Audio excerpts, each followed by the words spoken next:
consistent live streaming, man. I ain't gonna back to you. I was fucked up. Like I was sick bad, bro. I was sick very bad. I'm actually still kind of sick, but you know, a nigga still gotta get the content out. Nigga still gotta live stream. You feel me? So it's like it is what it is. It ain't what it ain't. You feel me? The show must go on. You feel me?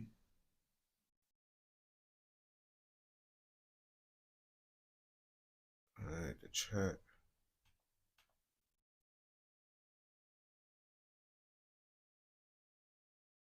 Damn, there we go.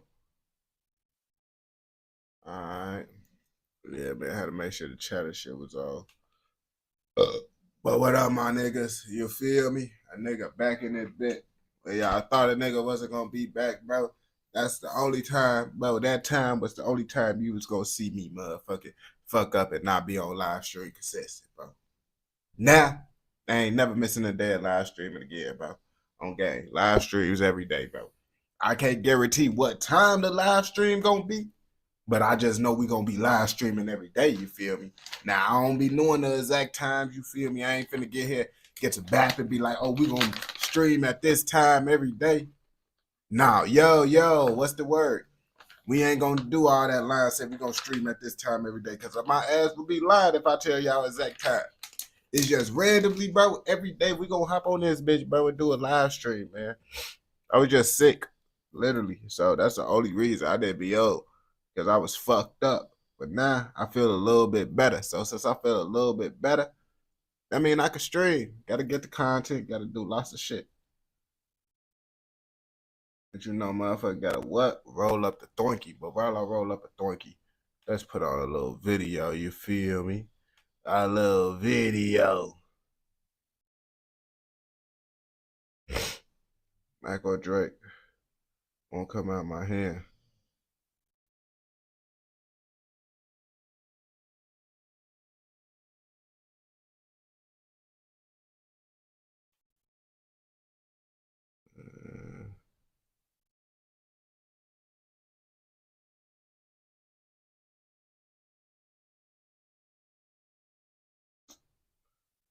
Fuck.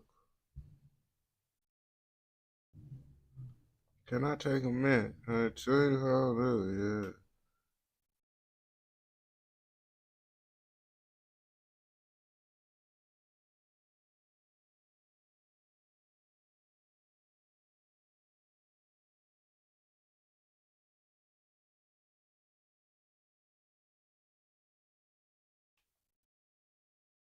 I want to discuss something he said on this specific part right here.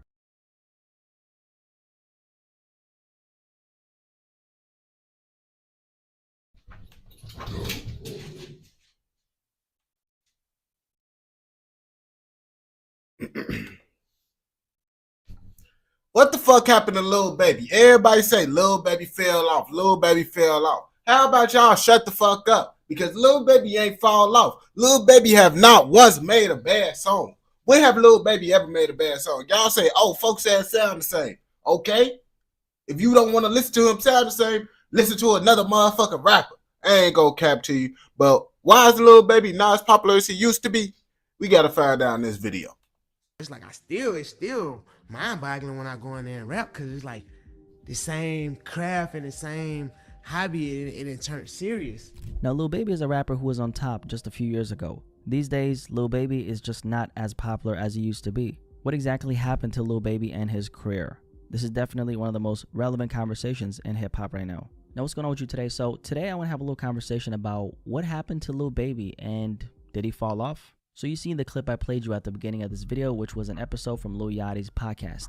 He had Lil Baby on as a guest, and this interview has been making its way around the internet.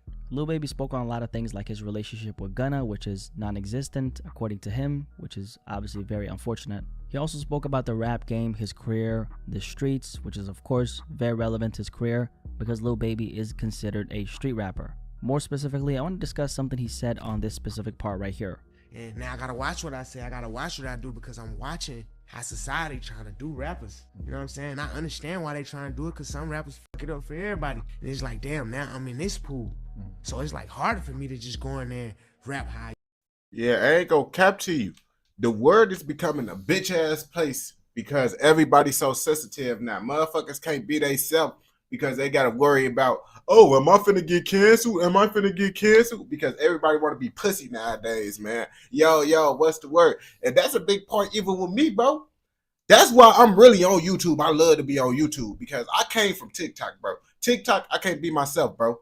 If I talk like how I want, they gonna get on my ass. I used to rap, you know what I'm saying? That shit a whole different ball game. So I can't play the entire clip, but Lil Baby on the first part was essentially talking about his career as it relates to why he's lost out on that fire in his belly. On one part, he spoke about being more conscious about what he says, which partially stems from him being a street rapper, because street rappers, as you guys know, they say a lot of things that could get him in trouble.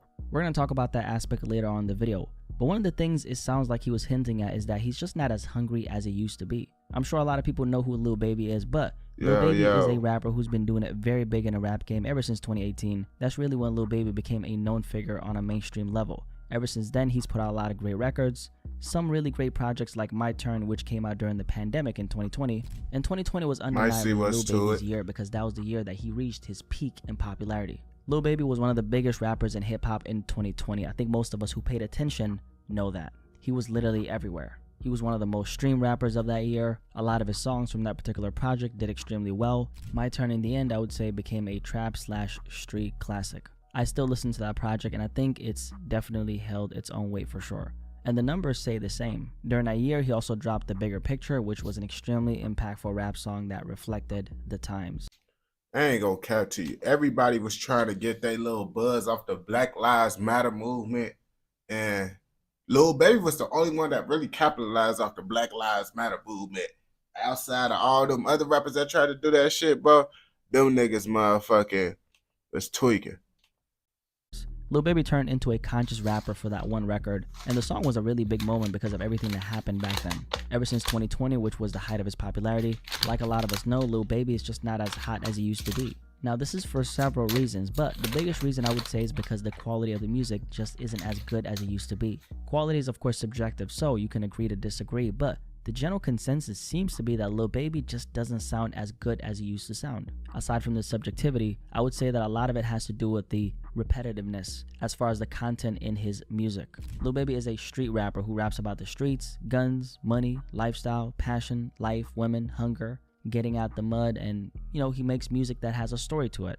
But it's more on the lit side, and that's exactly why I've always listened to Lil Baby. I don't know about you, but I don't listen to Lil Baby to hear about the political and economic state of the world. I listen to Lil Baby when I mean, let's be real. Who the fuck listening to a rapper to figure out the political state of the world? Like, that's where y'all fucked up at right there. If you talking about, yeah, I'm trying to figure out a rapper that's good. Like, nigga, what? That shit don't even make sense, nigga. Like, what the fuck are you talking about, my boy? When I want to hear some turn up shit and get motivated. And I feel like that's relevant to most people. Lil Baby's content overall hasn't progressed all that much, but I would say that he still has his place in the game. I still listen to his music, just not as much as I used to. There's a lot of great artists that have came out ever since Lil Baby was very popular, especially street rappers. So there's a lot of options for people to choose from. And it seems like the general perception is that he's just not that guy right now. Although his last project didn't do all that bad. I mean, it did over 200,000 first week, which is solid numbers. But that was 2 years after he was going crazy, so it does make sense. Ever since then, Lil Baby hasn't dropped anything that's made a very big splash. Now, he was featured on that Central C record, Band for Band, which ended up becoming a really big song. But it's of course not his song, and the perspective for a lot of people there seems to be Central C helped Lil Baby revive his career, which is a crazy thing to say because I think... Yeah, that shit is wild as hell, bro. If anything, they helped each other out because niggas didn't really know about Central C till that Band for Band song. And I'm pretty sure the UK motherfuckers been knew about motherfucking Lil Baby. Let's start there. They been knew about Lil Baby. But did we know about Central C ass? Hell no. Lots of motherfuckers didn't know Central C ass existed until he did that song with Lil Baby. Come on now. Y'all ass be saying anything. Lil Baby can hold his own, but if we take a look at the numbers, Band for Band has been the biggest thing Lil Baby has been a part of for the last 2 years. And don't forget, Central C is a UK rapper. He also dropped a song in early 2022 called Right On, which I feel like is really underrated. That's probably one of the best songs he's dropped in a while. Aside from that, he was featured on that one Nav record alongside Travis Scott, and then at the end of 2023, dropped a 2-pack with a song called 350 and another one called Crazy. A few months ago, he was featured on Bossman D-Lo's song, he's a new successful name in the scene, called PJ, which is a banger, I like that joint. And then very recently, he dropped 2 songs that I think are worth listening to, Insecurities and 5 AM. Aside from that, Lil Baby hasn't made that big of a splash, and the conversation now is, did he? Nah, I'm not saying that Central C was getting numbers motherfucking before, because I looked up Central C after the Band for Band shit, and I seen that he been posted for years.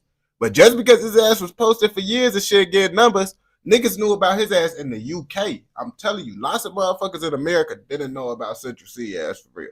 Like, of course, some motherfuckers knew about him, but motherfuckers didn't really know about him till that Band for Band shit. Then motherfuckers started to look into his old shit. Because that's literally what I did. I started listening to his old shit after the Band for Band shit, you feel me? But niggas didn't know about that shit before that shit 9 times out of 10. Did he fall off? This conversation was... Except for that, what the fuck? That Doja, but that shit was a TikTok song. Like, niggas didn't really look at that shit, boy. Niggas didn't even know his ass made that, boy. That was a TikTok song. I didn't even know who the fuck made that song. Let's start there. I didn't find out Central C made that song until I seen the Band for Band song. And I'm like, damn, folks ass made that, how could I be homophobic? My bitch is gay. I just looked at folks as a TikTok rapper. I don't do my research on no TikTok rappers, bro. That's what Central C was looked at, bro. On game. No one ain't care about no Central C ass. Was really relevant last summer because, as some of you guys might remember, Lil Baby made headlines for canceling several dates on his upcoming tour, which was supposed to start, I believe it was in August 2023. Around 3 weeks before it kicked off, he essentially canceled multiple stops without explanation. In other words, he wasn't able to sell out those venues. This was a really big story back in 2023, and I feel like that's when the topic of his fall off became a conversation. These days, people aren't checking for him like they used to, and it does make sense. This is not even necessarily a reflection of the fact that he's completely let himself go, because I still think Lil Baby has his place in the game. I mean, honestly, bro, I don't feel like a nigga not get a ticket sales to his show mean the rapper fall off. That's just personally how I feel, because I'm not the type of nigga that's ever gonna pay to go to a concert. I would never pay to go see a nigga fucking sing on stage when I could literally watch the nigga on YouTube for free. And the time that I did, you feel me, go to a motherfucking concert, my management team flew me out to Rolling Loud because they was based in New York and all that shit. I didn't never spend my, like, I feel like, bro, like, nigga, the shows just mean niggas just ain't trying to spend that extra money on them no more, you feel me? But it don't mean he fell off, because lots of rappers, bro, NBA YoungBoy still one of the most relevant rappers ever. And folks ass don't do no shows. And of course, if YoungBoy did do a show, motherfuckers gonna pay for that shit. But the point of the matter is, you could be a relevant you could still be a relevant rapper getting that money without having no shows and shit. Shows is not the most, don't even really give, in my opinion, don't really matter. I honestly don't understand why the fuck motherfuckers even pay to go to concerts. I still don't understand it's a couple things I don't understand the concepts of, like OnlyFans, going to concerts. I just don't understand a lot of shit. So me personally, in my eyes, I don't think shit. If niggas ain't going to concert, that don't mean folks ass fell off. Niggas just don't want to do that bullshit, which is understandable. They finally grew up and be like, man, I don't want to pay for no Lil Baby. I could just listen to this nigga on my TV. Niggas just starting to get smarter.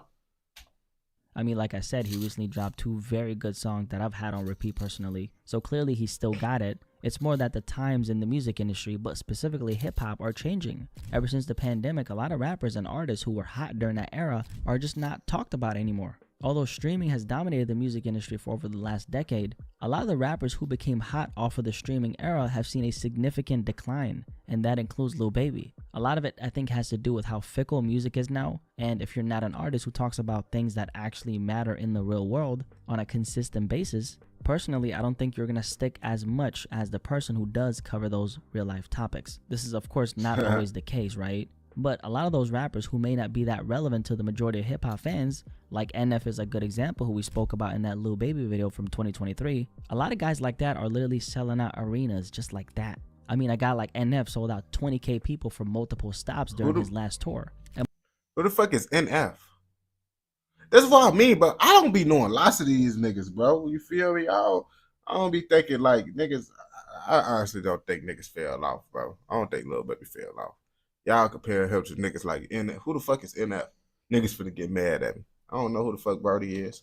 And most hip hop fans would definitely consider him irrelevant. Now, NF is a very different case, and I definitely think he's the polar opposite of Lil Baby 1000%. But I want to use him as an example because it highlights that relevancy within the conversation of hip hop isn't always the most important thing. What's more important than that is that you connect with your fan base. And for someone like Lil Baby, I think a lot of the hype surrounding him and his name has been generated by the music industry, the blogs, and not as fan driven as it should be.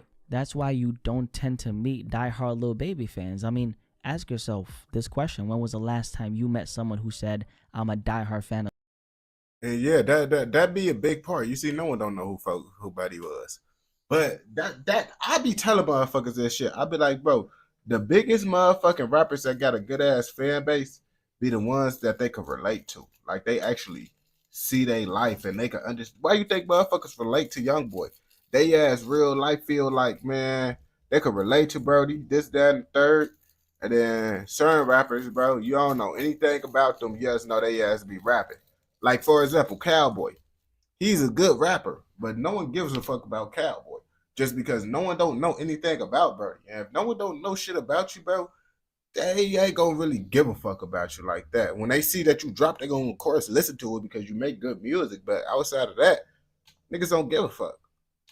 A Lil Baby. It's almost like they don't exist, which of course they do. It's just that certain artists thrive heavily on a cult-like fan base, while other artists are more propelled by general hype that then feeds into an audience. In the end, it all leads to a fan base, but the question is, what kind of fan base does it lead to? Now, when that base isn't fan-driven, what tends to happen is you have a situation like this. You're at the top of the world for a year or two, and 3 years later, they're saying that you fell off, which has reflected itself in the numbers, so it's not coming out of nowhere. There is a lot of validity to that statement. However, from another angle, the good thing about someone like Lil Baby is that he still has a track record of consistency. On top of the work he's already put in, he also has an extensive catalog. And to be fair, this is another important factor of this conversation. Not every music listener knows who Lil Baby is. So if he, fucks around and gets another hit, all those new listeners are going to discover Lil Baby like he's a new artist, which is the dope thing about being a musician. You can be globally famous and still sometimes be unknown to certain pockets in certain demographics. Hell yeah, like that's how it literally be with lots of these rappers, bro. That's why I be like, bro, that fame shit, like, yeah, motherfuckers be famous, but everybody don't know who the fuck you are, bro. I ain't gonna cap to you. Like, I be hating that shit, bro. I literally did some events with motherfuckers, and they be thinking motherfuckers like supposed to know who they is. Like, nigga, just like how you don't know who I am, I don't know who your ass is, bro. I don't care if you think you the most famous motherfucker in the world. Sometimes niggas don't know who the fuck you are. It's based off of what the fuck I like to watch. And lots of the times, bro, I don't like to watch these rappers. So I don't be knowing what the fuck. Like, I don't listen to Playboy Cardi ass niggas, all that shit. So I don't be knowing any rapper that's be rapping like them niggas. You feel me? But niggas be thinking they so known. But they do be known. It's just everybody don't know them, though. Another aspect of this conversation as it relates to Lil Baby is the streets. Street rappers are slowly losing a grip on a culture, which is something I'm going to talk about soon. But Lil Baby actually kind of touched on this during his conversation with Lil Yachty. Shit real. I seen him. I watch Young Thug try every day. I seen him. You really use stuff against him that don't got nothing to do with nothing. You know what I'm saying? So that right there could scare you. And then I'm one of them guys who I'm like pretty hands on, like, but that could be you. Now, Lil Baby is a rapper who raps about the streets like a lot of other cats. And now he's seeing a lot of the guys he once called peers getting locked up, like Thug, who's of course out now. But Lil Baby is actually reevaluating the things he's saying in his records now. And this is a very real thing. I mean, listen, at the end of the day, Brody, it's like more so, if you still doing it, then yeah. If you rapping about what the fuck you still doing, that's a whole different story. You see, the thing is, if Young Thug rapping about that type of lifestyle and he's still living that lifestyle, that's the fucking problem. Now, if you cooled out that shit, you bows away in your mansion, living a rich ass life, and you don't got shit to do with your old lifestyle, I mean, I think you can kind of rap about it, you feel me? But, you feel me, at the end of the day, I do understand where they coming from too, but it's like, nigga, that's because y'all niggas still living that lifestyle. That's why y'all can't rap about it. I might do some research on it, check it out. Know this, but they really pay attention to hip hop right now. I mean, rappers are still committing crimes. Yo, what's the word? To consume. Just take a look at Lil Durk, who's currently behind bars. Lil Baby is in the same boat where people expect him to be on a certain type of energy, and he's feeling the pressure of that. And this is such a big aspect of his career because of the pocket we put him in. At the end of the day, being a rapper in this lane comes with things that can be understood. For someone like Lil Baby, he grew up in the exact environment he's rapping about. And obviously he feels torn between keeping it real and saying just enough so the feds can destroy him. And this is something he's been talking about in his music for the last 2 years. On the intro of his last album, he said the following: "Nowadays ain't no time for me to kick it. Business too intensive. They gonna say that I've been acting different, I'm beyond their mental. I moved on from slang and drugs and pistols, can't be thinking simple." And then on the song 5 AM, which is a song he recently dropped, he said, "I got feds on my trail, they be trying to connect me to dumb shit. I got lawyers behind me, I'm ready to tell them come on." So Lil Baby is very aware of what's going on. It doesn't actually take a lot for a lot of these street rappers to catch a RICO case, believe it or not. A lot of these guys have in their past committed crimes that could put them behind. Yeah, I mean, it's not hard to like, shit. I mean, it's really not hard. You think about it, bro. It's kind of easy. It's easy as hell to go to jail. It's easy as hell to go to RICO. Like all that shit, bro. You really think about it, bro. You see, I don't. You feel me? That shit is easy as hell, bro. Niggas be trapping, selling guns and shit. Woo woo, this, that, and the third. Niggas gonna get a RICO, bro. On game, you doing all this organized shit, bro. You giving out guns, you telling this, and then now you saying you a part of a gang. Oh yeah, RICO. Bars even today. So for them, all it takes is for the police to start investigating in the right places and for them to start asking questions to the right people. So it's a very slippery slope because this is part of the reason why Lil Baby is where he is. And if he has to sit there and think about every single thing that he says as it relates to rapping about the lifestyle that he raps about, that's obviously going to affect the quality of his music, because the quality of his music partially is dependent on how real he keeps it. It's the same with Lil Durk. I mean, if Durk wasn't out here putting out real life hits, would Durk be as popular as he is? Probably not. Actually, his music wouldn't even be that good if you keep it real. I mean, let's be real. Lil Durk, for the most part, he wasn't really talking about, like, he talk about street shit, but he don't talk about lots of street shit like how he really could talk. How rappers be talking about street shit. Lil Durk wasn't really never those type of rappers, and he like the type of rapper like, okay, you feel me? You gotta be like, damn, this nigga really just said that shit, but you didn't really peep it at first type shit. Lil Durk, he'd say some shit, but he don't really do that shit like how lots of niggas do it. But now, I don't know what. After the whole Quando Rondo situation, folks says got to tweaking, saying all types of shit. I'm like, damn, bro, like, nigga, you tweaking now. But before that, I was fucking with Durk before he got all this other shit. So I don't know. I was listening to Durk. All his shit used to be busting. Manipulator, instigator. Oh, you think you big and raking and get some paper? I went from public housing to a mansion. Oh man, y'all was feeling stranded. Y'all don't know about that. So factor in this along with the change in times and the abundance of rappers and him not having as much hype as he used to just in general because of the music, and we have the situation he's currently in. Personally, to me, it's kind of clear why Lil Baby isn't as popular as he used to be. But what do you think? Overall, I don't think Lil Baby is finished. He's still got it. I do, however, think he's going to have to win the public over by applying the same type of pressure he was applying in 2020. It's a hard task, though, because let's just keep it real. Replicating a moment in time a different year is a very hard thing to do. I feel like it's like at the end of the day, folks ass don't get that motivation like he once did. That's all it really is to it. Because it's like, once you start getting it, then you start getting a little bit more comfortable. And the hunger and grind that once fed you to motherfucking want to do this is gone. And if that gone, the type of content that you making rapping ain't gonna be the same. In general, though, it's really easy to tell that he's lost that grip he used to have. And I think that's partially why he's more open to doing media appearances. Obviously, he's way more well-spoken these days than he used to be back in the day. But another aspect of it is people actually want to hear you speak. You're not always going to be able to coast off of being cool, because that's how a lot of street rappers maintain their success. Now for Lil Baby to actually go past this point that he's currently at, he's probably going to have to win over the casual listener by showing more of himself, so those people can then become a part of his core audience. Anyway, if you made it this far, that means that you enjoyed. Appreciate it, my boy. I don't think Lil Baby fell off. I think Lil Baby could just be on whenever he want to be on, bro. As you can see, folks have been dropping and he been getting numbers. So obviously folks ain't falling off, you feel me? But that's just how I feel about the shit. Lots of people think differently. I feel when it's a trend, then niggas just follow and say anything. It's the trend to say Lil Baby fell off, so everybody said Lil Baby fell off, you feel me? But if you watch this video all the way through, I know your ass fucking with another motherfucking video, so go ahead and go watch another motherfucking video. Don't forget to like, comment, subscribe, and what? Turn on post notifications so you never miss out on any content like this.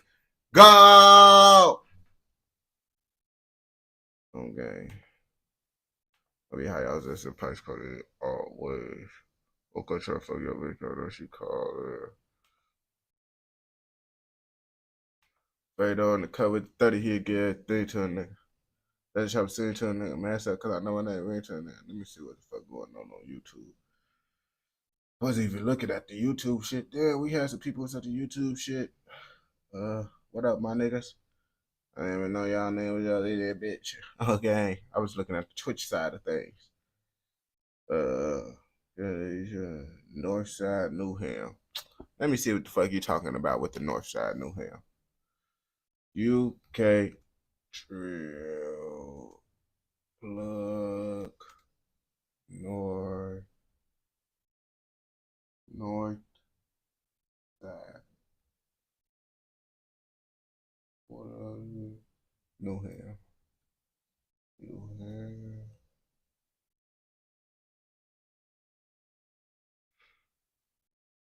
Versus. Alright, I just found a little video, you feel me? I just found it.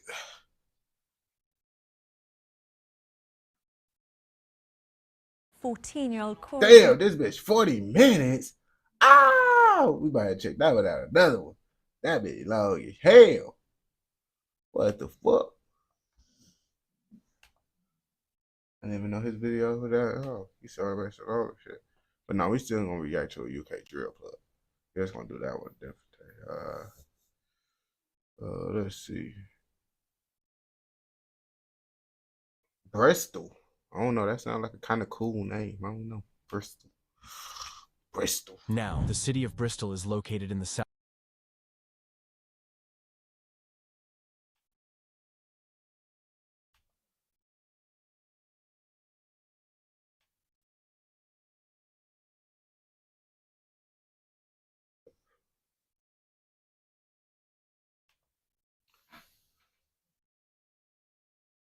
So they back tweaking in the UK. Apparently, I don't know. They said Bristol got some gang activity going on. What type of gang activity they got going on in the UK? I don't know. That's what we finna find out in this motherfucking video, though.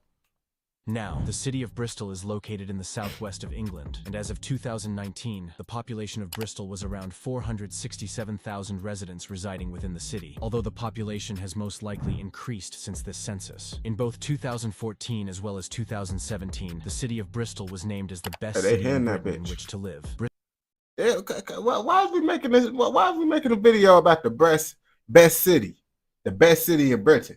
Obviously, they don't got no gay shit going on, or do they? I don't know. Bristol even went on to win the European Green Capital Award in 2015. Damn, this city getting awards? Being eligible to all cities across Europe that have more than 100,000 residents. And whilst it looked as if Bristol was the ideal place to live, what a lot of people are unaware of is the rise in gang rivalries within the area, thus resulting in stabbings, shootings, and murders occurring in some of Bristol's most populated postcodes. One of these gang feuds is the rivalry between a gang based around the BS16 postcode and the BS2 postcode, more notably known as 16 versus 24s. Before I discuss the incidents that resulted in this becoming Bristol's most dangerous rivalry, I need to highlight the main gangs involved in this gang war and how they have come to rival with one another. Before this video begins, I have created a Patreon for all uncensored content. The video you are currently watching has been edited to fit with YouTube's guidelines. This includes the censorship of CCTV and other content. If you would like to see uncut sections of my videos, however, feel free to head over to my Patreon, where you can see the raw versions of my videos for just £1.50 a month, equating to $1 color. Now, 2-4s or Alright. 2s are a street gang based around the St. Paul's and St. Jude areas within Bristol. More specifically, the postcode, BS2. Before the 2-4s gang was around the 1990s, a large street crew was more prominent within the St. Paul's area, this gang being known as the Aggie Crew. It's rumored that this Aggie Crew dominated the drug market within Bristol at one point, supposedly making around £1 million, before police would swoop in and arrest the prominent members. Following the Bro, so they is getting around in Bristol. They one of the best cities, but they still fucking up Bristol. What's going on? these arrests, Jamaican yardie gangs became a lot more prominent within the areas, these including the Hype Crew amongst others, with it being rumored that these yardie gangs had a rivalry with the Aggie Crew, although these gangs aren't really around anymore. And in the 2000s, young gang members from the St. Paul's and Easton areas began to rival one another under the Bloods and Crips. The St. Paul's area became home to the Bristol Blood Gang, whilst Easton was home to the High Street Crew. Oh damn! So y'all got Bloods and Crips in the UK? Oh, so Bloods and Crips really just everywhere. That's like the universal game, bro. If niggas can't make up their own shit, they just be like, fuck it, man. Bloods and Crips. Bloods and Crips. Like that's, I guess everybody just do that shit now. Everywhere. Except for Chicago. Chicago, we don't got no Bloods and Crips. But it seems like everywhere else, motherfuckers just be having Bloods and Crips. Crew, this gang identifying with the color blue, although it's believed that these gangs have died down just like the Aggie Crew. And as of most recently, the most prominent gang based around the St. Paul's area is that of 2-4s, or known more simply as 2s, whilst the younger generation of the Easton Crips became known as 5-side, continuing to rival 2-4s, although nowadays the main beef is 2-4. That's BD. Those the numbers for BD if y'all wait, no. between 2-4s and 1-6 from BS16. Prominent members of 2-4s include Jibsy, Eeks, and YJ, with this 2-4s gang previously having a dangerous rivalry with the 5-side gang, although nowadays the beef is between 2-4s and the crew known as 1-6. The gang that rivals 2-4s is known as 1-6 or 16 side. This 1-6 gang is located around the Fish Ponds and Hillfields areas of Bristol. Fish Pond sound like a nice place to live at. That seems like a very beautiful. You know, I hope y'all niggas ain't doing the shit that I think y'all niggas doing, bro. Because they said this was awarded one of the best cities, and this is none of the other UK videos got awarded the best cities. So I hope y'all niggas is not trying to make this wonderful area a bad area. Because I hate it when niggas do that shit. If you want to gangbang and shit, go to the fucking bad areas and shit to gangbang. Don't make the good areas bad. Because I did see in the comment, y'all want to see the comment? It was a comment of someone saying that Bristol, man, is a good area.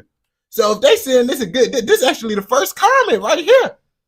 Right here. Bristol, he from Bristol. It's not bad at all. On gang. So I hope y'all niggas is not trying to make Bristol bad.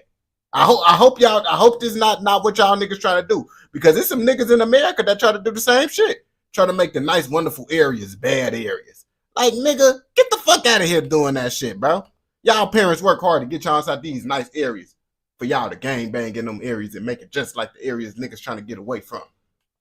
BS16. The 1-6 gang identifies under the color green. It's important to note that both 1-6 and 5-side have had a long-standing rivalry with 2-4s. Although it's rumored that 1-6 and 5-side aren't directly allied. You may remember that I said 5-side have been in a long-standing rivalry with 2-4s. I mean, shit, if that's how Bristol looking. I don't know. It might be a little bad area. I ain't gonna lie, because that shit don't look like a nice area to be in. You feel me? I don't know what's going on. You know, I'm just talking from what I see.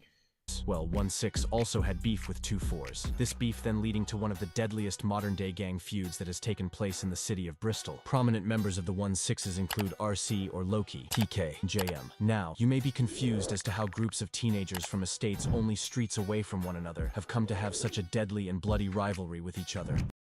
I mean, it's because they close. That's the whole reason why they got beef with each other. They ain't gonna beef with niggas that's far away. Let's start there. The reason why niggas beef is because they close to each other. I ain't gonna cap to you now. Like we know that for a fact. Resulting in stabbings, shootings, and murders taking place within the city of Bristol. Now, it's not exactly known what took place that eventually led these to the niggas beef sliding between in the 1-6 scooters? and 2-4 gang. What is known is that both groups used to be chill with each other, even supposedly being affiliated at one point, with it even being rumored that some prominent members of 2-4s used to rep the 1-6 gang before the beef started. Although following an altercation, the gang Hey, split, hear that thus bitch. forcing members Hear to that pick bitch. sides and begin to beef their old friends. Now, it's believed that stabbings and brawls broke out between members following this, with rappers beginning to release songs, example being the 1-6 Crew, who released a Who's Hard freestyle in September 2018. Under a month following this, however, the beef got deadly when a member of 1-6 was stabbed to death. Damn. On the 9th of October 2018, 21-year-old Ronald Lee, or R1, would be standing on Gill Avenue within Fish Ponds, BS16, when a man approached him, stabbing him once, with the assailant then fleeing seconds later. R1 was rushed to hospital, but sadly died 3 days later. Damn, what the fuck he stab him with? What did a nigga stab him with so his ass could die? But one motherfucker stab him, or his ass hit him straight in the chest or some shit. I don't know. But I ain't gonna cap to you, man. Just because it got an award for one of the best cities and shit, I don't think it's one of the best cities anymore. Because that award was like in like 2017. They talking about 2018 shit now. These niggas fucked up another great area, I guess. On the 12th of October 2018, shortly after the attack on R1, a 48-year-old man was seriously assaulted, even being left in critical condition. The attack left the 48-year-old with brain damage as well as multiple fractures. It's believed this attack was carried out by R1's friends, who had thought that the 48-year-old was responsible for his death. This 48-year-old was a known drug user, even appearing in an article from 2012 which read, "Oxford drug user hid ceiling light fitting." Although this 48-year-old was never convicted for the murder, rest in peace, R1. Only a few Oh, so they just being up motherfucking for 48-year-old drug users? Like, these niggas be tweaking, you feel me? I can't say, oh yeah, this why everybody need to have a gun, because nigga, you's a fucking drug user. You can't use a gun if you using drugs like that. I ain't gonna cap to you, bro. Well, legally, of course you could do it, but talking about the legal laws when they apply to you, so it don't even matter. few months following this murder, in March 2019, 2-4's members Gypsy and R5 would release a track titled Pressure. This track did well and amassed a good amount of attention, currently sitting on around 187,000 views. The 2-4's crew then followed this release up with the track titled Who's Hard in May 2019, before then dropping Riding in September 2020. Yes, sir. I was sick for this a couple song currently days. sitting on over 80,000 views. 2-4 were not the only gang making noise in the Bristol drill scene. Their rivals, 1-6, would also be making noise. They released the track titled 16 in February 2019. That mask folks guy's ugly as hell. This being followed by a track titled Hunting in March 2019. And whilst it looked as if these rappers could maybe make it out of the streets, the gang war in Bristol was continuing and was only going to get more heated following the death of a 2-4's member in December 2019. Damn. On the 14th of December 2019, two members of the 2-4's gang would be in a flat, these being Blacks and another 14-year-old unknown boy. Both would be play fighting and got into an argument over an iPhone charger. It's believed that the teen retrieved a knife and told Blacks to come here, in which Blacks ran toward his teen friend, getting stabbed in the process. Bro, over an iPhone charger? This is what I'm saying. Niggas be too emotional. Niggas is too sensitive.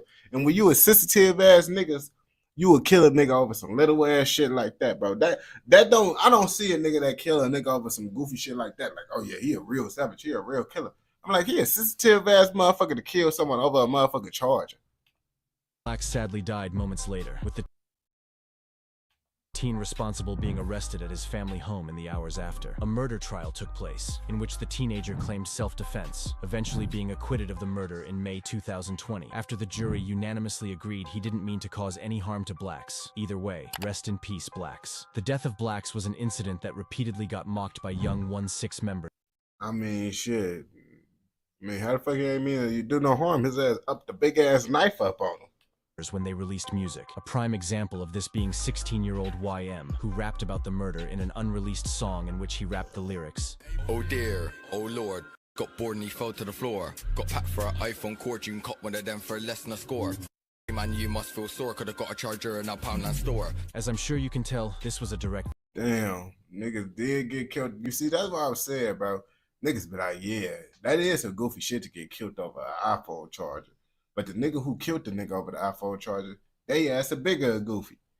But he got all as self-defense. it's believed Blacks was stabbed over an iPhone charger. Rest in peace, Blacks. Only a few months following the alleged accidental stabbing that killed Blacks, a new rapper began to make noise in the underground Bristol drill scene, this being 19-year-old TK or Stretch, who released the track titled AOSD in March 2020, this amassing around 100,000 views in the months after its release. TK then dropped his second track Caliweed in November 2020, also getting around 100,000 views. And whilst it looked as if TK could make it out of Bristol and onto bigger stage, he would sadly be killed in 2022 in an unrelated incident, although I'll speak about that incident later. Sadly, however, even though a spotlight was being shone on the young rappers from these areas in Bristol, what many fans were unaware of was the fact that the deadly gang war in Bristol was going to heaten up in 2021 and 2022, following the death of an alleged 1-6 member that then led to supposed get-back attacks, thus resulting in multiple more people being killed, shot, and stabbed in Bristol. On the 14th of October 2021, 18-year-old Dante Davis, or Carms, who was associated with the 1-6 gang, would be walking home from a music studio in Lawrence Hill with two other friends. Whilst the trio were en route home, a rival 2-4's gang member known as Kayron Sawyers would ride up on a bike and notice the trio. A heated exchange then ensued, in which you can see the members getting into a verbal altercation on CCTV. Kayron Sawyers then told Carms to, quote, "come round the corner." Carms and his two friends then making their way out of view of any CCTV. It's believed that Carms made the first attack toward Kayron Sawyers, who then followed up with multiple fatal blows, in which Carms was stabbed multiple times, sadly dying on the scene. Kayron Sawyers then fled the scene, even being seen riding around on a bike only minutes after the murder had occurred. Damn, bro. I ain't gonna cap to you, bro. I don't know what the fuck these niggas got going on, but if a nigga tell me to check it out over there, and I don't got a weapon on me, I am not checking it out. I'm going the opposite way. Actually, whatever way you going, I'm going the opposite direction of. I ain't gonna cap to you. Because a nigga telling you to check it out over there, he probably got a tool that's gonna motherfucking take your life. Okay, I'm not going that way unless I got a weapon. Lots of niggas just be trying to be like, yeah, I can't look like no bitch. I gotta look tough as hell. And they end up dying because you want to look tough as hell. Although he was later arrested. Kayron Sawyers claimed that he acted in self-defense. However, the jury disagreed and charged Kayron Sawyers with manslaughter. In the end, he was handed a 9-year sentence for the murder. During the trial, evidence showed that Kayron Sawyers was actually featured in a 2-4's music video only months before the murder had occurred. Within this music video, members were seen burning green bandanas, this being a sign of disrespect toward the 1-6 gang. Rest in peace, Carms. Shortly after this, I never understood why the fuck niggas be doing that bandana shit. You literally motherfucking spending your own money on a motherfucking bandana just to burn that shit, nigga. Like, that's some goofy ass shit to do if you ask me. Now, if you stealing the shit, getting the shit for free, okay, I guess. But still, why is you out here stealing bandanas and shit? Goofy behavior again. murder in 2022, TK or Stretch would be continuing to make serious noise in the music scene, releasing the track titled Gaza in January 2022, before then dropping his Hotspot freestyle under a month later, even going on to feature on a HB freestyle in March 2022, although this was released in July 2022. Unfortunately, however, TK wouldn't see the success that his HB freestyle would gain, as sadly just weeks later, he was sadly stabbed to death. Damn. On the 29th of August 2022, 21-year-old TK or Stretch or Takayo Nembhard would be celebrating at Notting Hill Carnival, this being a Caribbean carnival that is annually held in the area of Notting Hill, Kensington, within West London. Sadly, during the celebration, however, TK was stabbed by someone whilst he was in a large crowd. TK was rushed to hospital, but unfortunately was pronounced dead a few hours. Bro, I don't even like to go to shit like that, bro. Like, any event where it's a lot of people and they gonna get drunk as hell and shit, I'm not being around that shit because you never know what a drunk individual is thinking, and you never know what they got up on them. And I feel like those moments during these times, like back in the day, yeah, it'd be fun. Niggas could go out, have it ain't back in the day no more, bro. You would die going out to have fun, bro. And that little bit of fun don't be worth it, bro. Niggas be like, oh, you scary, you paranoid. No, I'm not, bro. I just don't feel like having to kill nobody, bro. Just because I'm trying to have fun. Because I ain't gonna let nobody kill me. So it's like, nigga, why even put your, like I tell motherfuckers this all the time. Even though I own guns, my goal is to never have to use my gun, bro. I don't want to have to use it. Why? Because it's like, nigga, why do you want to have to use your gun, bro? You should always want to, like, you feel me, not have to use that bitch, because what's the point, bro? Taking a life costs a lot of money. Because, nigga, you got to go to jail. You got to get a lawyer. All that bullshit. It's lots of extra shit that come with catching a body that it's not really worth it. That's why I be like, bro, you should only want to kill someone, bro, if they trying to kill you, bro. I ain't gonna cap to you. That's the only time. And I'm not trying to put myself in situations where they're trying to kill me. So the goal is to never have to use your gun. If you never got to use your gun, that means you never put yourself inside a situation where you had to use it. Sometimes the situations come to you. That's when you got to use it. But lots of the times you could avoid lots of situations just by being smart. Hours following the attack, a murder investigation was launched following the murder. This investigation saw the arrests of around 5 people, although these 5 people have since been released, leaving the murder of 21-year-old TK or Stretch unsolved, with Crime Stoppers even going on to offer up £20,000 in 2023 to anyone with information, although this has not managed to turn up anyone. Rest in peace, TK. Only hours following TK. Bro, they know that $20,000, that shit don't be worth it. That shit don't be worth it because it's like you go snitch. If niggas find out that you told, guess what? They're gonna be motherfucking giving a reward out to motherfuckers to find the motherfuckers who killed your ass next on gangs. That shit don't be worth it. Like, if you mind your business, you will live a lot longer. I ain't gonna cap to you.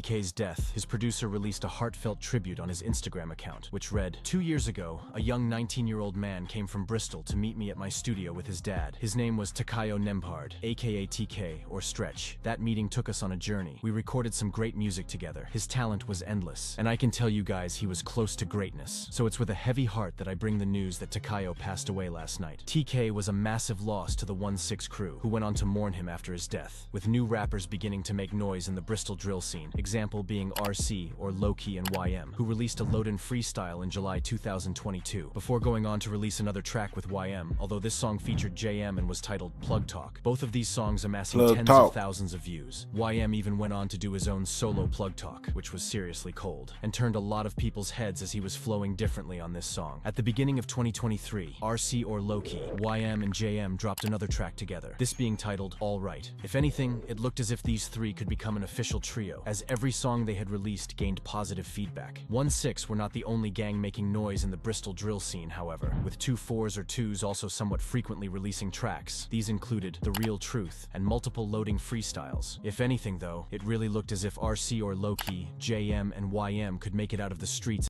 So what the fuck? Lots of UK niggas like to name they song Loading, because motherfucking Central C got a song called Loading too. So all y'all niggas like to make a song called Loading. That's just a normal thing with coming a rapper. When you become a rapper in the UK, a drill rapper, you gotta make a song called Loading. As a trio. Sadly, however, the trio would lose one of their main rappers, this being YM, who was stabbed to death in June 2000. That's folks. That's why motherfuckers be wearing ski masks and shit, because niggas ain't gonna take them serious. They see this shit. They ain't gonna capture you, and this look like a young picture. I know his ass can't look that intimidating as an adult. 2023.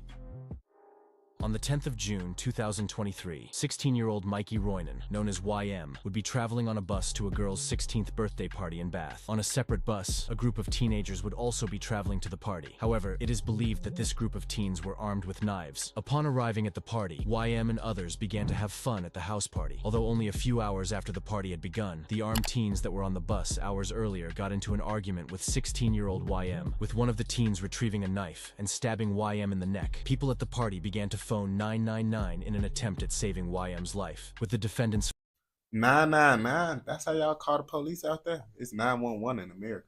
Y'all saying 999. fleeing shortly after the stabbing, although only days later. Shane Cunningham, 16, Leo Knight, 16, and Cartel Bushnell, 16. Bro, who the fuck is these little niggas, bro? These niggas don't look like they're supposed to be gangbanging, bro. Well, I ain't gonna cap to you. This one look like his ass might be gangbanging. But the other two, they ass don't look like they're supposed to be gangbanging. Were charged with the murder, with Shane Cunningham going on to stay silent during his interview, whilst interrogators tried their best to find out the truth. Tell me about what led you to stab Mikey Roynan in the neck. Was it you that stabbed him in the neck? Or was it somebody else that stabbed him in the neck? What was your... I guess folks a real nigga. He a real nigga holding it down. He doing what he's supposed to do. That's what you're supposed to do. Your intention when you did that? Was your intention to make him die? What is all this over? It's a house party, lots of people are there. Is there anything you can tell us now? about what happened. I know all his homies from the block like, yeah, he's a real nigga. They clapping it up for his outstanding member activities right now. You caught a body and you been quiet, even though it's like, nigga, you did it, so who the fuck you can snitch on? But shit, it's like, you know, we never know. He probably couldn't have did it. We ain't gonna know because he ain't telling though. And why you've acted this way. And the knife that was used to that night, was that in your possession the whole time? In the end, however, Shane Hold on, Cunningham was I'm found live guilty streaming and right now. jailed for life with a minimum of 16 years, whilst both Leo Knight and Cartel Bushnell were found guilty of manslaughter, being given 9 years for the murder. Rest in Damn. peace, YM, or Mikey Roynan. Just under a month following this fatal stabbing, an associate of the rival 2-4's gang was stabbed to death, with this supposedly Hey, being man, an I'm live alleged streaming right retaliatory now. attack.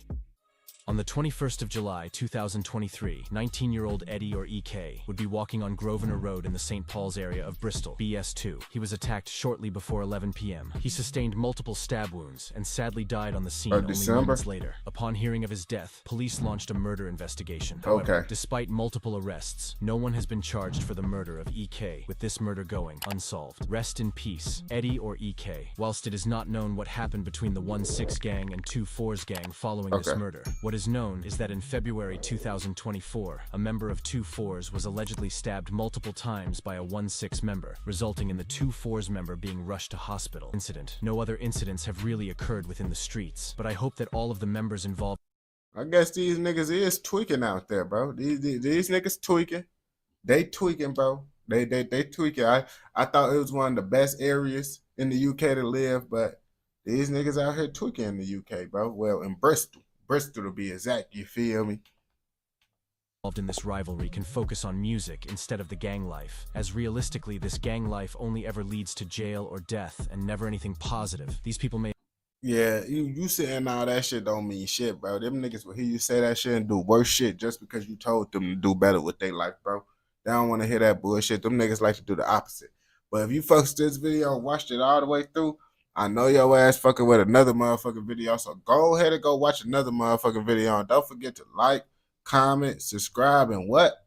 Turn on post notifications so you never miss out on any content like this. Go!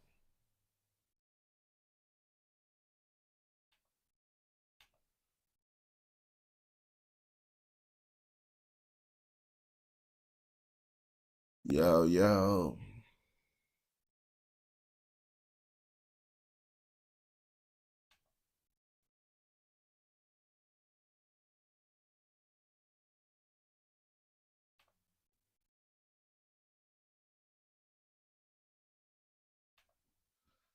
Was 2024 one of the worst years ever for the rappers, being a drill rapper? I don't know. But today we finna find out how bad was 2024 for the drill rappers. 2024 has been one of the craziest years in drill history. New movements have blown up across the country, racking up millions of views and introducing tons of new rappers. But it's also been more deadly than usual, and several big names have gone down as casualties of these ongoing conflicts, specifically during a 3-month stretch in the summer. Because of its growing popularity, 2024 drill was a countrywide movement led by several major cities.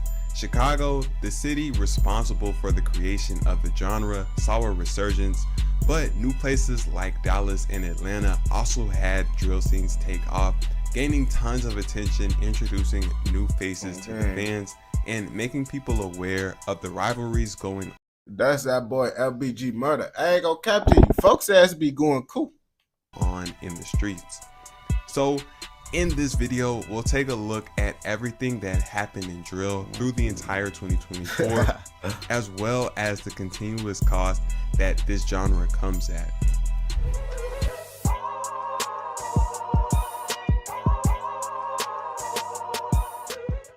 The year started off with Chicago popping off with artists like Von Off 1700, Math Tski, Chucky, and YFG Fatso. This nigga said Math Tski. M-A-F, folks. I don't think no one ever called this nigga Math Tski. Blowing up on the scene, along with Screwly G 30 minutes away in Gary, Indiana. In February, Atlanta artist Baby Kia dropped a song called OD Crashin', and this song went extremely viral, spreading across the internet and becoming the crash out anthem of the year, making Baby Kia the most well-known artist coming out of the Atlanta drill movement. At the time of this writing, the video for that song is at 21 million views, and it's safe to say it was the biggest drill song of the entire year. Baby Kia's rise brought tons of new attention from people who had never heard of Atlanta drill, but were introduced. I still don't listen to Baby Kia ass, you feel me? I ain't gonna cap to you. All that screaming and shit, bro, I don't be fucking with all that shit. Like, that's why I can't be listening to them New York rappers. All that screaming and shit. Nah, and then with the shit he be rapping about, bro, I could just watch a scary movie, bro, if I want to hear about that shit. Produced by OD Crashin', and the fact that he dissed other Atlanta drill artists like Anti the Menace on the record made people curious to tune in and find out what was going on, leading to more people listening to the music. In addition to Baby Kia blowing up, February was also a good month for New York drill. Up to this point, things had basically fizzled out, but D-Thang, arguably one of the biggest rappers in the city, had been released in January of 2024, and in February he began dropping music. And then that nigga, and I actually used to listen to D-Thang ass, bro. And it's like that shit just gets so played out, bro. It's like, cause it's like certain things niggas could keep doing over and over again. But at one point, like, Abella, niggas don't want to hear that shit, you feel me? Bringing a little bit of life back to the city. This same month, a new group of Brooklyn rappers known as the Troopers dropped a song called Troopers Anthem that blew up, making them the new group with motion on the scene. Who the fuck is these niggas? However, this stretch would end up being the peak of New York drill for the year, and afterwards numbers would drop for everybody and New York drill would continue its decline. Meanwhile, new movements would continue to pop up. In April, Dallas rappers D Glock and Wimbo Dean dropped a song called Belt Boys that blew up, getting nationwide attention. The majority of people outside of Dallas had never heard of Dallas drill, but after Belt Boys, I honestly still never heard this song, Belt Boys. I ain't gonna bap to you. people began tuning in. FBG Murda also helped to establish Dallas drill, dropping several songs of his own that also got nationwide attention. Other artists from Dallas drill like Channel 4 Mark, Double O Glizzy, Rundown 4, and Lil Chop also had motion as well, on a smaller level. Going into summer, the drill world's attention would shift back to Chicago to watch the rise and fall of the Bloodhounds. The Bloodhounds were a new group from the east side of Chicago. He said the rise and the falls. Honestly, bro, I ain't gonna cut to you. Q50 have been holding down for the Bloodhounds. I ain't gonna back to you, but folks says got locked up, so it's like, shit. Hopefully Bert can hold it down for their ass. And I honestly don't listen to Q50 or Bert. I didn't really listen to Lil Jeff. I started fucking with Lil Jeff once he died. Chicago that had begun to get some Twitch. attention from rapping and other right activities in the streets. The three main rappers in this gang were Bloodhound Lil Jeff, Vert, and Bloodhound Q50. There was also Lil Scoom 89, a rapper closely affiliated with the Bloodhounds, and he also gained a buzz around this time. By early May, Bloodhound Lil Jeff and Lil Scoom were beginning to take off.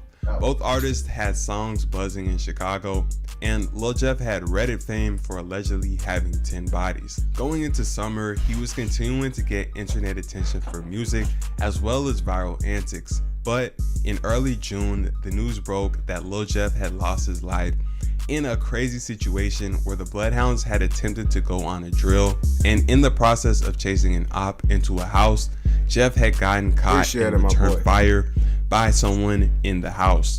Following Lil Jeff's passing, he instantly got tons of new coverage. Basically, every hip-hop media outlet on. Yeah, that's why niggas really start listening to motherfuckers. Once a motherfucker die, let's be real. That's what most motherfuckers end up fighting about motherfuckers. Everybody be like, oh, they fake fans.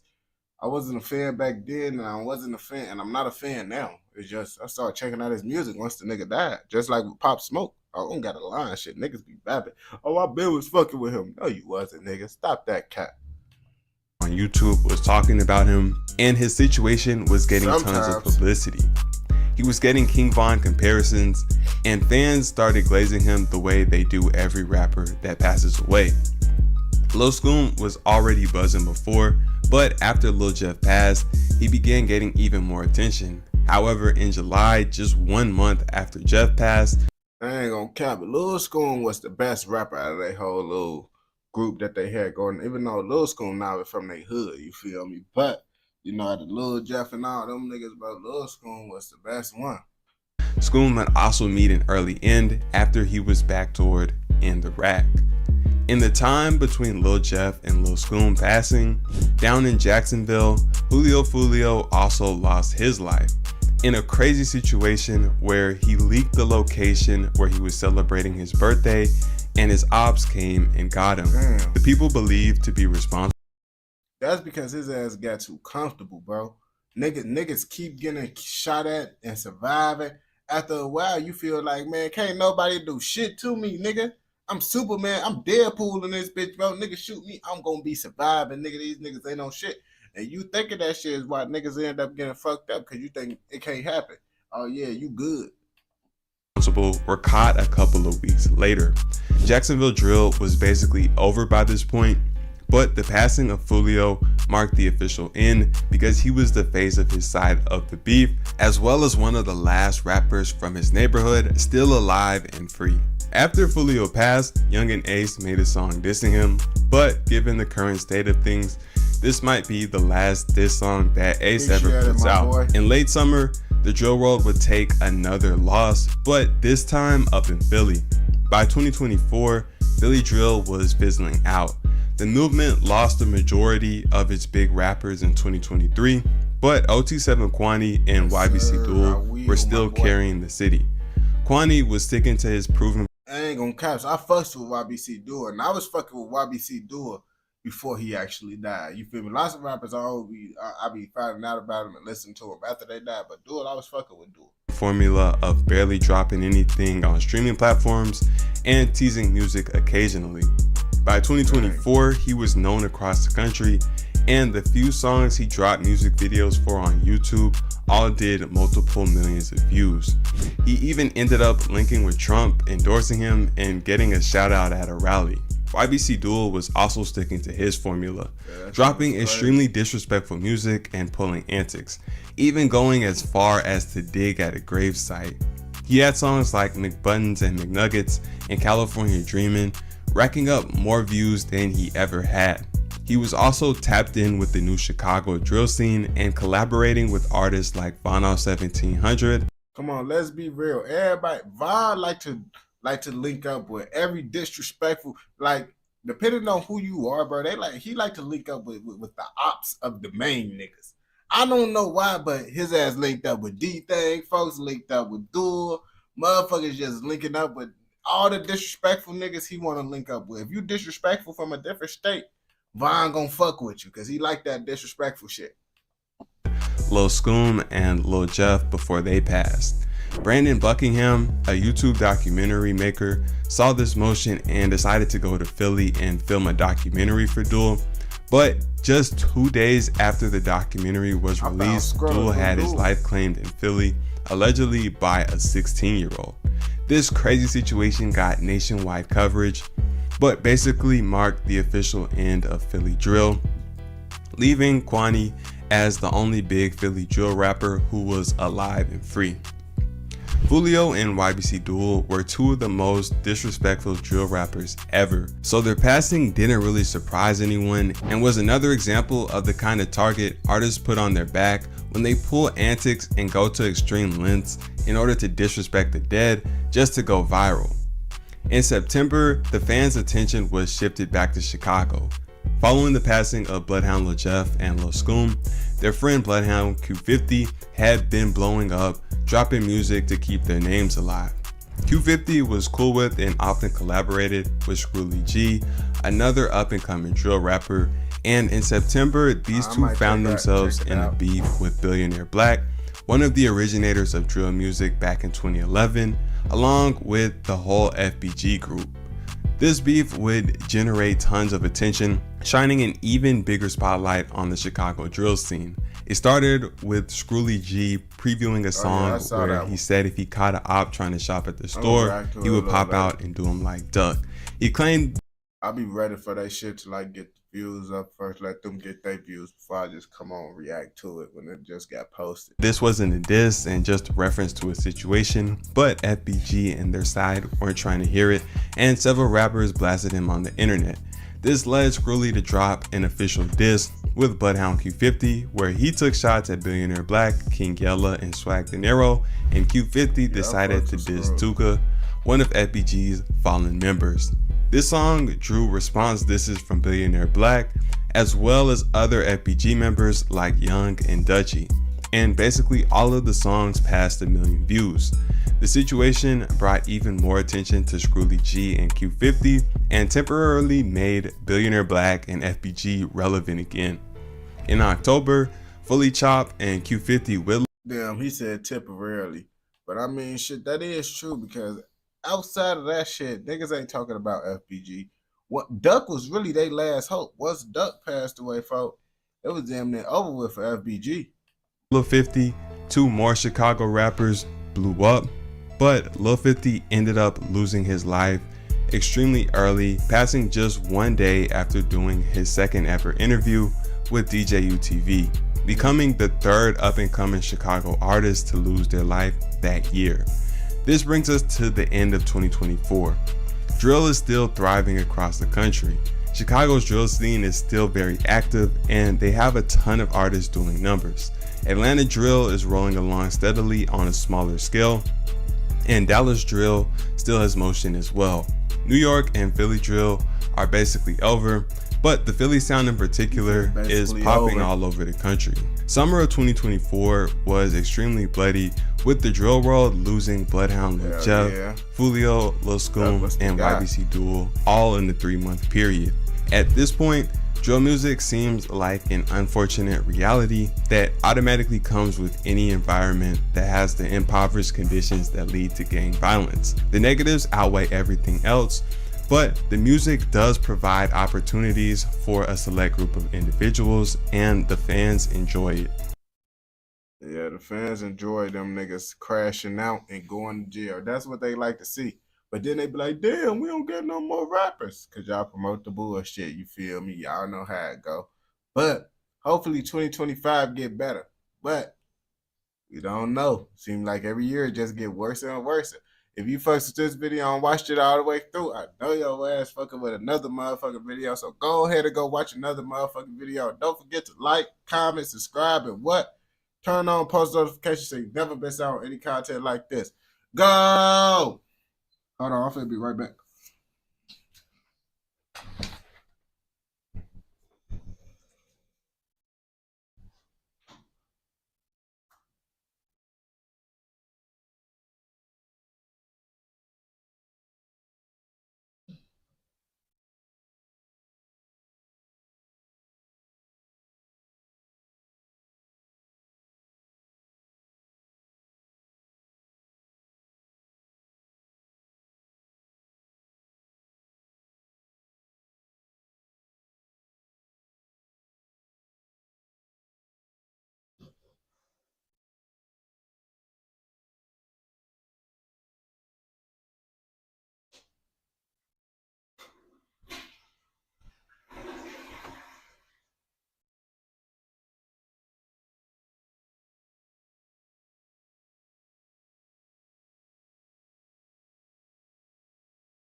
Yo.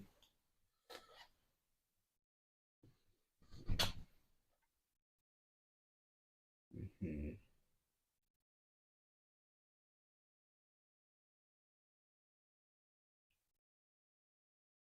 Is that video long? Cause I ain't trying to do them real long videos. Them shits. They be tweaking with them real long videos.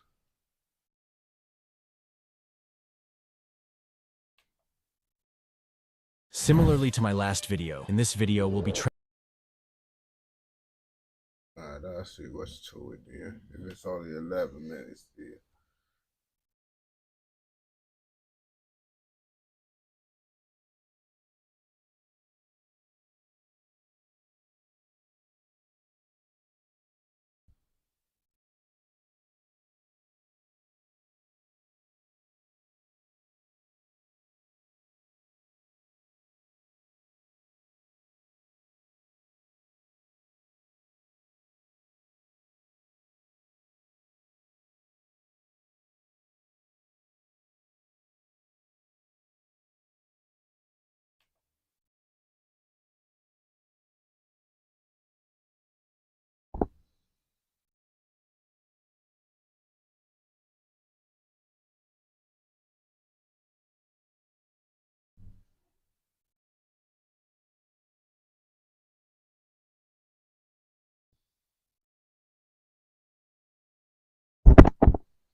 Gang, I don't see nothing about the Middle East, bro.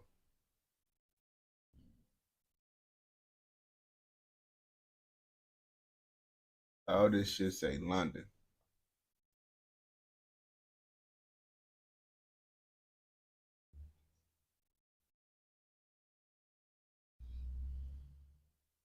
I ain't gonna lie to you.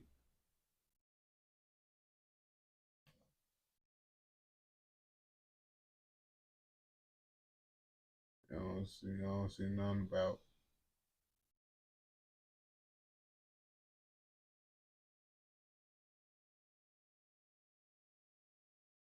Oh, you talking about this shit?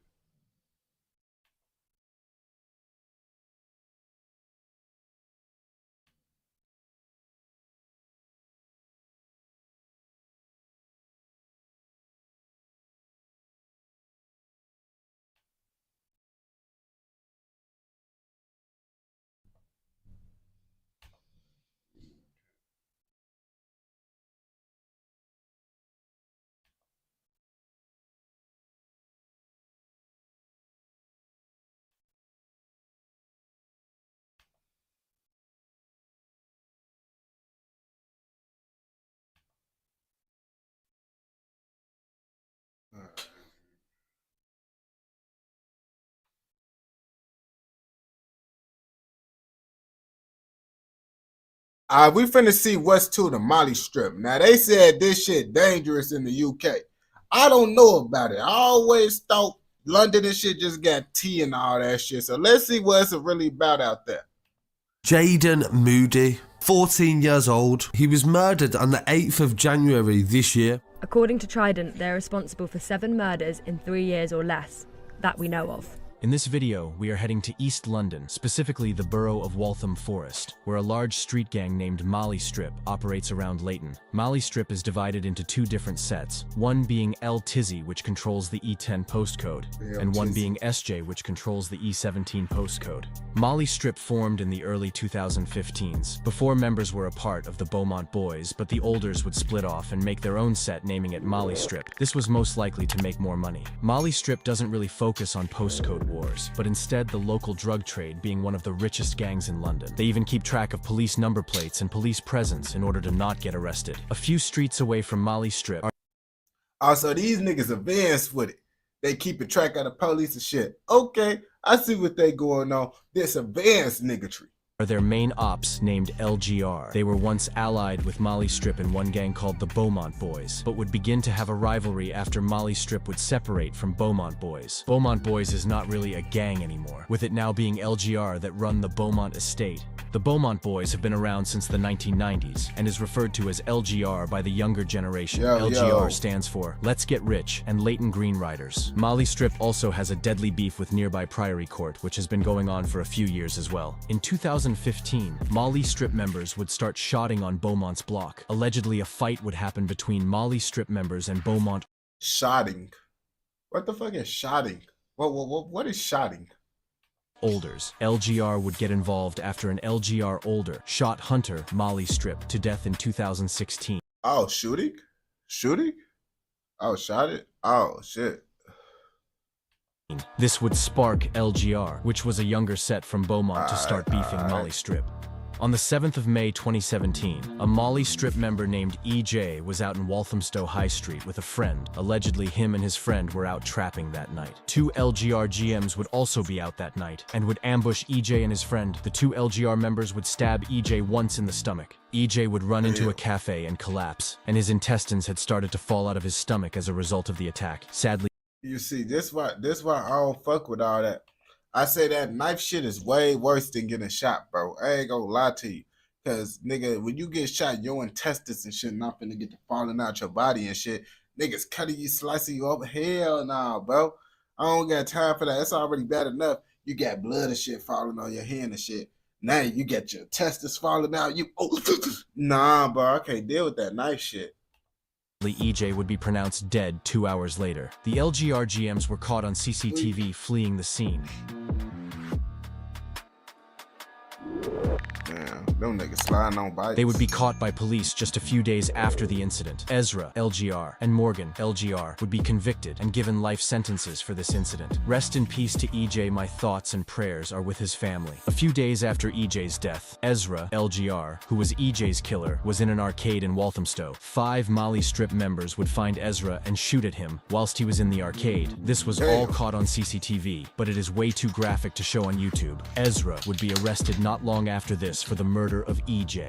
A few months after this incident, in November 2017, an LGR member named DS would start dropping songs and would document the beef in these songs. He released Leighton's Calling, which would show UK drill fans what was really happening in Walthamstow. In March 2018, 3 Molly Strip members would seek retaliation for the murder of EJ and would ride to their op block with intention to find their ops. They would spot a Priory Court member named Nino. The Molly Strip members would spy on Nino and then they would shoot him in the chest, killing him whilst he was sitting in his van with his friend listening to music. He was not a part of LGR, but he was a part of Priory Court, which Molly Strip also heavily beefed.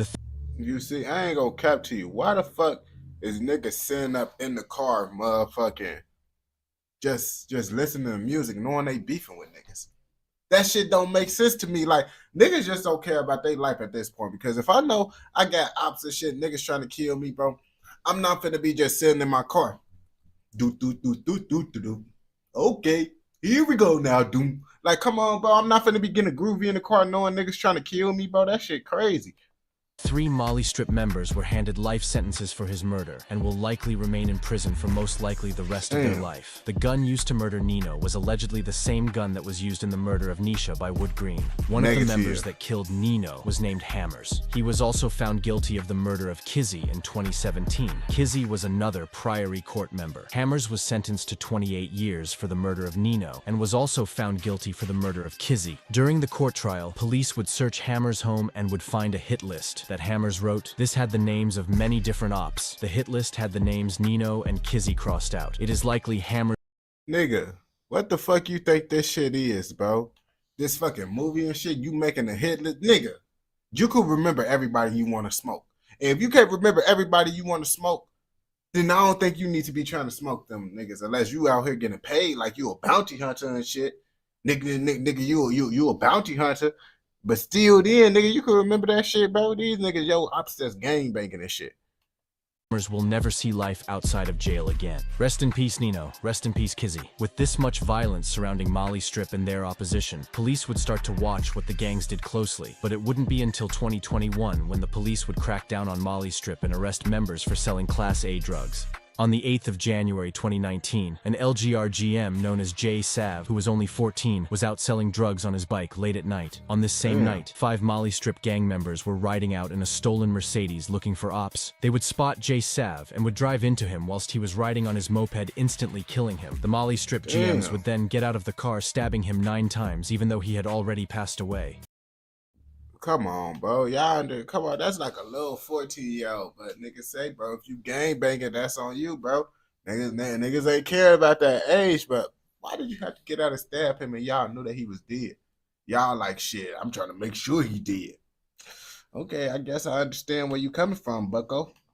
Jay Sav had moved to London in order to get closer to his grandma who lived there. This entire incident was also caught on CCTV, but it is way too graphic for me to show here. A Molly Strip member named AB was the only one arrested for the murder, whilst the other members have not been arrested. AB would be caught on CCTV in a shop buying cigarettes 10 minutes after the murder took place. He was arrested hours later and was given life with a minimum of 21 years. You see, he a real nigga, bro, because you gotta think about it. It was multiple motherfuckers that did the shit, right? And he the only one that got caught, bro. He the only one that got sentenced, bro. That means his ass held it down. He didn't tell on the nigga. He a real nigga, bro. He got to get an outstanding member award. This was a prime example of 2 kids caught up in the wrong life. AB was abused during his upbringing, and his dad was killed in King's Cross. This would make him vulnerable to being groomed into that lifestyle. Jay Sav's life was also just beginning, but he fell in with the wrong crowd and would be selling drugs from young. All around, it's a sad situation. Rest in peace to Jay Sav. My prayers go out to his family. After this murder, there would be lots of tit-for-tat incidents between LGR and Molly Strip, resulting in stabbings and shootings. And later in 2019, we would see the first instance of a Molly Strip member making music. After this murder, a Molly Strip member named Richie would burst onto the scene and start dropping UK drill bangers, like Crooks and Bingo. It was alleged that Richie was present at the double murder of 2 Leytonstone GMs in 2014, named Fox and Hollow, but would flee England for 5 years and return in 2019. This is not confirmed, but alleged. A few other Molly Strip members would also start rapping during 2019 and 2020. This included I ain't gonna cap to you, man. Fuck that shit.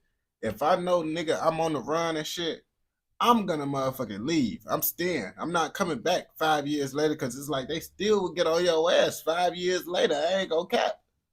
Rondo Montana, Ridla, and Baby Mane. These songs would blow up and catch a lot of attention from UK drill fans. LGR would also start dropping rude songs, dissing Molly Strip consistently. A lot of instances of violence between Molly Strip and LGR are explained in their drill songs.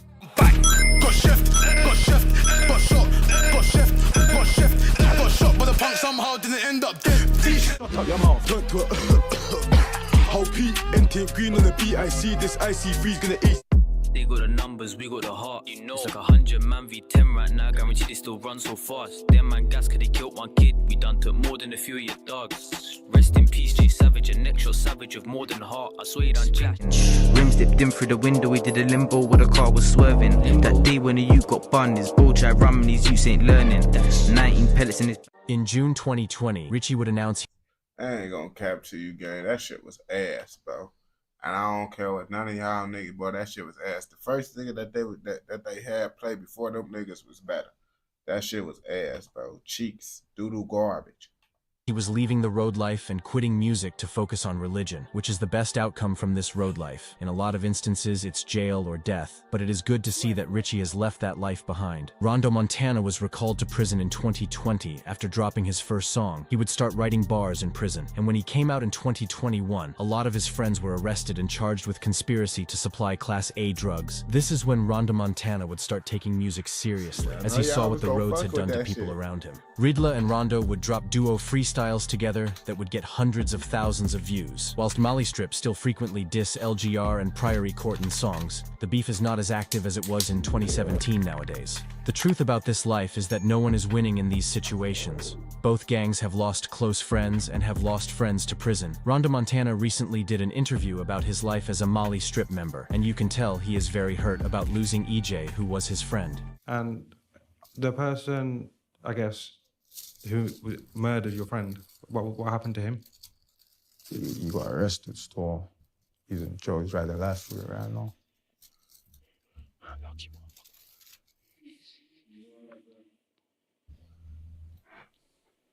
literally.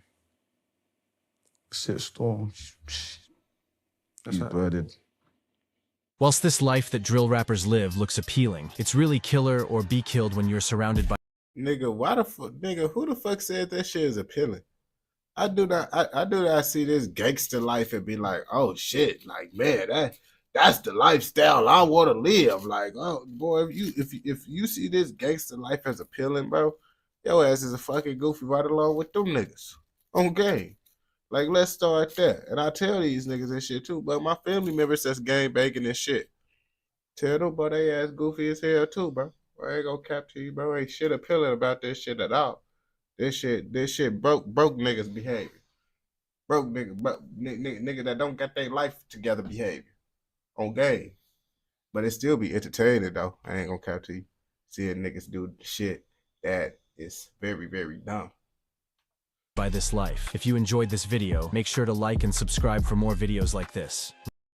On game, nah, they was tweaking. They was tweaking. The nigga activity, bro, was at a high. I like the nigga tree that was going on. Lots of bullshit, lots of shit that Crash Out would be proud of. You feel me? And I see why y'all said they be getting wild out there, bro. They like to run over little kids and stab them and shit, bro. It ain't nothing more diabolical than that. You feel me?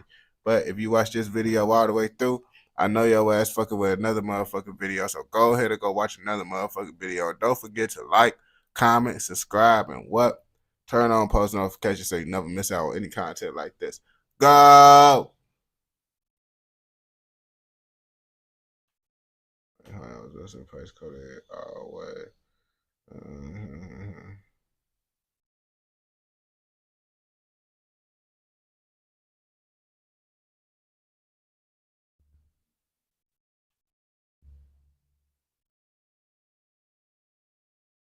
I don't check. I can check it out after I get done with this video.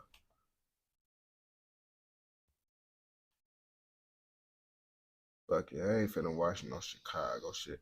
I'm actually finna watch a video that let me show y'all something about type of content I be liking. Okay. Cause I react to what the people want. Even the American content, but let me show you something about. Show you something real fast, bro. Shit like this. But the real shit I like to see.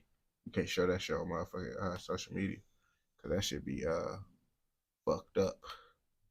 That shit be fucked up. I be looking at that shit, bro. I be looking at the shit like, you know how they be saying them niggas be doing all that diabolical shit on that street shit. Yeah, I be looking like the videos of them cartel niggas actually chopping niggas up and shit.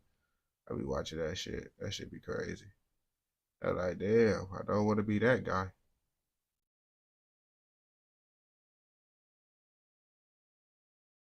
Hell yeah. I guess you would consider that. Or whatever the fuck them cartel niggas be doing in them other countries, bro. Them niggas I be watching, bro. I be watching that shit, but lots of that shit, it doesn't get it taken down, bro. Everything get it so censored that I used to look at that shit on Reddit. And then they used to show it on Facebook a lot, but then they stopped doing that shit. So it's like, damn, you stop showing the shit on Facebook. You don't show the shit on Reddit. But this shit just kind of hurt my feelings.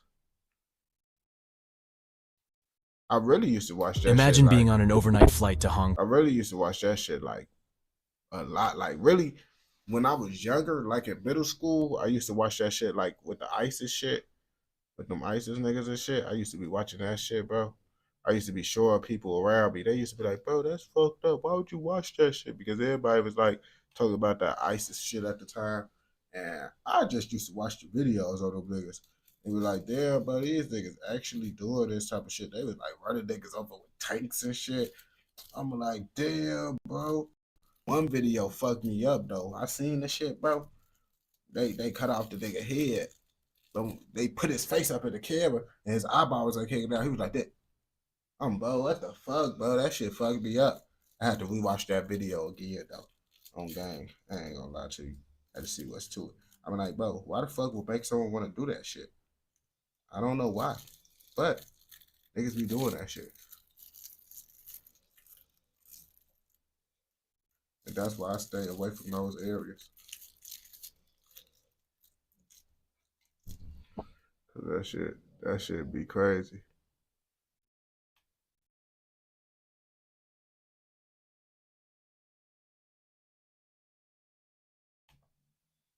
We finna watch I finna watch a Final Hours video. But like some deep, not them random rappers and shit. Like, let's see. Stuck in a pipe to die. I'm trying to figure out what would be the most interesting way that niggas be dying. Cause I watched the plane video.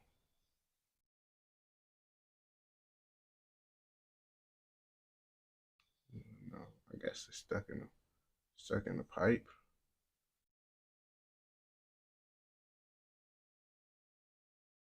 Damn. That shit in Russia. I watched that abandoned on Mount Everest.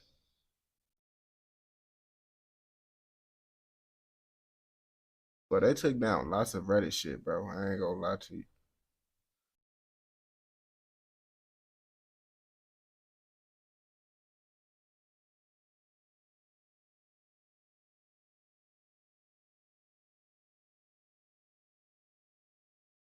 I guess I don't know. I'm trying to figure out which one would be more interesting.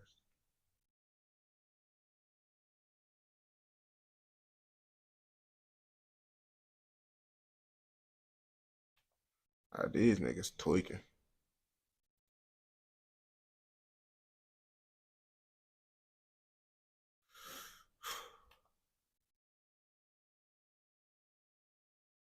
Divers running out of time. Concrete pipe. Man, it's fucked up when you getting stuck inside a pipe and shit. Now, how niggas get stuck inside a pipe? I don't even know. But that's what we finna find out in this motherfucking video. And it's not good for the people that's stuck in this shit. When divers miss a single element in planning a fairly simple dive, they risk not only their own lives, but those attempting to save them. And a frantic rescue effort can lead to catastrophic results. This is the fatal breakdown of the Rosa Siphon accident. Marty Rode and John Eberly were planning for an interesting day of work. They had been hired by the Rosa Irrigation District to do a diving project, which involved hooking a metal cable to cars wedged in the pipes below an irrigation canal. In Yakima County, Washington, a large canal system is in place for crop irrigation. Since it's an easy place to ditch a car and have it wash away, this canal system has often become a dumping ground for stolen vehicles or joyriders. Unfortunately, this practice ends up blocking the irrigation canal system in the underground siphon pipes, limiting water resources for farmers during the growing season. But what can you do when 3 cars are wedged in a 13-foot diameter concrete pipe? In the past, the irrigation district was able to hire divers to go down to inspect the clogged area, hook metal cables to the car's frame, and then use a winch to pull the metal debris from the pipe. It seems You see, bro, I ain't gonna cap to you, bro. Anything that involve going into large bodies of water, I can't do. Salutes to them niggas, bro, because that shit crazy as hell going to go do this shit. like a fairly simple operation, and had been done several times before. Siphon number 4 was the problem area today. The underground pipe was 13 feet in diameter and over 2,200 feet long. On this day, Marty and John were going to be those divers. They were each experienced recreational divers, but were not certified in cave or commercial diving. You see, these niggas ain't, you see, I ain't gonna cap to you, bro. If I ain't certified, I'm not doing shit. I'm not even trying to be certified in this type of shit. I ain't gonna lie to you. This serious omission would lead to catastrophic results. As the men geared up in their scuba suits and air tanks, they let the district workers know that they only had an hour of air, so if they weren't back within 45 minutes, to call for help. Their plan was to travel down 100. Hey, nigga, you pushing it a little bit too much now. I ain't gonna cap to you. I need 5-6 hours of air down there for an hour job. I ain't gonna lie to you. We need extra air just in case, nigga, because you never know what could go wrong. An hour amount of air, that shit don't even sound right doing a motherfucking job.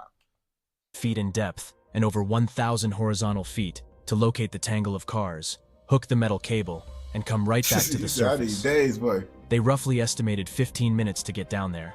15 minutes to hook up the first car, and 15 minutes to return to the surface. It was a cold day in Washington, where the March temperatures were in the 40s during the day and like dipped boo-boo below water. freezing overnight. Marty and John had to break through the ice at the siphon entrance to get inside. You see, nigga, once a nigga got to break through ice and shit, I'll be like, it's a dead mission, my nigga. The ice told us we is not supposed to be down here during this time. That's why the ice is blocking us off. Feeling of dropping into a concrete tube that was covered in a layer of ice was daunting to say the least. The men slid into the cold water and dropped below the surface to start their descent. The canal was mostly dry, but the siphon tunnels, which dip below major roads and obstacles on the surface, would hold water year-round. This water was cloudy with dirt and floating debris. The two men slowly worked their way down into the depths of the dark concrete tube. It wasn't exactly narrow, because the two men could swim side by side, but if they reached out their arms, they would be touching the sides of the siphon. The lights that they had brought down with them were no match for the murky, cold water. They could only see a foot or so in front of them as they moved down deeper, with the claustrophobic feeling of walls closing in on them. Their dive watches marked the depth, so they knew that they were finally getting close to the bottom. Now it would just be a matter of locating the tangle of cars. They had taken a gamble picking which side to enter from, because it wasn't known exactly how far down the pipe that the cars would be located. You see, bro? It's all these unforeseen things. You don't know what the fuck could even be going on down there. And you only got an hour of motherfucking air. An hour of air? That shit bound to go bad. Like, I already know the shit. I didn't even finish the video. I just know the shit go bad. What's the nigga said? An hour of air. What the fuck? They continued to move through the cold water until they swam right into the first bumper of the cars. They made quick work of hooking the cable to the frame, eager to escape this ominous place, and signaled each other that they were ready to head back.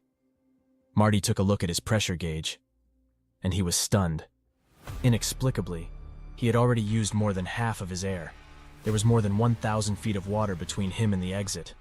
You see, my nigga? You see, my nigga? Because you got an hour of motherfucking air. That's why I'm saying you need extra air, because you never know. Shit like that can happen. You use something that more air getting used than what's supposed to be used. And now your ass looking crazy and shit because you want to go down with an hour of air. And it wouldn't be enough. John checked his gauge and found a similar problem. They instantly felt panic and dread. This had already been a harrowing blind dive in dark, freezing water, and now they didn't have enough air to make it back. They had a small backup cylinder of emergency air to share between them. Knowing how quickly that panic can become deadly for a diver, they each used their training to remain calm and carefully start the trip back. Wow. It might seem like you would want to swim as fast as you could to get back to the surface, but that can deplete air even more quickly. They would be striving for efficiency, calm, slow breaths and efficient muscle movements to get them back to the top quickly. It didn't take long for their cylinders to empty. The emergency air was started, but the supply was limited. With two men sharing the air tank, it was unlikely they would both be able to make it the rest of the way before the supply was completely gone. On the surface, the district workers had been watching bubbles come up from the tunnel over the preceding 45 minutes. Suddenly, they slowed down, and then completely stopped. The irrigation district employees were not dive experts, but could see that something wasn't right. They called 911 and asked for help to save two divers from Canal Siphon number 4. Search and rescue volunteers were dispatched quickly. The local dive rescue team was made up of volunteer divers and firefighters with diving experience. You see, they using all these volunteer niggas and shit. That's the fucking problem right there. Y'all not having real. You see, an expert damn near would have told y'all ass, nigga, I need more oxygen, nigga. What the fuck? Oxygen could go faster than what motherfuckers expect it to go. You feel me? Like, nigga, an hour worth of air could be gone in 30 minutes. You feel me? I don't even know shit about the oxygen shit. I just know, I'm pretty sure that's how it could go. The dive conditions were extremely concerning because there were no safety lines to each diver and no communications with the men in the water. It was not a normal commercial dive, but the search and rescue team was urgently hoping to find these divers in an air pocket somewhere below. When Rusty Hauber and Charlie Mestaz entered the water to find the district's divers, they were securely tethered to their own safety lines. They followed along the metal cable that was pulled tight down the middle of the pipe. In just 20 minutes, they had found the two divers, but it was clear that They were gone. Rusty and Charlie wanted to recover the bodies, but quickly realized that, surprisingly, their air was depleted beyond what was expected. What the fuck? They had planned a decompression stop on their way back, but now there would be no way to complete that stop. The men were shocked at how quickly their air had been used. Bro, because y'all steady using fucking volunteer niggas. What the fuck? How the fuck y'all go down there trying to save these niggas and you damn near finna die the same way these niggas died? Like, y'all ass should just stayed y'all ass up there, bro. I ain't gonna cap to you. Y'all should just stayed y'all ass where y'all was at. Y'all niggas obviously ain't no help. You obviously, as y'all can see, if they would have found them niggas alive, they still wasn't gonna be able to do shit. These niggas finna die themselves. But they did have a single emergency cylinder to share. Charlie and Rusty weren't cave divers or commercially trained. They were hobbyists who had trained in search and rescue. Bro. The additional safety divers up top were supposed to meet them at the decompression stop, just 20 feet under the surface. Around the 30-minute mark, they could see the lights coming up from below. The two final rescue divers, Sarah and Dwight, dropped into the water to meet up and assist Charlie and Rusty with whatever the outcome of the rescue. When they arrived at the deco stop, Rusty and Charlie weren't there. Dwight went back to the surface to alert the team. Sarah pulled herself along the cable in the cloudy water, feeling around to make sure she didn't swim past anyone. After several minutes, she was horrified to feel a body floating in the pipe. Sarah had gone down to get a grip on the heavy, lifeless body. Bro, you gotta be fucking kidding me. You gotta be fucking kidding me. How the fuck y'all niggas is going, y'all niggas die trying to go save. Leave the shit to the professionals. This is why they say don't try this shit at home. Because y'all ass shouldn't be trying this shit. Like, what the fuck is wrong with motherfuckers, bro? Body, and saw that it was her friend Charlie. It was incomprehensible. She swung around and tried to get a grip on his body to pull him back up to the metal cable above. Once she was able to get a hand on the cable, she had a chilling moment of panic. Which way was out? She had moved around in several orientations, bro. And now the muddy water around her don't made it impossible. Bro, don't tell me this bitch finna die. Don't tell me we finna get another body, because this shit is just like, I ain't gonna capture. Why? Like, why y'all doing this shit, bro? At this point, bro, if you know you ain't capable for this shit, certain things you should be like, oh yeah, let me just try to do this shit the best of my ability. These type of jobs you can't do at the best of your ability. You gotta be the best of the best, and if you're not, you're gonna end up being cooked. Possible to orient to the way out. She had a 50-50 chance of heading the right way, and was sick with indecision. Just then, Dwight swam right into her on the cable. She felt her stomach drop, and the desperate relief of the right direction was overwhelming. She and Dwight were able to locate both of the rescuers and pull them to the surface. Rusty and Charlie had completely run out of air, including the shared emergency bottle. Despite heroic efforts to revive them, the men ultimately died trying to save Marty and John. It was a Bro, okay. So at least she survived, but you see, Shorty ass almost died. Shorty ass almost just died. So it's finna be 5 of the ass that died. So what was we learning from this shit? Don't try to go be a superhero. This is not no superhero movie. This ain't no comic, nigga. You try to go out here trying to be Aquaman, your ass damn nigga gonna die. That's what I learned from this shit. I ain't gonna cap to you. Truly stunning outcome. 4 men were dead. They were trained divers, but made a catastrophic error in planning. When calculating how much time their full tanks would last, they had considered the depth of 100 feet and expected to be there for just a short time. What they missed was the temperature. At 40 degrees, a diver will breathe much faster to compensate for the body's effort to stabilize its temperature.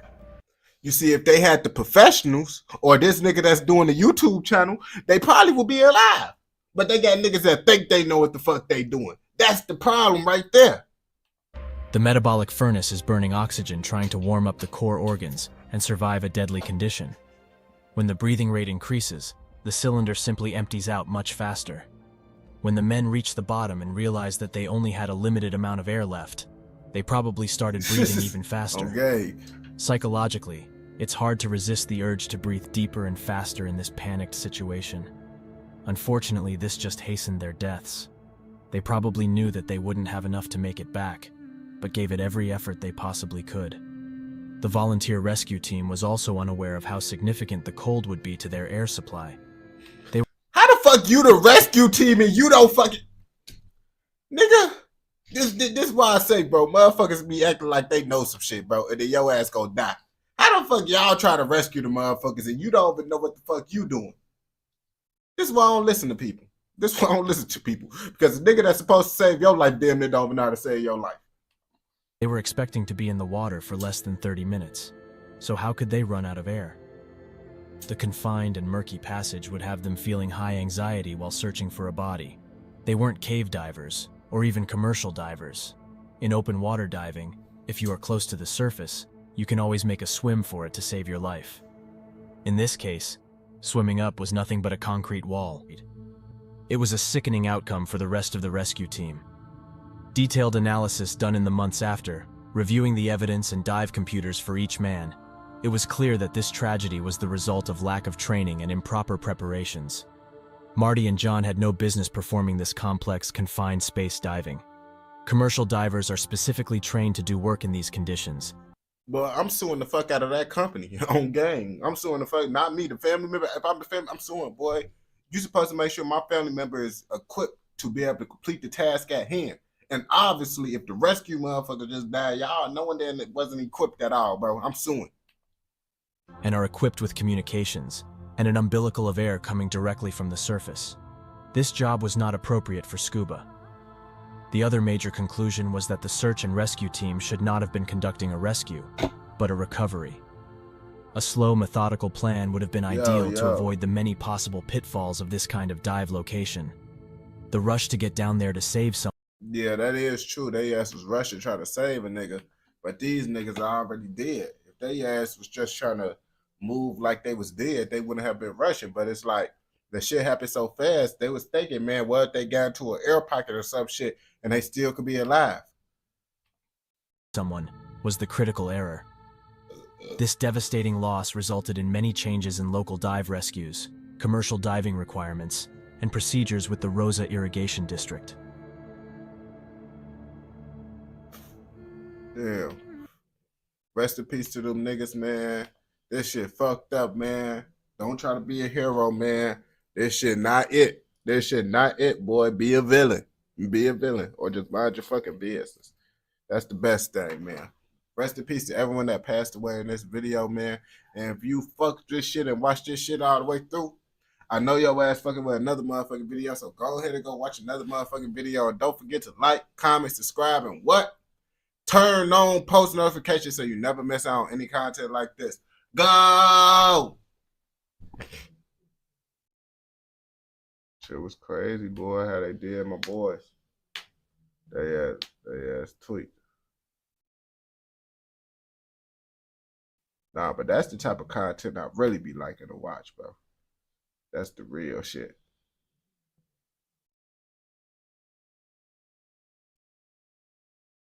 That's why I can't watch certain shit back to back.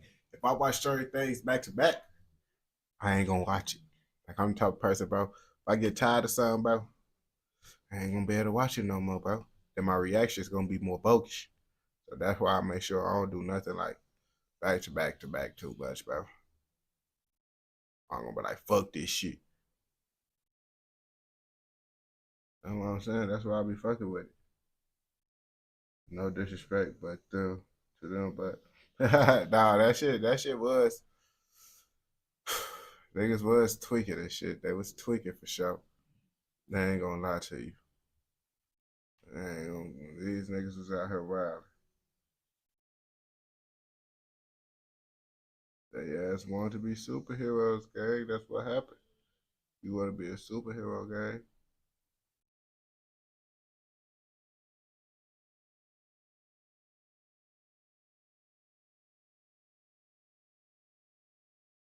What the fuck is it? Watch, bro.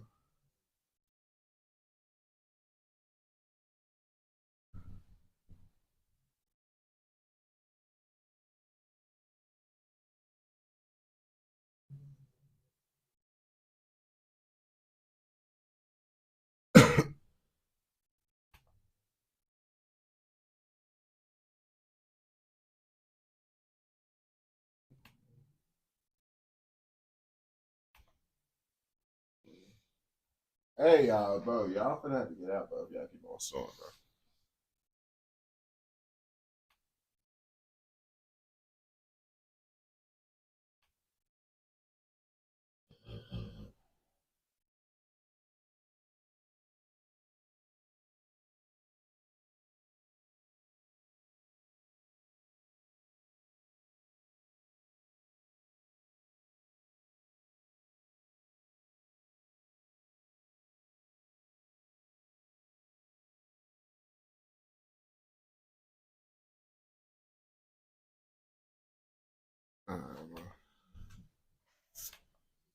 Hey, go. Get out. Go. In the living room. Go. Flat. Luna, TT. When divers miss a single element in planning a fairly simple dive, they risk not only their own lives, but those attempting to save them, and a frantic rescue effort can lead to catastrophic results. This is the fatal... Go. Luna. Out. Flat. Out.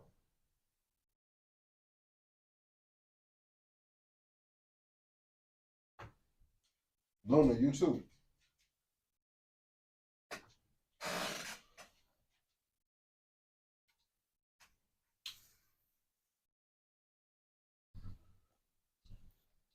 That'd be tweaking. More dive videos. Here's why you don't want to fall off a ship. Let's see why the fuck you don't want to fall off a ship.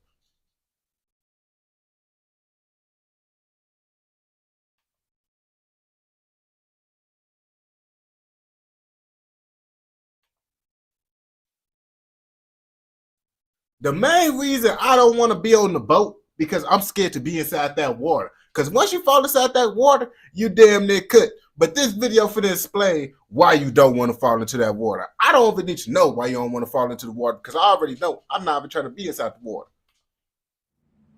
You're on a cruise enjoying a holiday. You lean up against the railing, taking in the view, your eyes to the sky, a fresh cocktail in your hands. Up until now, the weather has been quite pleasant, the sea calm. But over the last few hours, dark clouds have rolled in, blotting out the sun, and the sea's kicked up to a nasty chop. That's what I'm saying. Those out on deck, who have been enjoying a drink with their friends or activities with their families all day, now duck inside for shelter. Then it occurs to you in that moment, the only thing standing between you and the monstrous seas below is the metal railing of the ship you've been leaning against. Suddenly, you hear a crew member barking into their radio the words, "Oscar, Oscar, Oscar." What the fuck Oscar mean? The ship comes to a stop and starts a turn. You and the other passengers exchange confused and worried glances, and then a name begins to be repeated over the ship's loudspeaker. The situation becomes Oscar clear. Phil? A passenger has just gone overboard, and your leisurely holiday has now turned into a rescue mission. Damn, Oscar Phil. Ladies and gentlemen, I'm your friend Mike Brady from Ocean Liner Designs, and this is what happens if you fall off of a cruise ship. Alright. I don't want to go on the cruise anyway. Fuck niggas.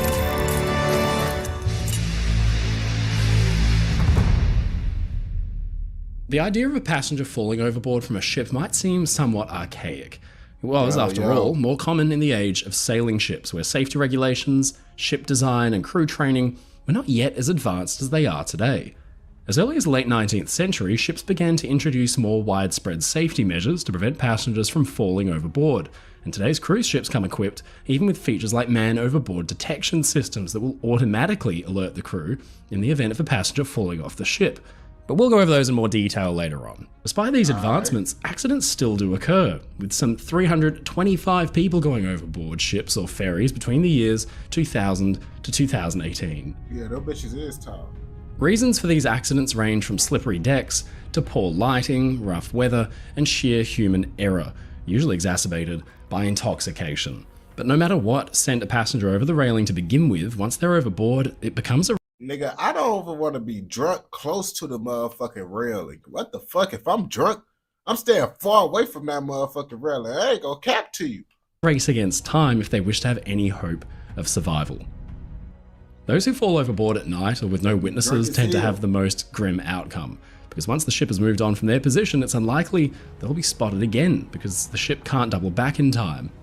Only around 17 to 25% of those who fall overboard are ever rescued, meaning that time is of the absolute essence if a passenger is to be recovered after a fall.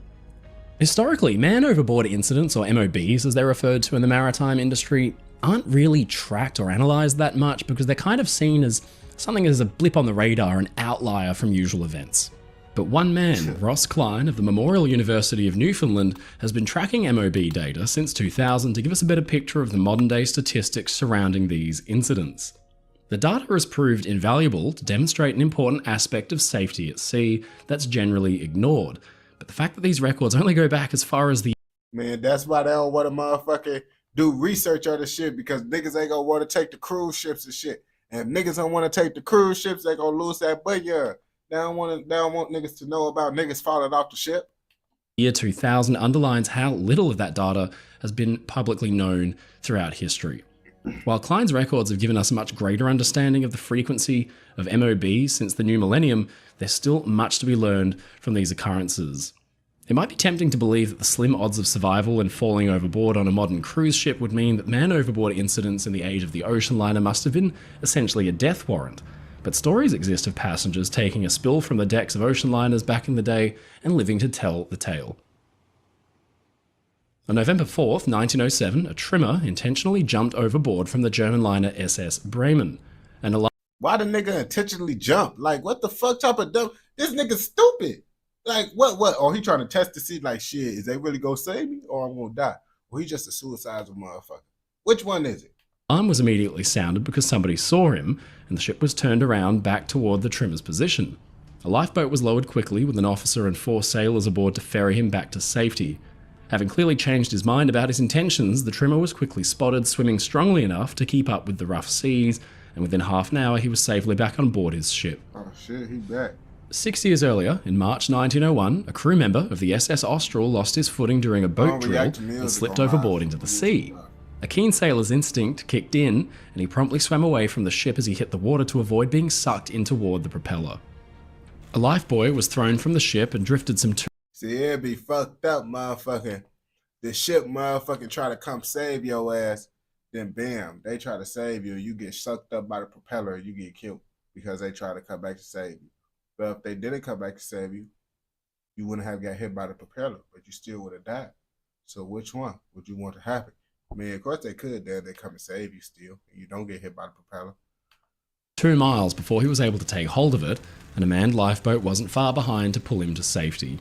The entire sequence of events, from the sailor's fall to his eventual rescue and the Austral being underway once again, took no longer than 20 minutes, a further testament to the quick thinking and efficiency of ship's crew members back in the day.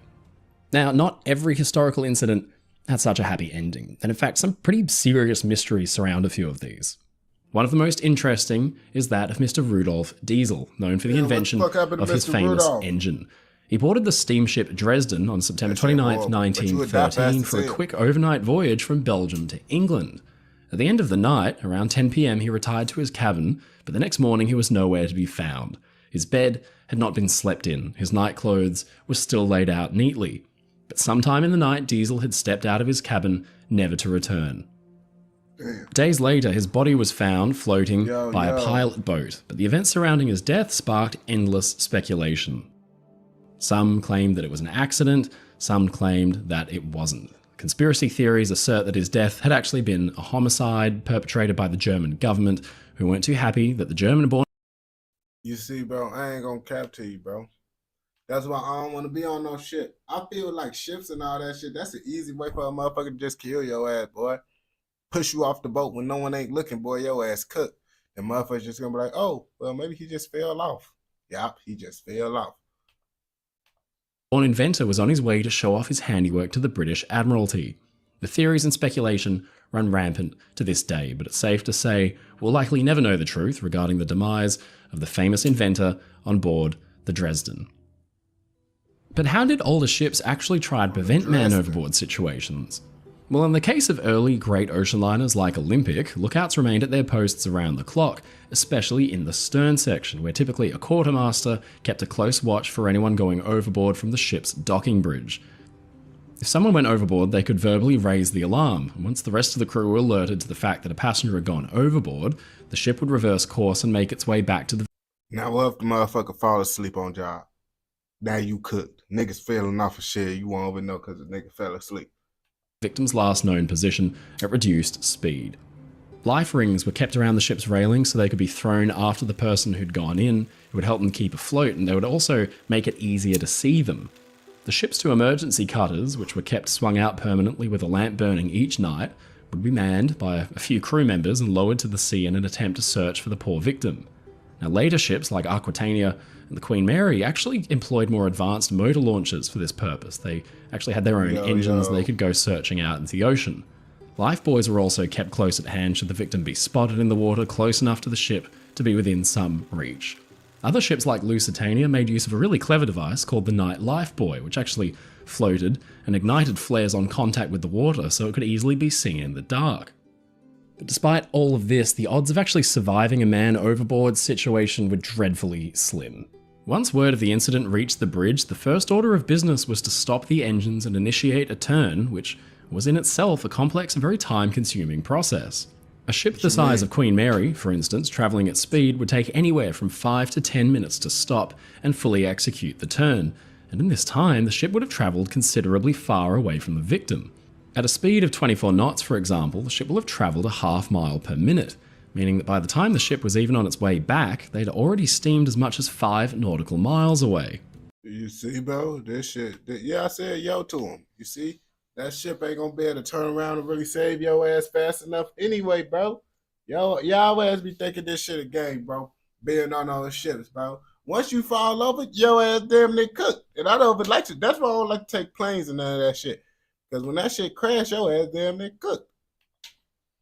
Once the ship reached the victim's last known position, spotting them was the next hurdle. Because with the chop of the water and the foamy white caps, it made it nigh impossible to actually see the victim, who could only be visible from the neck up. Compared to the massive scale of a ship, a lone human bobbing in the water looks like little more than a tiny speck.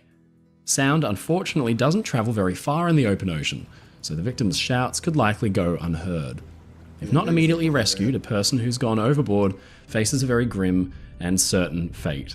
Exposure to freezing water temperatures means that hypothermia is one of the most immediate risks, but if exposure is not the concern, then the unfortunate march of time will be. Without any extra flotation, most humans can only tread water for around 2 or 3 hours, meaning that once you hit the water, the clock has already started ticking.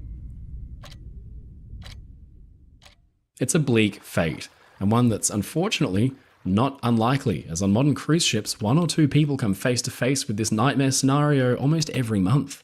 Now, this is despite all of our advancements in safety regulations, high-tech equipment, and more efficient protocols. And one of these really clever devices used nowadays is a kind of automatic detection system. It uses thermal imaging cameras and small radars along the hull to detect a large signature over the side. Now, this automatically raises an alarm on the bridge. The systems are mounted along the hull in stations, and the biggest cruise ships can have as many as 12 or so. The system itself can cost around $250,000, so it's no small investment. The issue is, though, that the system creates a prevalence for false alarms. Large seabirds, for example, could trigger the alarm. The truth is, there's no surefire way to guarantee someone who falls overboard will ever be seen in the first place. Between 2009 and 2019, only 48 people out of the 212 who fell overboard were ever saved from the water. Damn. The cruise industry as a whole seems quite content good. to sweep those statistics under the rug, oftentimes citing drunkenness or irresponsible behaviour as the reasons why a passenger might fall overboard. The theory or the mentality seems to be that if every passenger is behaving responsibly, it should be near impossible to fall off the ship at all. But when the cruise industry relies so heavily on the profits earned from alcohol purchases on board and the sale of drink packages, a different problem emerges. Promoting responsible behaviour suddenly becomes something of financial liability, one that most cruise lines are kind of hesitant to take. The consequences of this can actually be disastrous, as it was in 2016 when Samantha Broberg boarded the Carnival Liberty for a vacation with her 2 close friends. By 2 a.m. that same night, she'd been served some 19 drinks and found herself sitting atop the ship's railing with her back to the ocean. Whether it was caused by the roll of the ship or her own inebriated state, just a few moments later, Samantha lost her balance and fell backwards into the sea. Her friends, who were asleep at the time, were none the wiser until the next morning when her disappearance was finally reported to the crew. By 5 p.m, the Coast Guard was brought in to search for Samantha, but by then... Yeah, she was cooked by then. Y'all people were asleep. Once you wake up Shit, if you was asleep that whole time and you wake up like, damn, yeah, they cooked. Well, it depends on if they just fell down or not. But 9 times out of 10, they probably been just fell down. Your ass just finding out they missing. It was far, far too late. Surveillance footage later gave Samantha's family the answers they sought, but not the answers they'd been hoping for.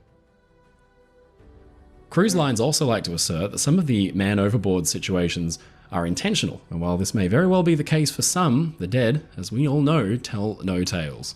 And for many of those who met this tragic fate will never know the truth surrounding their demise. Away from the shore. In May of 2024, a man was reported to have gone overboard the Royal Caribbean's Icon of the Seas, the world's newest and largest cruise ships. Details were scarce, with passengers even being informed by the ship's captain that the man in question had been found safe, an announcement which was met with cheers and applause throughout the ship. But later, word began to spread that the man had indeed been found, but he had not survived the ordeal. While confusing, for the most part, this turn of events was largely shrugged off. A passenger on board described the lukewarm reaction to the news from his fellow travellers by saying it just seemed like more people would have been like, oh my gosh, what's going on? But no, people were just going about their day. It's kind of dystopian. Sometimes the impossible can happen though. I mean, shit, it's because, like, you gotta understand, niggas hear about niggas die so much every day, back to back to back. It's just like, nigga, and what you want us to have the same reaction every time? Oh my gosh, oh my god. No, that shit, not it. In around 2022, James Michael Grimes fell overboard from a cruise ship and survived 20 hours treading water in the ocean, and he was found alive and well. When stepping aboard a ship of any kind, a passenger is assuming a level of responsibility for their own behaviour, and they should acknowledge their role in their own safety. It seems for the most part that your average ship's passenger understands this, and that's why instances of... But this is shit, we gonna react to some other shit too. But I had to react to some of this shit because I get tired of watching that street shit. This is actually what I'll be watching on my free time, bro. People falling overboard remain relatively rare. But as we've seen, both historically and in the modern era, these incidents are still not unheard of. So what can really be done to stop it? Well, short of enclosing passengers entirely indoors, it seems there will always be incidents of people falling. It just comes down to the people, bro. At the end of the day, bro, it's just the people, bro. If you keep on motherfucking letting motherfuckers be drunk as hell over a motherfucking ship that they could fall over with any slip and fall, bro, it's gonna be bound to happen. It's just gonna keep happening, bro. Unless you decide to take away the alcohol, or even taking away the alcohol, some dumb motherfuckers still gonna find a way to fall over. Really, you just gotta keep motherfuckers inside, but then motherfuckers be like, man, I ain't paying money to be inside all day and not be on the deck. So shit, there ain't really shit you can do but let niggas die. Falling or even jumping overboard, be it under the influence or otherwise.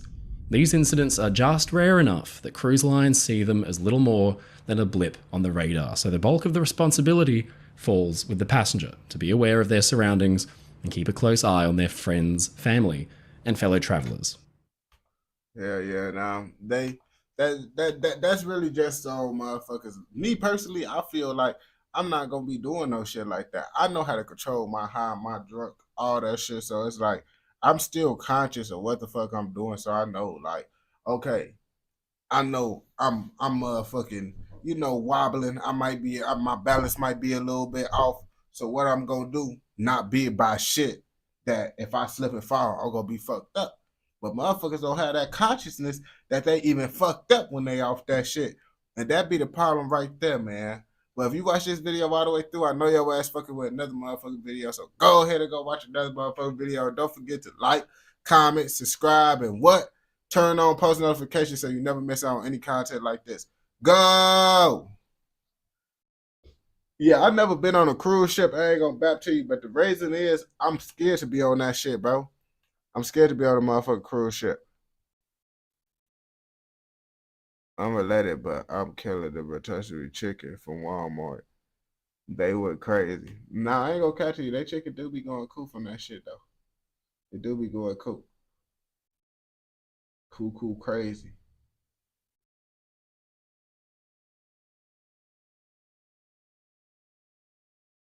Oh, you been on a boat? I think I've been on a little tiny boat when I was younger in Arkansas. But outside of that, Nah.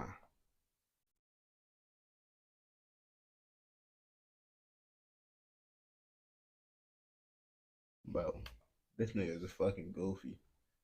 I keep on seeing about this shit, but I don't know what the fuck this shit is. Stop eating them fruit and vegetables from them grocery stores because it could be someone spraying bug spray on your shit. And you probably won't even know the shit. I mean, if you sniff the shit, then you might know the shit. But some motherfuckers don't sniff the shit. They ass just eat the shit. And you know how that shit be. You know, it seems like every day streamers or TikTokers are willing to do almost anything just to get a bit of views. And whether it's legal or illegal, they don't really care because they'll just do it anyway. And today is honestly no different because this TikToker was just caught and arrested for spraying poison on Walmart food. And this nigga showing his face too. That's a whole nother thing right there. Yo, dumbass is motherfucking doing some shit you're not supposed to be doing, and you showing your face. But why you showing your face? Because your ass want to motherfucker get some clout off the situation. Niggas do anything for clout. But even then, they got your ass on camera doing the shit. This nigga's a goof. Damn, he just spraying. Oh, he did not everything. He hit it everything up. Damn. Folks hit it. Where the fuck he at? We need to make sure we not at the same city as this nigga, bro. On game, because this nigga out here tweaking. That's what I'm saying. On the chicken, he got the rotisserie chicken. Someone just said he was eating the rotisserie chicken inside the motherfucking chat. Who just said they was eating the rotisserie chicken inside the chat? You see, he just got the rotisserie chicken. You better be safe out here. You better be safe out here, my boy. Like, I'm actually shocked that someone would take it this far. However, I am not surprised that it was this guy that... He looked like the type of motherfucker that would be doing all this miscellaneous activities. What the fuck? Folks ass got the pink bandana on like Harriet Tubman. What the fuck? I took it too far. Because you see, I happen to be chronically online, which basically means I don't put the phone down. And with that means I see a bunch of stuff that happens online, and I've definitely seen this guy before. The creator in question goes by the online name Woofy Coletti, and I think I'm pronouncing that right. Please don't kill me. As you can see in his bio, he refers to himself as the Supreme Villain. Damn, the Supreme Villain. I mean, he is doing some villainous ass works, bro. Cause you know all the old people like to get them fruits and vegetables and shit, bro. You really trying to fuck up the old motherfuckers, gang.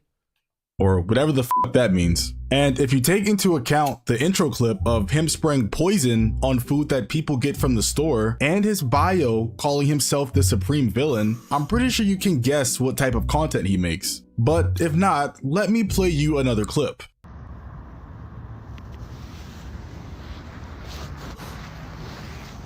Bro. What's this nigga doing? Oh shit. Devilish. No. You guys are locked in there. Forever. Damn. You see, these are the type of content creators that just get their ass beat, bro. These are niggas that be like, bro. When you see these niggas, bro, they get their ass beat. And they ass be like, bro, it's just a prank. It's just a prank. Nah, nigga, it ain't just a prank, bro. You finna get your ass beat. This man trapped a bunch of innocent people inside of a store and told them they couldn't leave. Do you know how scared I would be? Like, I legitimately think... Hey, bro, now you overdoing it now. Now you overdoing it. You know how scared I would be? Bro, look at the fucking nigga. I would have looked at this nigga and be like, oh, so he one of them motherfucking content creators that think shit is funny, huh? That's what the fuck I would have thought, but be scared for my life? Cause a nigga locked the door with a bungee cord? What the fuck? What if someone had, bro, ain't no one that got the switch is gonna be locking the door with the bungee cord. With the little, let's start that. They're gonna be opening up that door to blow someone down, bro. I ain't gonna cap to you. That nigga locking them up in there, bro. I ain't gonna cap to you. That's not the goal. I don't even think the school shooter goal would be to lock motherfuckers inside because it's like he want to get to him type shit.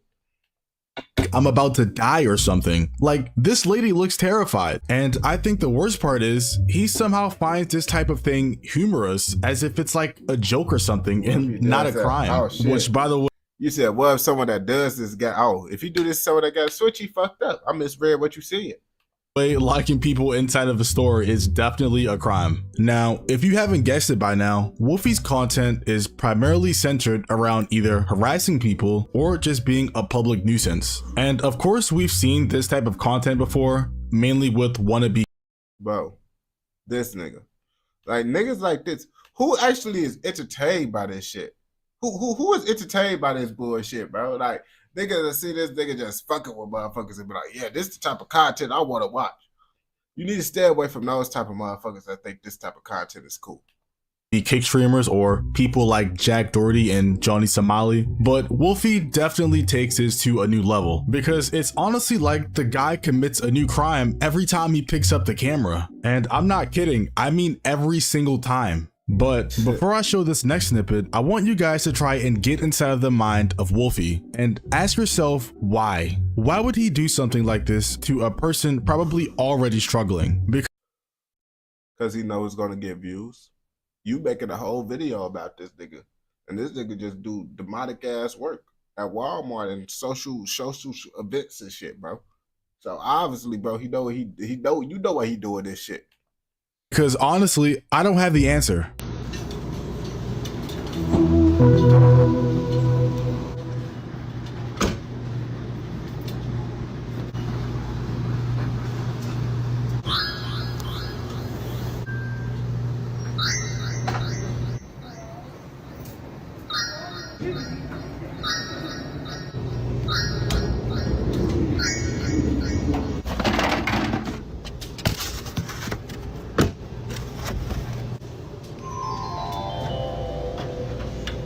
Is this nigga? That's not even a prank. That's just fucked up. That's just fucked up. That's really just a fucked up ass shit to do, bro. Like, come on, bro. Like, this shit is crazy, bro. Not like, what made him even think of this shit? Like I ain't gonna cap to you. Now you're wondering what he said. Like, what made someone even think of this shit? Like, yeah, I'm finna, like, that's very, very fucked up, bro. This entertainment, a prank, a joke? Well, the answer is it's none of the above. It's targeting someone who's probably already in a bad spot, considering they have to use a public laundromat. Like, imagine having a bad day in general, and while you're trying to wash your clothes, someone puts fucking eggs and bacon in your washer, which means you now have to spend more time and money at the laundromat. You see, they should put a lock on the motherfucking dryers until you get done or some shit, and you got like a little code so you can unlock it till the time is up, bro. Because that shit bullshit, bro. That's why I always hated laundromats when we had to go to this shit when I was little. But niggas ain't do this shit at the laundromat. Niggas was doing this, but he is making people's lives worse. He fucked up.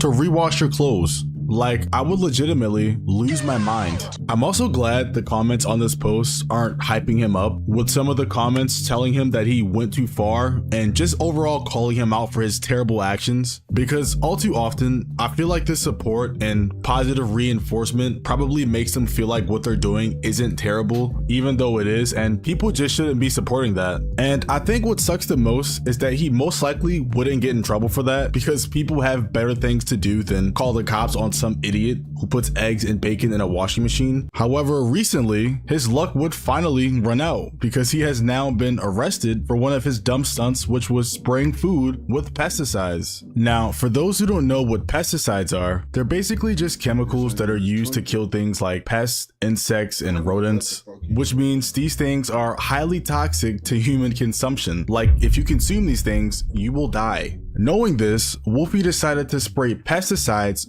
on food products at a Walmart and filmed it and posted it. And note, these weren't boxed up food products that were shielded behind several layers of cardboard or any type of protectants. These were food items that you're supposed to just peel and eat, making it. That's why they say you're supposed to wash your motherfucking fruit and vegetables before you motherfucking eat that shit, bro. That niggas like him is the reason why, bro. And well, I'm pretty sure niggas like him wasn't the main reason why. But nigga, this the reason why you need to wash and clean your shit, because niggas like him is this. It that much more dangerous. Anyways, it must have sank in his head that he posted a literal crime, or someone like a friend or relative told him, because he actually deleted the video from his page. But obviously by then it was too late and the video had already been downloaded by people, so the video, kept spreading. In big trouble tonight, accused of spraying pesticides on produce in the Valley Walmart. 27-year-old Charles Smith is facing a felony charge on a poisoning charge. He is along with several misdemeanors as well. So this happened Thursday at the Walmart on Stapley Drive. Police say Smith recorded himself doing it for a social media prank. He grabbed a can of bug spray, sprayed the produce aisle, then posted the video online.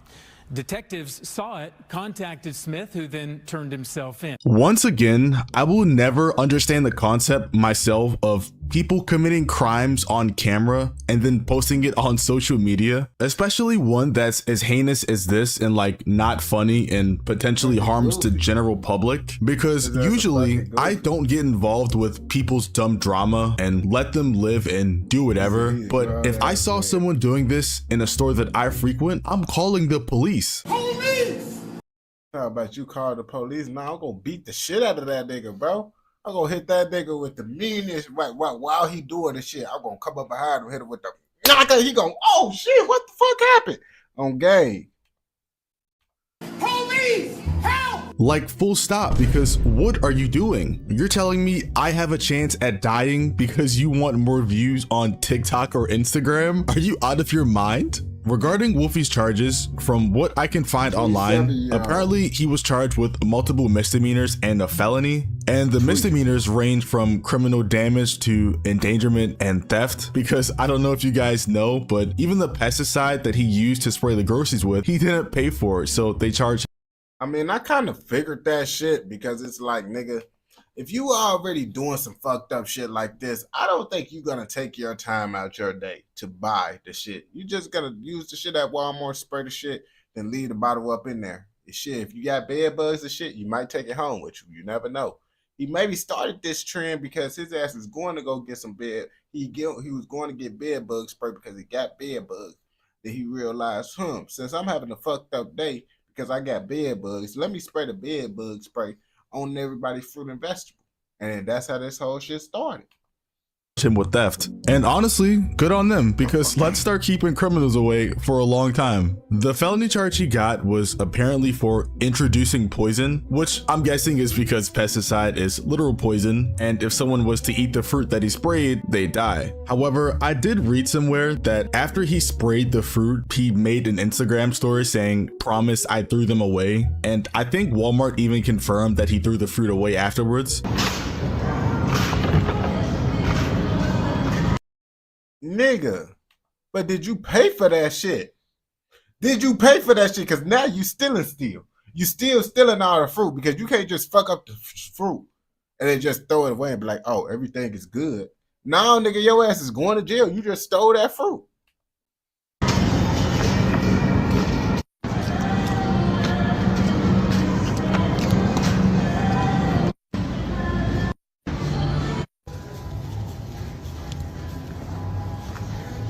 But it's like, now you're just wasting tons of money because you didn't have to throw the food away if you didn't spray it with poison. I definitely feel like Wolfie Coletti needs to be made an example of, because I can already tell there is about to be a sharp rise in the amount of people that are about to start going to stores and doing stuff like this. Because nigga, if you see this nigga do that shit and you be like, oh yeah, that's a great idea, let me go do that shit myself, boy, your ass is a fucking goofy. You's a goofy if you influenced to go do this goofy behavior that buddy ass is doing. These people don't care about the well-being of others. All they care about are views and attention. Like, watch how Wolfie baits this homeless man with the idea of him giving him food. Yo, you hungry? You hungry? You hungry? Yeah. All right. I don't know what's up. Probably McDonald's is closed. McDonald's? Look there. All right. It's probably closed. It's okay here. Just take this. Have a good night. Okay. Like, bro, who does stuff? And the nigga was just like, okay. If his ass fucked with the wrong homeless nigga, he would have got fucked up. He would have beat him with that motherfucking chicken. He got You fuck with the wrong homeless motherfucker, you gonna fuck around and find out the hard way. Stuff like this. Like, that is a human being. Like, he just wants food. Why introduce the idea and bait him and then give him some like raw whatever that is and just walk away? Or because he know it ain't no way his ass gonna be able to cook that shit, bro. He can't cook it, you feel me? So it's like, nigga, that's some motherfucking bullshit. Watch this time when he uses a fire extinguisher on a janitor.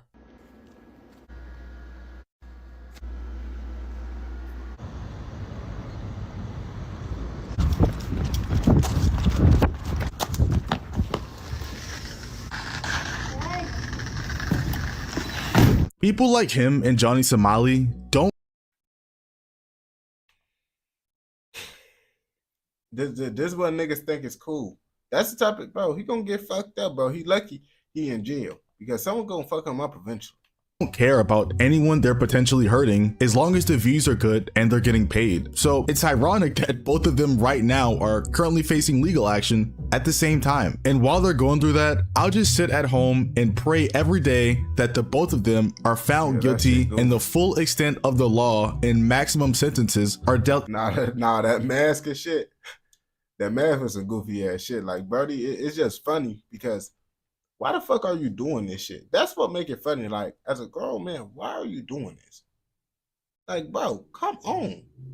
Out to both of them, which will probably show other streamers that this isn't the life to live. Anyways, I'm going to end the video here. This is still an ongoing case, so yeah, bro.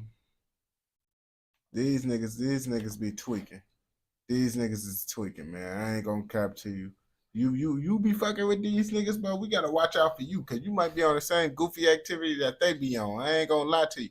If you watch this video all the way through, I know your ass fucking with another motherfucking video. So go ahead and go watch another motherfucking video. And don't forget to like, comment, subscribe, and what? Turn on post notifications so you never miss out on any content like this. Go! All right, y'all. Guess what, man? Who is Johnny Somali? Who is Johnny? We're gonna do some Johnny Somali, and then after that, we're gonna do some UK shit again. Give the UK people what they want of their home country, the motherland of the UK. On game, we finna give them the motherland videos. Johnny Somali. Well, who the fuck is this?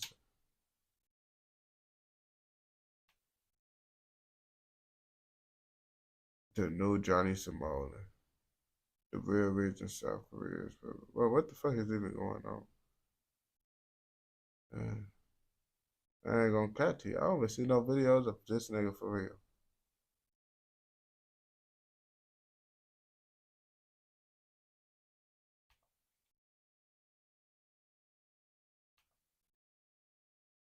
Most. But this nigga from Korea or some shit? Oh, that's why. Cause nigga said this nigga. I didn't know. I seen this black ass nigga from South Korea. I'm like, bro, who the fuck is this nigga? South Korea is protecting this nigga. Let's see what the fuck they talking about. Cause I don't know why South Korea is protecting this nigga. I honestly don't know what the fuck going on. I don't even know what the fuck we finna react. In today's video, you will see. I don't know what the fuck going on. Hold on real fast. Hold on.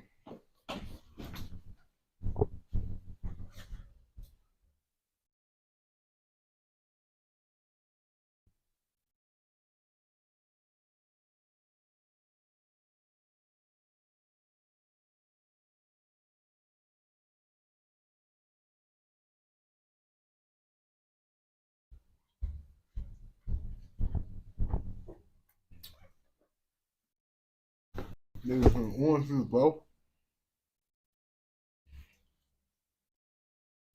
But I just went to go get some orange juice, bro. But bam, bro. Cause it helped me with my sickness.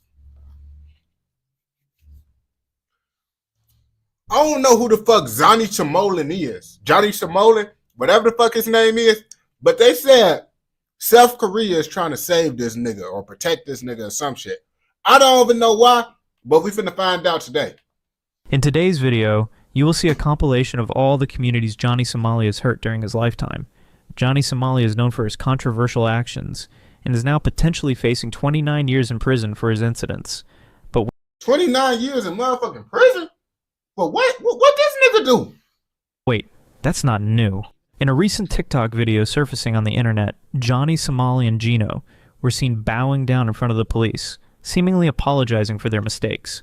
The video quickly made headlines, with people speculating whether Johnny had gotten into Who niggas bow down? Hey, you know you done fucked up when a nigga get to bowing down to the police.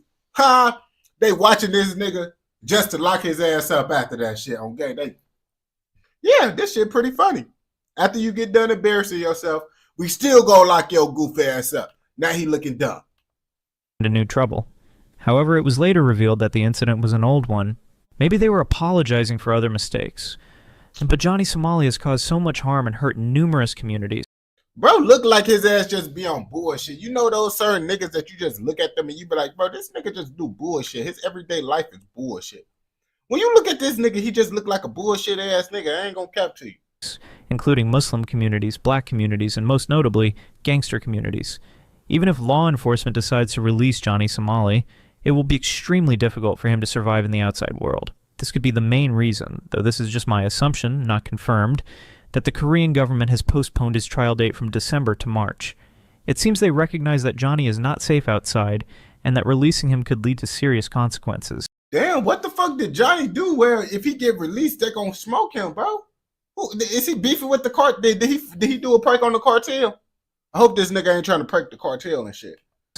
Additionally, since Johnny holds an American passport, South Korea doesn't necessarily have to provide any justification to their ally, the United States, for their decision. He can't stream. Oh, so now he has no revenue. And so people were like, yo, why is this guy in prison? Korea's like, why would he put him in prison and pay for his place to stay and food? You stay outside, you pay for your own shit. But he can't work. He can't leave. He can't work. He can't make money. Nigga, I'm not going to no other country anyway, bro. I ain't gonna cap to you. I'm scared. America is good enough for me. You know why I say America is good enough for me, bro? Because it's like we could get away with a lot of shit in America. Everybody be like, oh yeah, we don't get true freedom in America.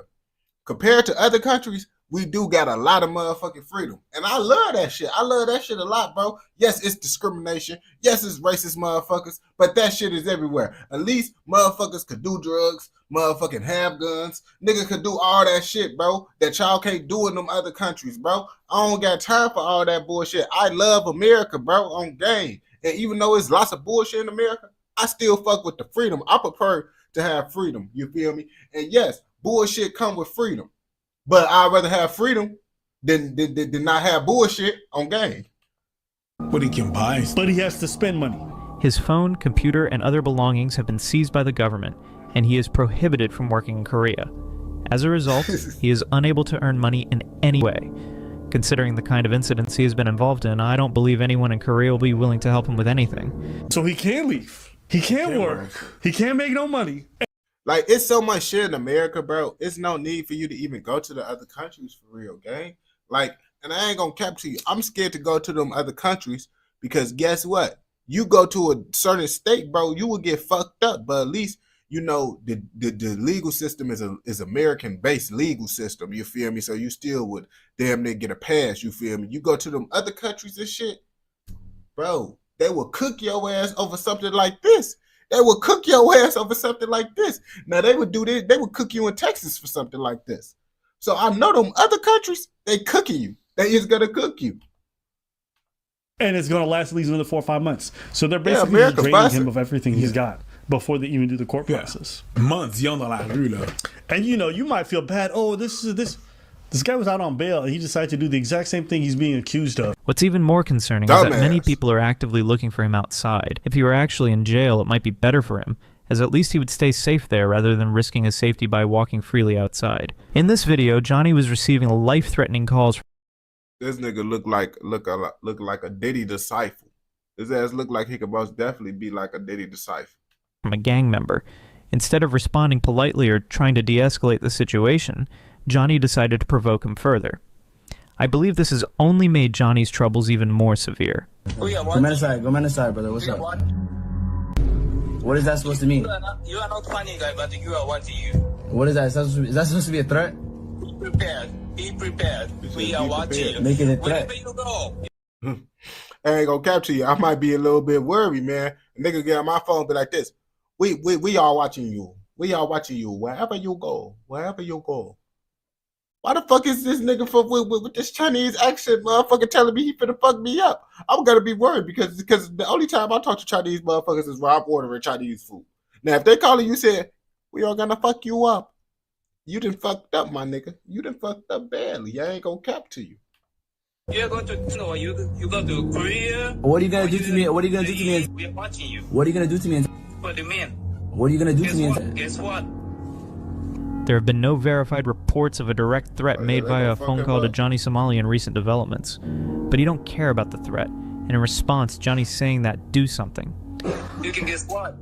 Over some jokes, bro. You such a shut the fuck up. Shut the f do something. You shut the fuck up. And now he's requesting to arrest him for save from them, because when he come out from the room and walking on the street, their gang member come and beat him. Bread first. Drop the bread first. Drop the bread first. This ain't safe, man. Shut the f. Hey, all my real niggas drop in Discord right now. Hop in Discord. Oh, whoa, what the fuck? He said, what the fuck? Yo, stop. Minasai, what the fuck? And he is really scared about this situation, and that's why he's saying to arrest him. In a recent post by Legal Mindset, as you can see, Johnny Somali is now scared and trying to hide. He's attempting to claim privacy over his face by filing false YouTube claims, despite being a public figure. Team YouTube should be aware that this is a very public figure, active on social media, who is attempting to suppress footage of himself. This is the worst security in Japan. I'll tell you all that.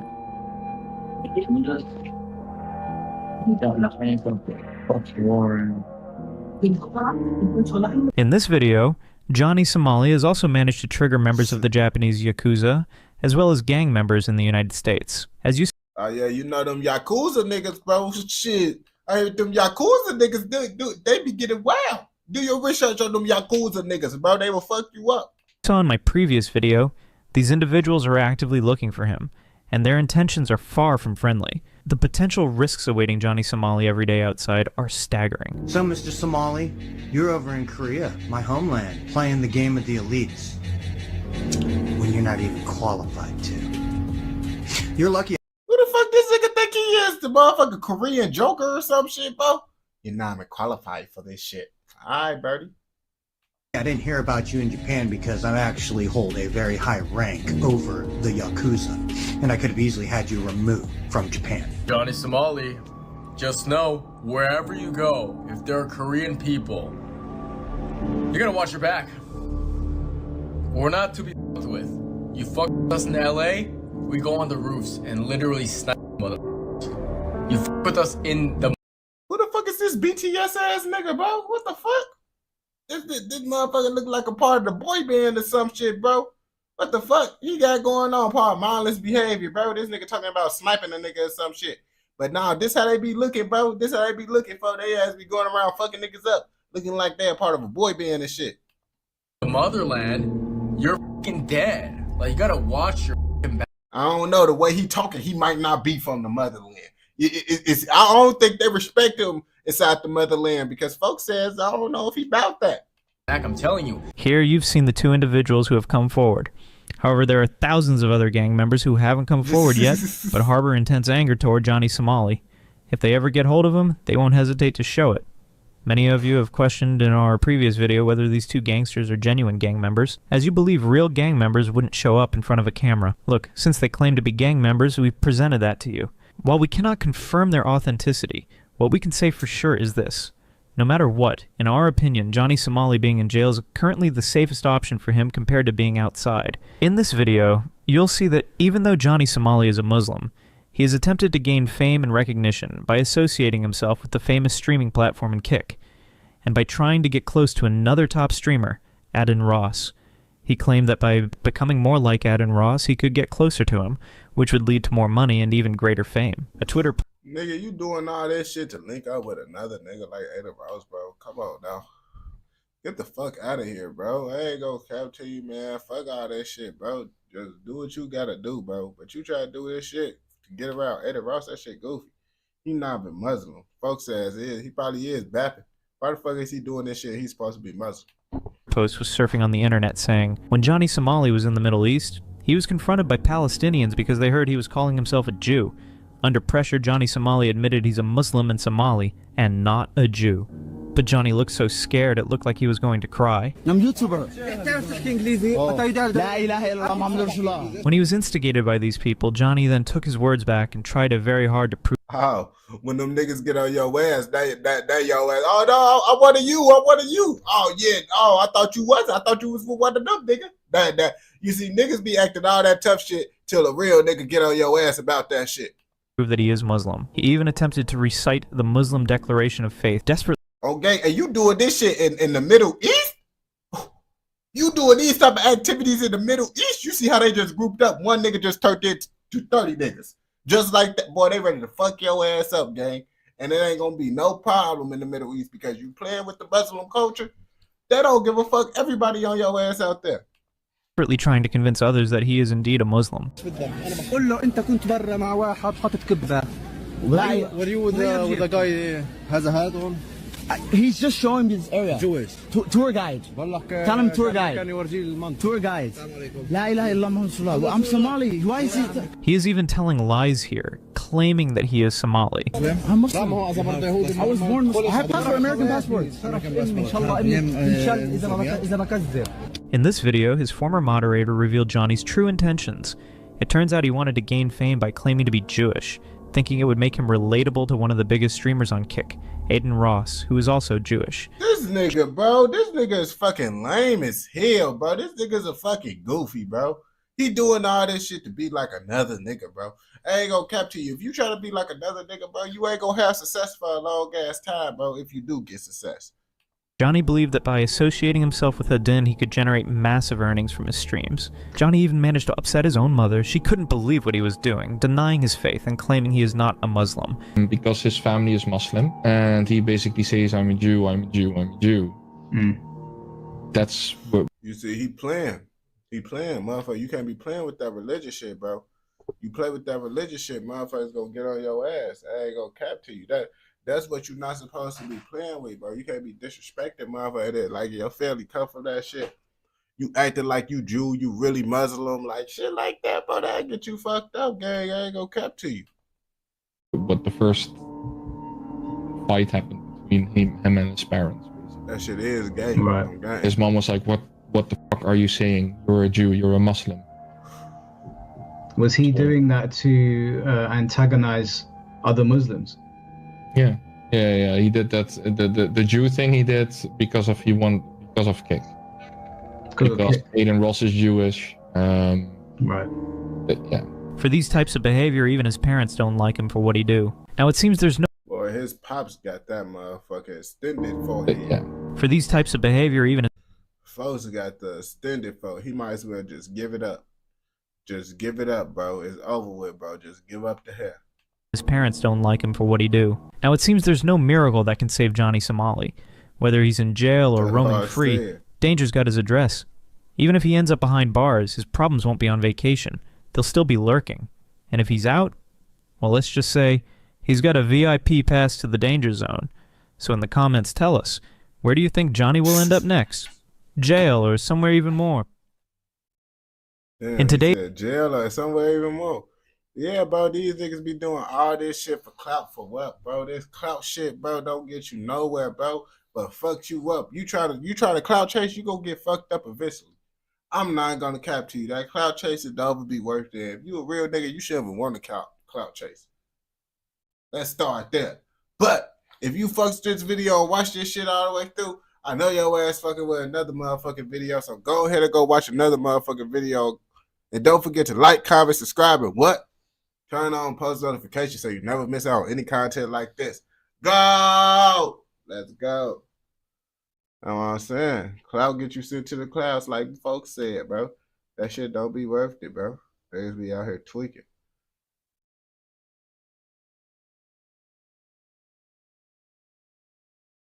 The most infamous gang in South London, which someone told me to react to earlier. This shit just popped up, so you know I'm like, fuck it. Might as well react to it. This shit keyboard pop it up.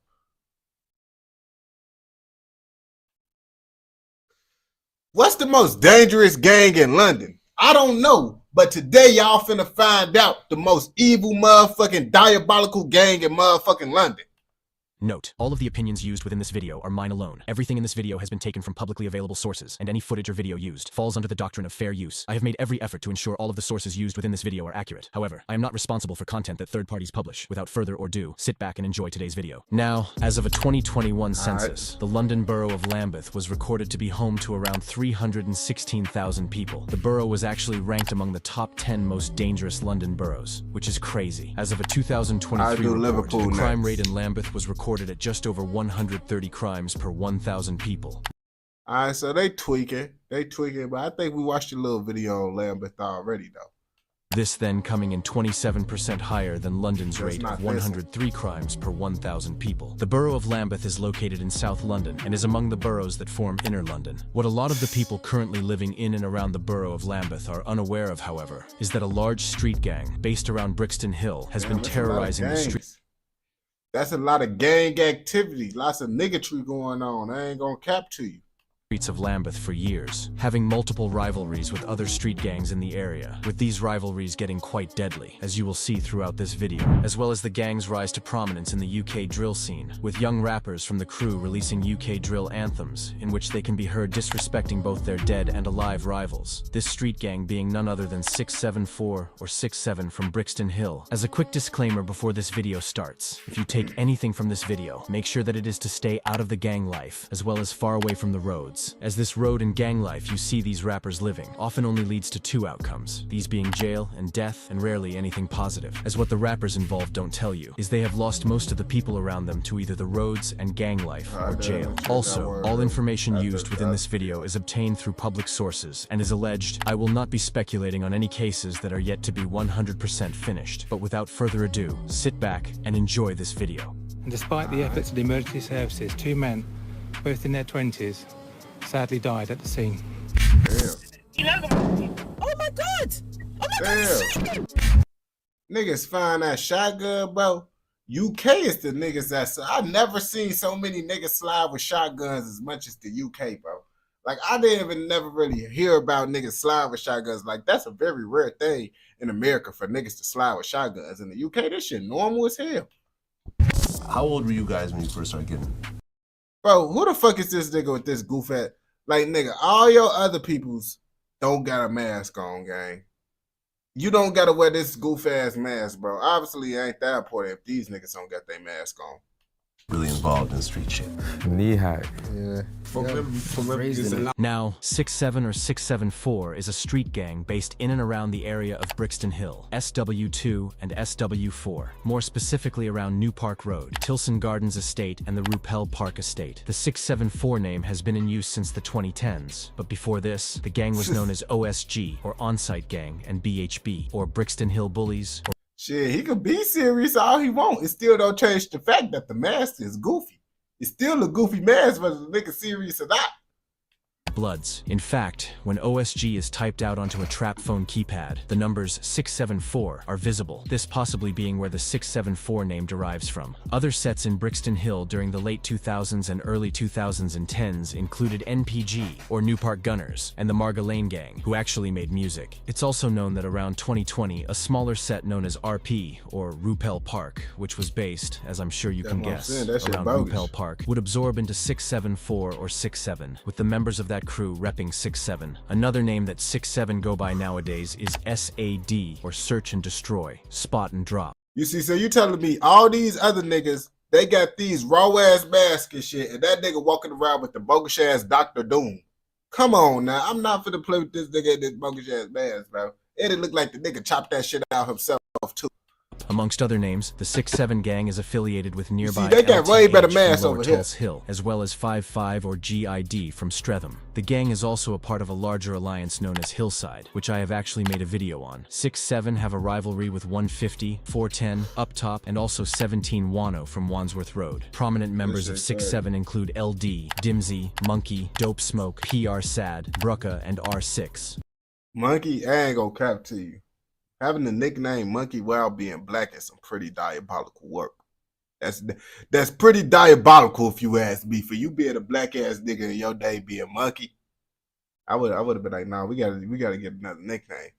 All of these members, in fact, being well known in the UK drill scene, which I will discuss within this video. Now, you may be confused as to how this 6-7 crew began to terrorize the streets of Lambeth and South London, with their rivalry with other local crews getting so deadly, in fact, that stabbings, shootings, and murders almost became common in the area. Now, around the late 2000s, the 6-7 crew was better known as BHB, which stood for Brixton Hill Bloods, as well as Brixton Hill Bullies, with this BHB gang even being affiliated with Gas Gang, which is crazy as the most prominent crew to come out of Gas Gang was known as 150. And as you will learn later on in this video, 6-7 and 150 would come to have a bloody and deadly gang feud with one another. In 2007, however, the rivalry between BHB and another gang from Somerleyton, known as MZ, would begin to get deadly, MZ being the predecessor gang to the modern Sirac crew. On the 3rd of August 2007, a member of BHB from Brixton Hill, known as Junes, would get robbed by MZ gang members from Damn, fo, his ass got the Chinese eyeballs for sure.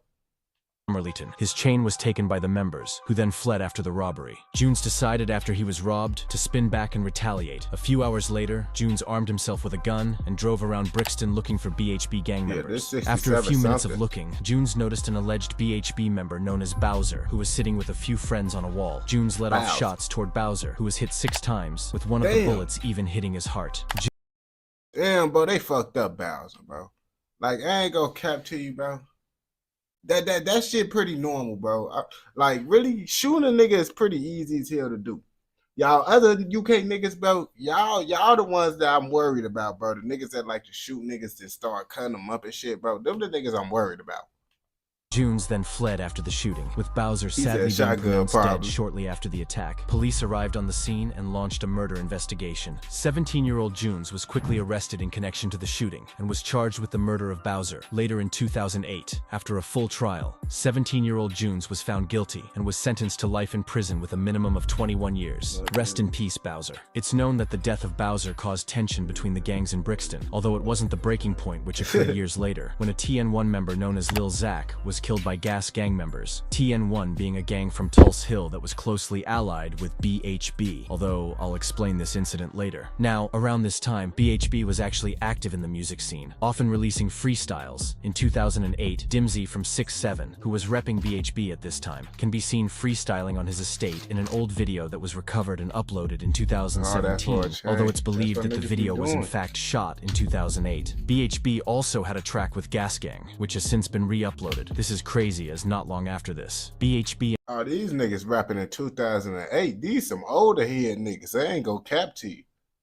And Gas began to rival one another, carrying on into the 2010s, where 6-7 and 150 would rival each other. This occurring after the death of a loved TN1 member from Tulse Hill. On the 2nd of July 2010, a 15-year-old member of the TN1 gang from Tulse Hill, known as Lil Zach or Zach Olamegbon, would enter school, where upon entering, it was compulsory for all students to hand in their phones. On this day, however, Lil Zach refused to hand his phone in. Whilst arguing with a teacher about the matter, Lil Zach noticed a car full of Gas gang members outside. Zach then told the teacher, "That's them, that's them." The Gas gang members then exited their vehicle and walked toward another student, stabbing him in the arm. By this point, Lil Zach began to flee. With the Gas members noticing this, Lil Zach was then chased around 4.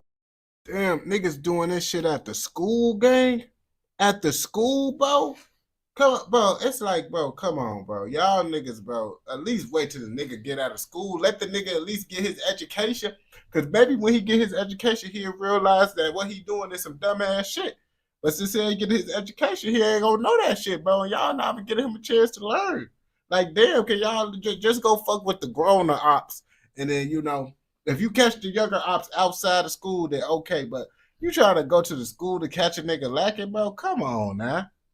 400 feet by the armed gang, who eventually caught up to him and stabbed him multiple times before fleeing seconds after the attack. Police and paramedics rushed to the scene and attempted to save Lil Zach's life. However, despite their best attempts, he was sadly pronounced dead around 90 minutes after the attack. A murder investigation was launched following this, and a day later on the 3rd of July 2010, Gas Gang members Clix, Mad H, J-Kid, and Maggie were. I mean, all these niggas do look like they young niggas, so I guess, okay, this nigga look a little bit old, but these two look young for sure. I don't know. These two might be like damn, they're finna be 18, but I guess these niggas all still school age kids. Arrested. All four were charged with Zach's murder, and later in 2011, the four were found guilty, being given sentences of 18 years, 16 years, another 16 years, and 14 years, with the news of Zach's death gaining a massive amount of attention in nearby communities due to how shocking it was. Rest in peace. Now, it's believed that the death of Lil Zach resulted in Brixton splitting. Some members of TN1 wanted to get back for their friend Lil Zach, whilst others sided with Gas Gang. This meant that surrounding gangs had to pick which gangs to side with in the beef, resulting in 6-7 or BHB, ABM from Stockwell, and 5-5 or GID from Streatham siding with TN1 from Tulse Hill, whilst a gang from Upper Tulse Hill sided with Gas Gang. This of course led to the modern day beef between 6-7 and UTH from Upper Tulse Hill. As they been like, fuck it, man, it's whatever, bro. On gang, you see, I mean, that's some real nigga shit, bro, to just branch off, because if they wouldn't have branched off knowing they felt some type of way about the situation, that would have been some bitch nigga ass shit. Well as with 150 and 410 from Brixton, as Gas Gang later became known as 150 or GBG, which stood for Get Back Gang. They would have been cooked in 2012, another gang from Brixton Hill known as Marga Lane began to get active in the underground UK road rap scene. In April 2012, a freestyle featuring members of this gang was uploaded onto YouTube. Just a few months following this upload, another freestyle was released, this being titled Brixton Hill Freestyle. Now these freestyles didn't gain much attention, although they did lay out the foundations for other 6-7 rappers to start making music, which they did. Following the releases of these freestyles, however, the 6-7 name became the name that the gang used, as well as OSG, which stood for On-Site Gang. For simplicity's sake, however, I will refer to them as 6-7. It's believed that in 2013, 6-7 member PR Sad, who will become a lot more prominent as the video goes on, was actually repping 150. However, later in 2015, he would switch gangs, becoming aligned with their rivals, 6-7. Now, man, wait, so this nigga flipping? So this nigga a pancake ass nigga, bro. And I was finna say I fucks with folks with the bleach mask. But now it's like, bro, you a pancake ass nigga, bro. This is what I'm hearing, bro. And then you fucking with the ops, bro. Like, I wouldn't want no nigga that was hanging with the ops to even start hanging with me. Because it's like, nigga, how I know you ain't finna flip flop and go hang with the other niggas after you get done hanging with us. You can't trust a nigga like that.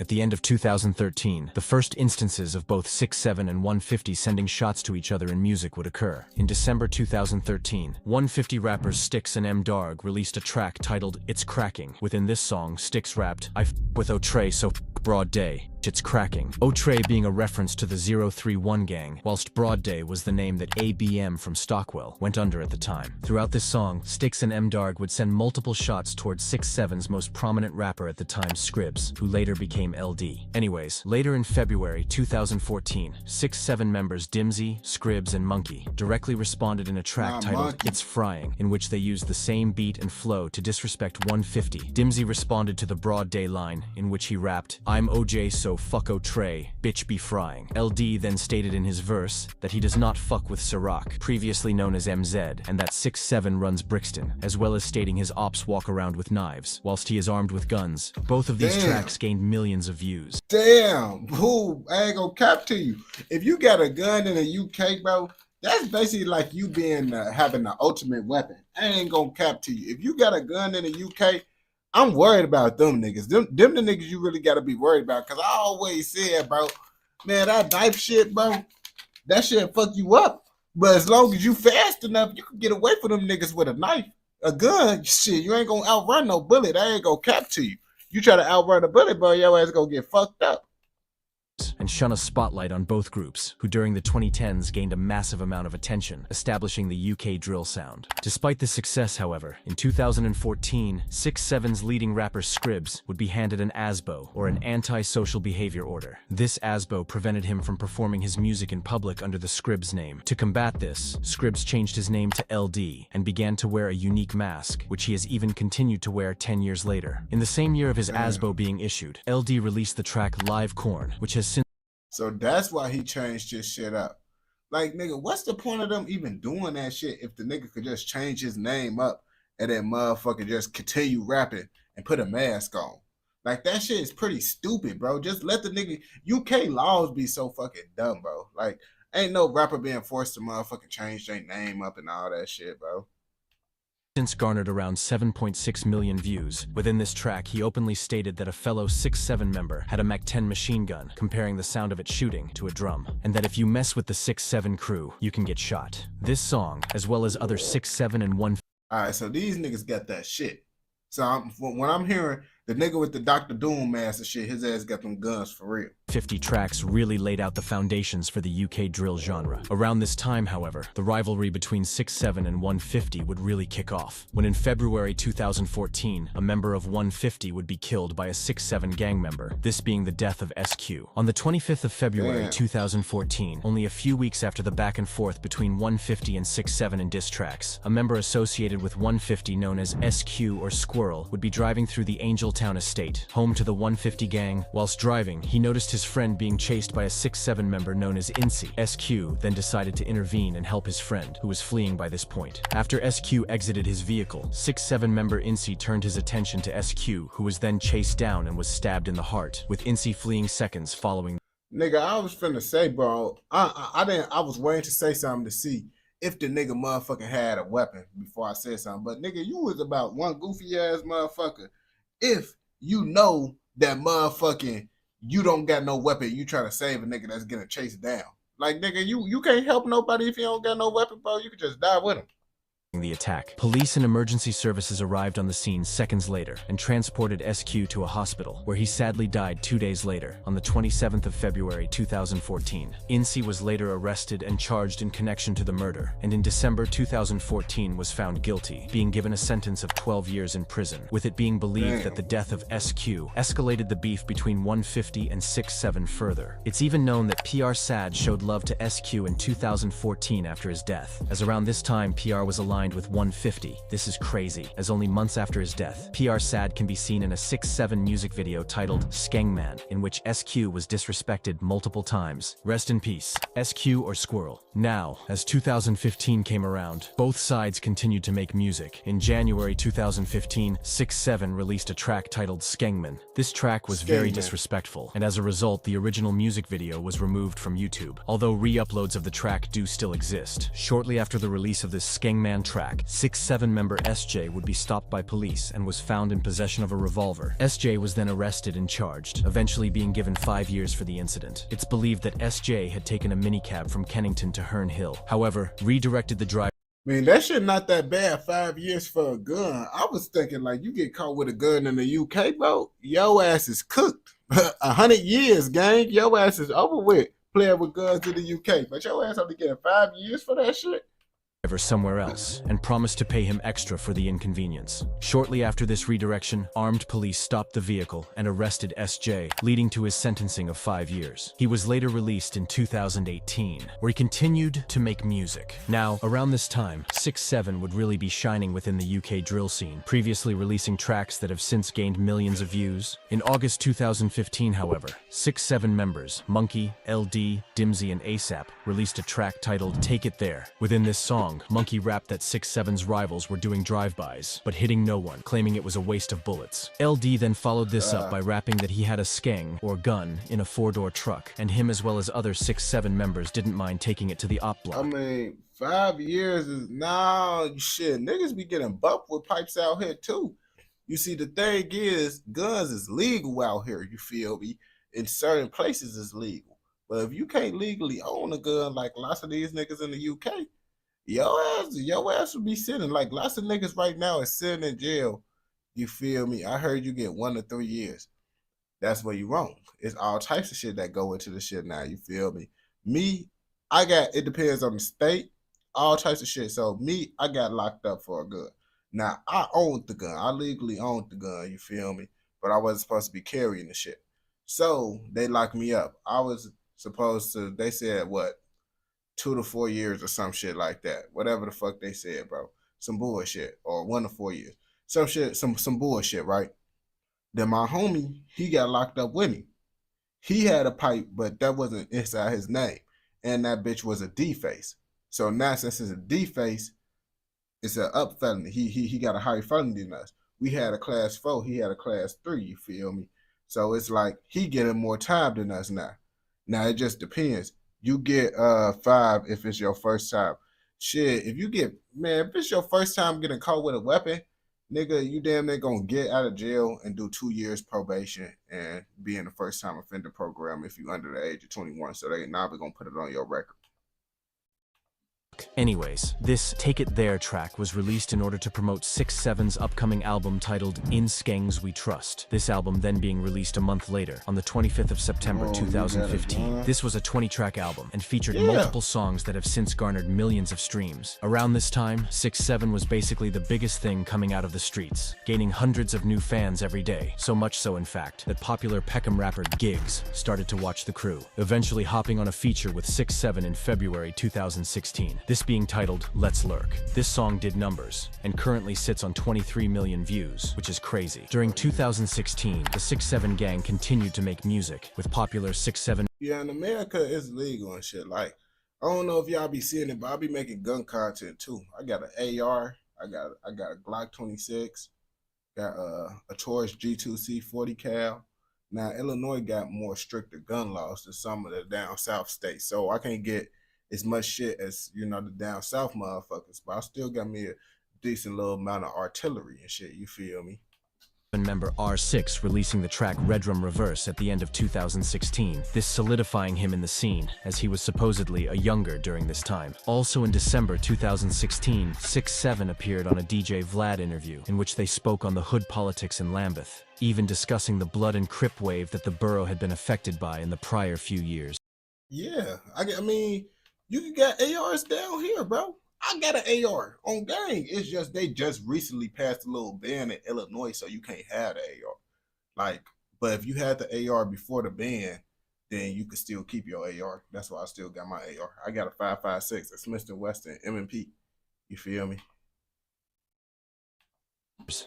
And out there, you know, because in America you have Crips, you have Bloods. You go to Chicago, you have GDs, BDs, you have Vice Lords, and so forth. But out here, it's different. You don't have American gangs. No, they tried to do the Bloods and the Crips before. Used to.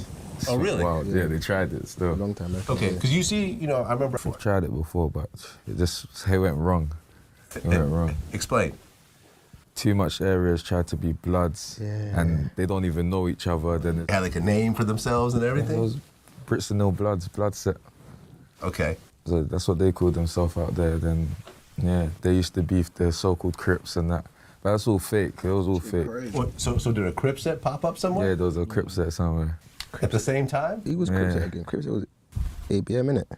So did they? The 6ix7 crew would see chart success in the year 2017 after releasing a track titled Glorious 12th, this gaining a good amount of attention and even peaking at number 77 on the official charts. It's also believed that at some point in 2017, LD was caught with a knife and was jailed for being in possession of it. The 6ix7 gang continued to release music in 2017 and into 2018, where the beef between 6ix7 and their rivals really got deadly, leading to the younger members of 6ix7 taking over and really beginning to terrorize the streets of Lambeth, as well as South London. On the 5th of November 2018, LTH member J-Sav, who was closely affiliated with 6ix7 members, would be standing on a road in Lower Tulse Hill, waiting to be picked up by his mum. Whilst waiting outside, a group of rival 150 members would be in a stolen vehicle driving around the estate. The gang noticed 16-year-old J-Sav waiting for his mum. An alleged member then jumped out of the car, armed with a knife. J-Sav was then stabbed in the stomach.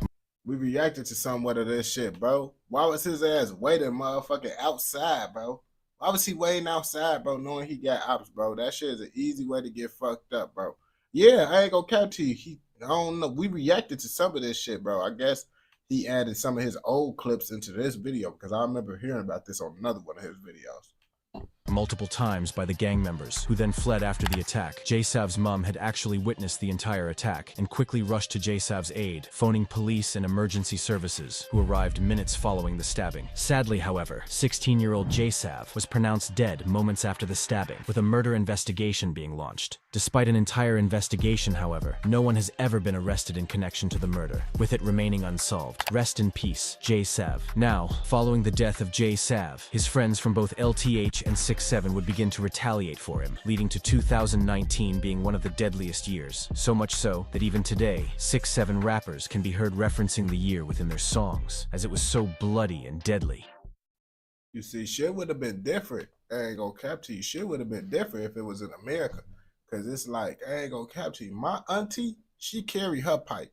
So if she would have seen someone trying to cut up her son, bro, she would have killed them niggas on gang. That's why I be like, America, bro, lots of them UK niggas will be getting smoked. I ain't gonna cap to you because that shit is self-defense, bro. All the older, bro, you will walk around, bro. You go to down south, bro. Old white niggas carrying guns and shit. Everybody got a gun, bro, and they ready to blick a nigga down. I ain't gonna cap to you. That's why lots of the times when civilians get fucked with in America, it's because they inside a democratic state like California, Illinois, but in more down south states, you don't really hear about civilians getting fucked up as much. Why? Because they got lots of the civilians carrying, and they can kill these dumbass niggas for tweaking. You feel me? And I feel like if civilians was able to motherfucking pop niggas, then lots of that gangbanging shit would get a little bit better in the UK. But instead, mamas just got to watch their kid get killed instead of motherfucking being able to blick them niggas down. On the 27th of March 2019, 25-year-old Romain Wiggin, or Reckless, from the UTH gang, would be lured to an apartment in West Norwood by gang members believed to be affiliated with either the 6-7 crew or their allies. After entering the apartment, however, he was held at gunpoint before the attacker then shot him from behind and fled the scene seconds after the shooting. Police and emergency services were called at around 4:10 in the afternoon to reports of a gunshot. After arriving at the scene, 25-year-old Romain Wiggin, or Reckless, was discovered suffering a gunshot wound. Sadly, however, gang, I ain't gonna cap to you. He showed this video is some of his old clips up in it, bro. I shouldn't have watched this video. However, around 30 minutes after arriving, Reckless was pronounced dead on the scene at 4:45 p.m. An investigation has since been launched. A man was later arrested in connection to the murder and was sentenced to life with a minimum of 34 years. It's rumored, however, that this man wasn't the killer of Reckless, but was present. Rest in peace, Reckless. Just 2 days after this shocking shooting, on the 29th of March 2019, CT gang members from Clapham would be looking for 6-7 members in Clapham. The CT members noticed a member of 6-7 known as Leaks, who was sitting in a car with his brother, Gavin Garraway, who was believed to not be involved with the local gangs. The CT gang members then chased Leaks as well as his brother, Gavin Garraway, in a car. Leaks and his brother were driving in a VW Golf, which crashed during the chase. A CT member then hopped out of a vehicle and drew a machete from his waistband. Nigga, what? I just would have kept on driving, bro. What the fuck? These niggas only got a pipe. Boy, I'm gonna just keep driving, bro, on their ass, bro. I ain't gonna capture you. They ain't gonna be able to break the window as fast as motherfucking niggas think. Like, yeah, they might be able to break that shit with one hit, but 9 times out of 10, they gonna. You see them niggas was hitting it a couple times, bro. This nigga trying to turn around, do all these turns and shit. Folks ass crashing into the pole. His ass could have just kept going forward. I ain't gonna capture you. Them streets little as hell in the UK. He then approached an opened window of the car driven by Leaks and his brother. The CT member then lunged multiple times through the open window. Sadly, Gavin Garraway was stabbed multiple times in this attack, with the attackers fleeing seconds after the attack. Gavin Garraway was sadly pronounced dead moments after the attack, with another murder investigation being launched. That's why they say you hang around them niggas, you go damn near die with them niggas, bro. That's why they say if you ain't prepared to get involved with that street shit, bro, don't hang around them, because you can't say, oh, yeah, I'm not involved when them niggas come around, because they're going to get on your ass just like them other niggas.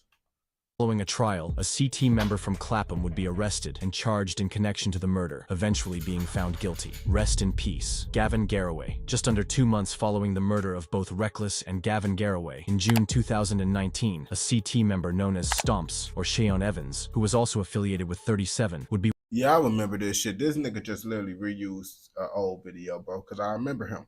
folks got the fucked up ass hairline. That shit pushed all the way back. I remember folks. Walking down D-Side Road in Wandsworth when he was noticed by a 6'7" member known as Giant or Fernando Pope. After the pair noticed one another, a fight broke out. During the altercation, Giant retrieved a large knife and began to repeatedly stab Stomps with it before fleeing moments after the altercation. Police and emergency services rushed to save Stomps. However, sadly, he was pronounced dead moments after the attack, with yet another murder investigation being launched. Police began to— Guys, bro. Ha! If you watch this shit all the way through, I know your ass fucking with another motherfucking video. Because you can literally go watch my other videos, and my other video reacted to this whole story. So I don't know what's the point of this video. Like, the beginning of it was something I didn't see, but towards the end, this is literally just a video that we reacted to already. I think he was just trying to make this video a little bit longer or some shit. I don't know, but I can't react to this shit no more because I already watched this shit. There's no point in me. Like, I can't react. It's going to be a fake reaction then. You feel me? So we just got to turn this shit off. We'll react to another UK video because this was some bullshit. But I fucks with UK Drill Plug, bro. But come on, bro. This shit was diabolical that you just did. This shit was diabolical right here. I ain't going to cap to you. This shit was diabolical, man. But don't forget to like, comment, subscribe, and what? Turn on post notifications so you never miss out on any content like this. Go! All right, we'll react to the Liverpool one. We could damn near got like some more videos because I got to get up at like 6:30. This 26-minute video just fucked up our timing, bro. We could have got some more videos done. I wouldn't know this shit was going to be on.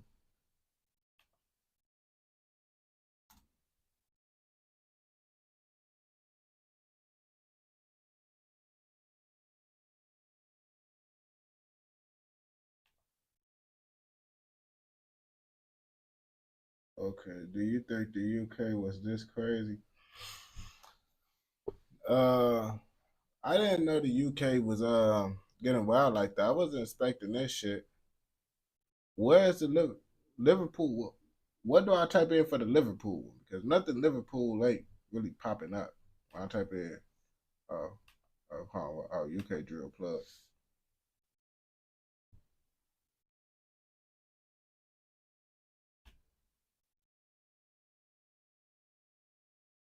Yeah, I don't see nothing about Liverpool, my boy.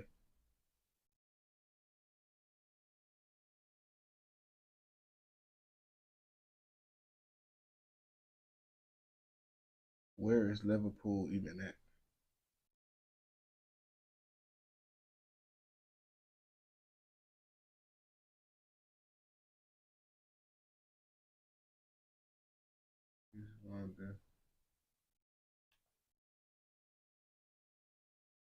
I think I did 6 versus 7.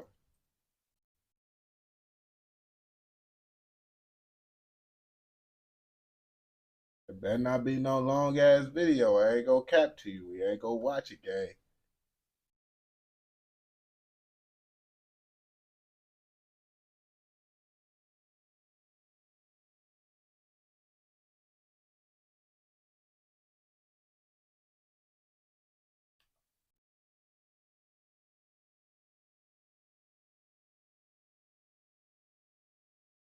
Alright, this is a new nigga, bro.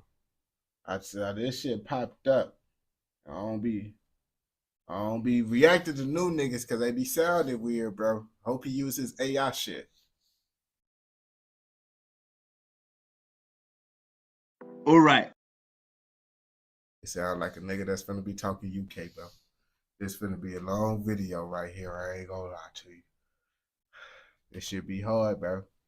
You gotta understand, bro. I react to UK Drill Plug the most because I can actually understand what's going on, bro. I don't understand these niggas, bro. I be trying to tell y'all this shit, bro. But we go do this shit. Central C, I can understand Central C. That's why Central C is the only motherfucker I listen to from the UK.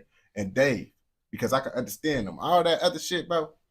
I ain't go if I can't understand it, if it get too bad and it sound like the nigga talking in another language and shit, I ain't gonna be able to do it, bro.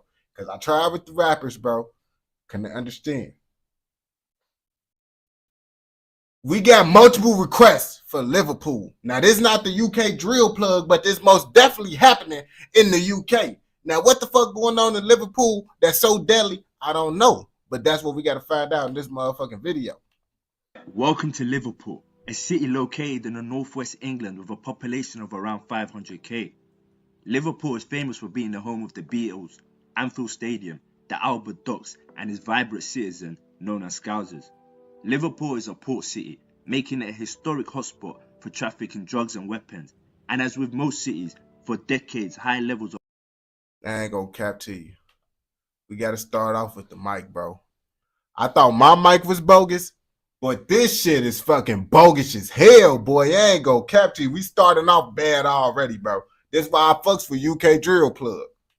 Of poverty and deprivation have seen people turn to crime there.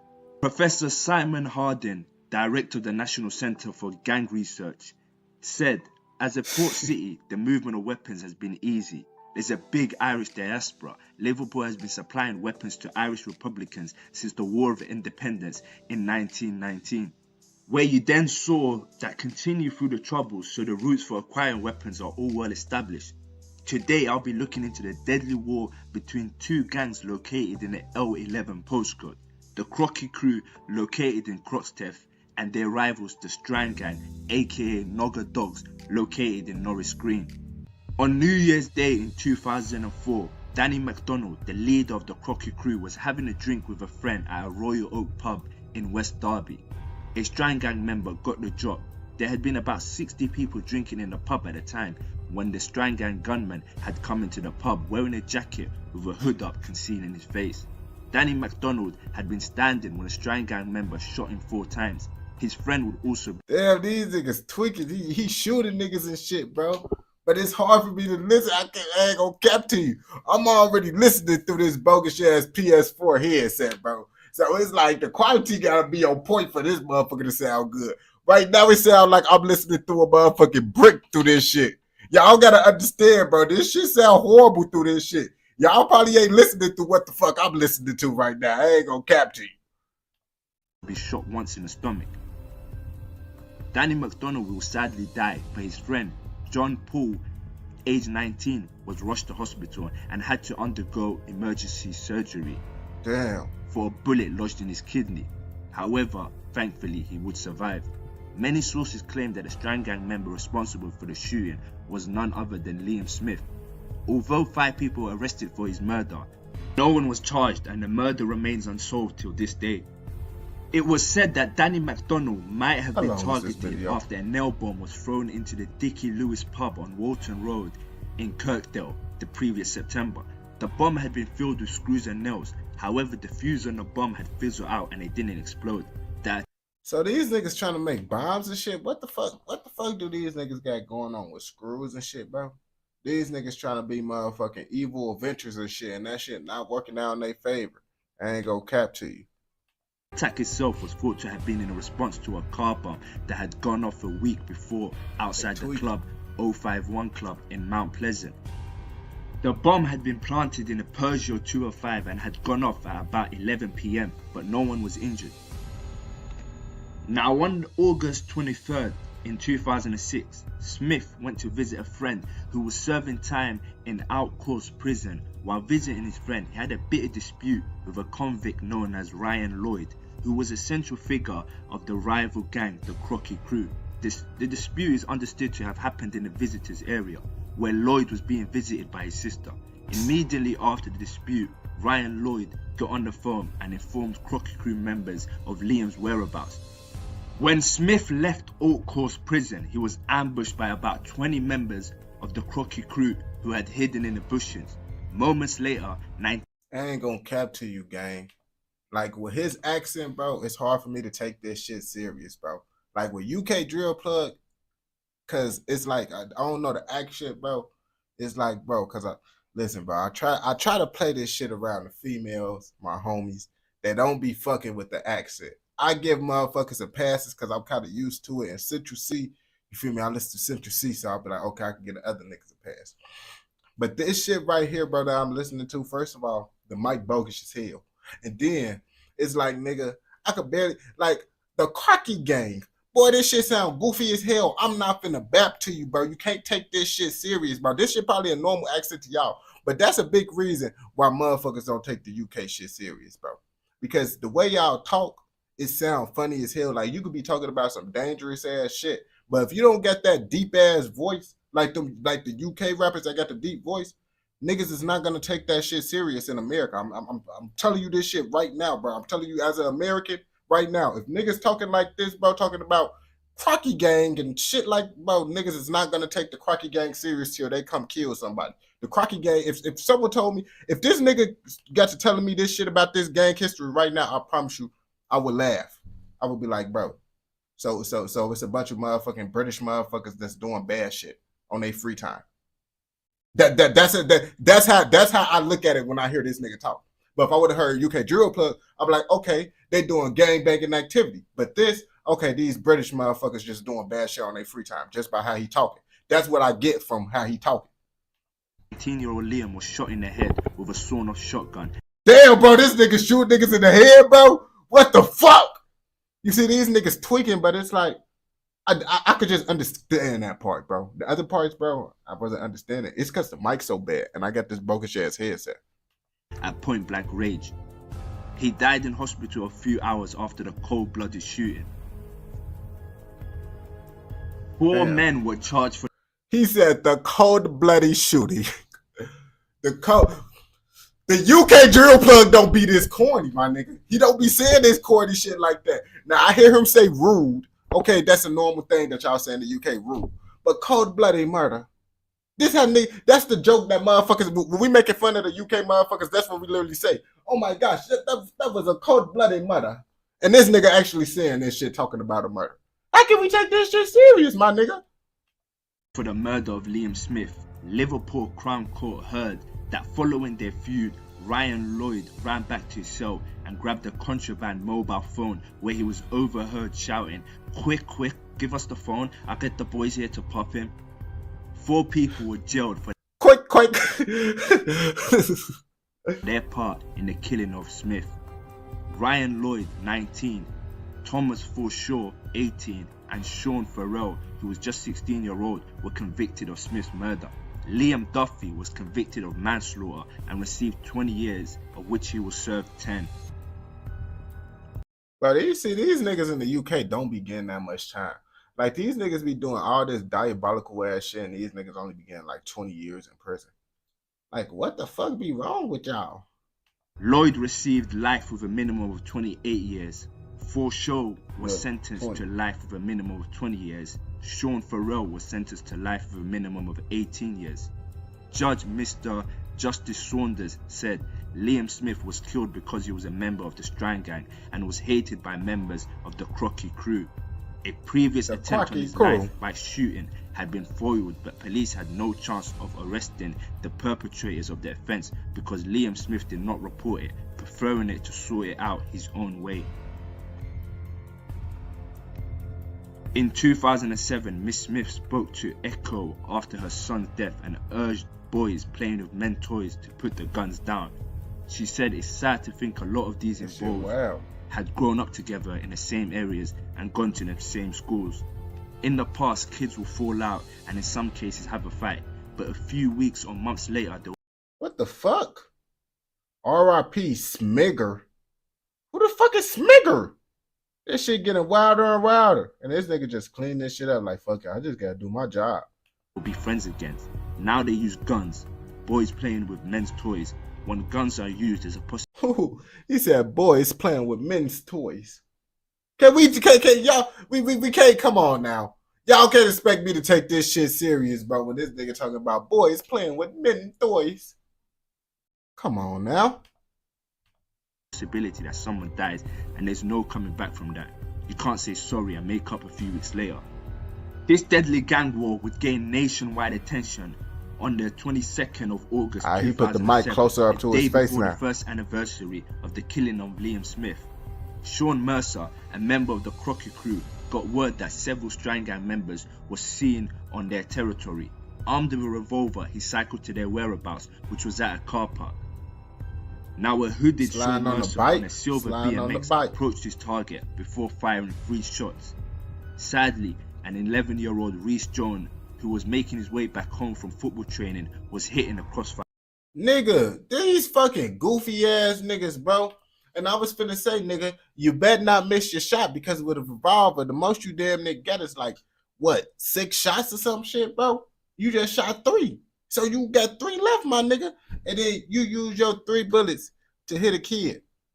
You was a fucking goofy, bro. Keep this nigga locked up, bro. Like, you hitting innocent kids, bro, because you, bro, like niggas like that, bro, you should take away their street pass, bro. They should not be respected in the streets no more. If you go on the hit and you hit an innocent kid that don't got shit to do with this, bro. That's fucking goofy behavior, bro. Fire. The bullet entered his back and exited through the side of his neck. Passerbys would do everything they could to help. The boy was rushed to hospital, but tragically died from his injuries. Fucking goofies. When football-loving Reece Jones was shot as he walked home from practice by a teenage gang. that shit crazy. This shit crazy, bro. Because I was thinking the whole time, when I had pictures inside my mind, when they said a football player, I was picturing him, you know, walking with his little football gear and shit, all that shit, you feel me? Him having the football equipment. But it's folks playing soccer. Gang member. The tragedy was felt across the country. My baby was only 11. He didn't deserve this. Now, detectives at the heart of the case are ready to share for the first time exactly what they were up against. We didn't have a jot of evidence. Not a jot. I knew we were in for the long haul. Detectives arrested and later released 4 people aged between 15 and 19 in connection with the crime. 2 further arrests, both teenagers, were made, but both suspects were soon released on bail pending further inquiries. I had to remember that shit. It seemed that they reached a stumbling block and urged parents of Reece Jones to appeal to the public. Steve and Melanie Jones, parents of Reece, made a fresh appeal for witnesses to come forward on the 19th of September, 4 weeks after the murder. The murder was reconstructed on Crime Watch on the 26th of September. In the episode, Melanie Jones appealed directly to the murder's mother to turn her son in. It led to 12 people calling into the program, all of whom gave the police the same name.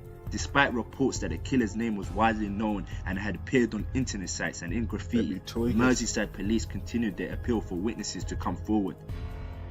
Before a Merseyside derby game, in front of a packed football crowd, Steve and Melanie Jones made another appeal. The whole city was mourning the young kid's death. Football players from Reece's club that he supported came out to honour him and once again urged anyone with information that can lead to an arrest to step forward. But despite their best efforts, no witnesses came forward.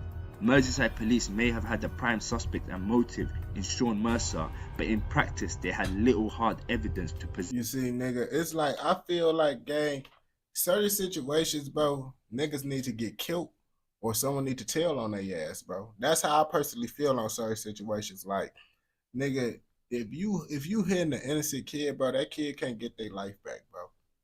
And they got their life took for some shit that your goofy grown ass shouldn't even be doing. Your goofy grown ass, or even if you're not a grown ass, if you a teenager, whatever the fuck, your goofy ass should be trying to do some other shit, but instead your ass try to be a street nigga. And back in the day, bro, it was honor in the streets and shit. You killed the kid, bro, your own gang is gonna fuck you up. Now, a nigga kill a kid, they'll say, free him, he ain't do nothing wrong. The nigga just killed the kid. What the fuck you mean, free my nigga? Come on now, like, this why I say, bro, this shit inside the street so goofy now, bro. Like, this shit be cornball activity. In court, so detectives now turn to bugging Mercer's best friend James Yates' home and listening in for vital information. From this, they were able to gather useful intel on the movement of those involved. From bugging the house of James Yates, police were able to gain vital intel of Sean Mercer traveling to the house of a 15-year-old boy after the shooting. And when questioned by the police, the 15-year-old boy provided crucial information. What he told the police was that 30 minutes after the shooting, Sean Mercer gathered members and put together a systematic plan to dispose of evidence. First, James Yates and Nathan Quinn came around. Followed were Melvin Coy and Gary Case. His loyal members would never reveal his movements. Gang, it don't even matter if it was a ricochet, whatever, bro. Nigga, if your ass was getting up close to your target, bro, you wouldn't have to worry about it ricocheting out, bro. Hit that nigga, woo.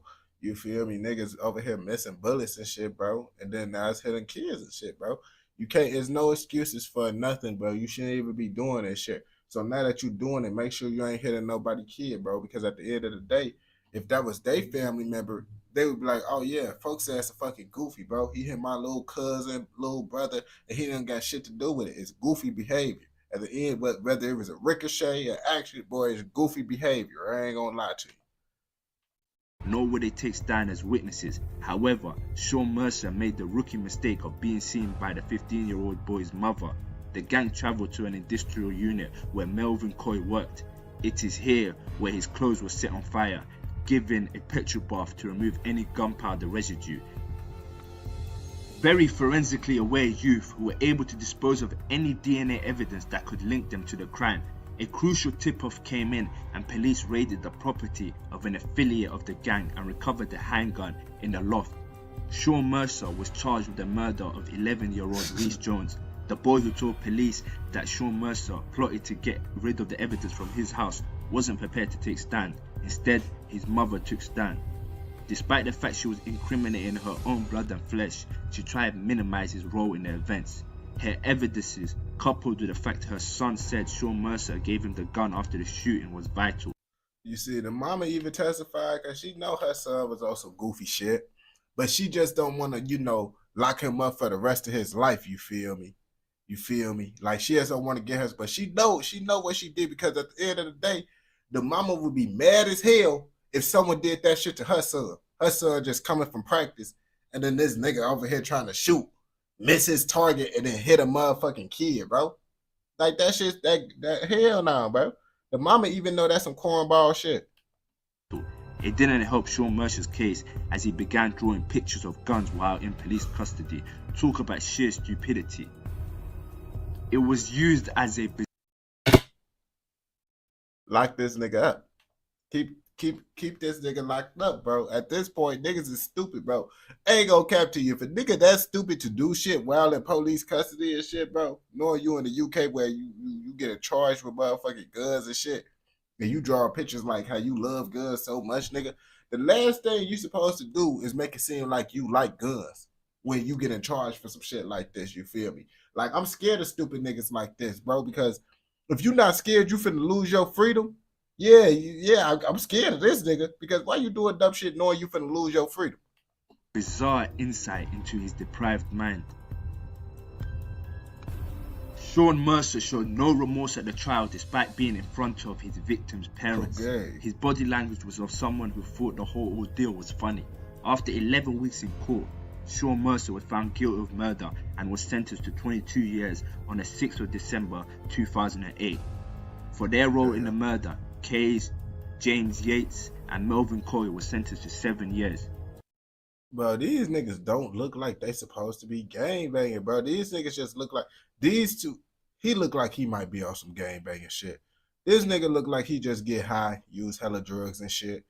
This nigga look like he's supposed to be behind a computer screen somewhere. Dean Kelly also received 4 years and Nathan Quinn got 2. Damn. Now remember Danny McDonald that I spoke about earlier, who was shot dead in a pub? Well, one of the men who was arrested but shortly released was none other than Joseph Thompson, a Strand Gang member and father of 4.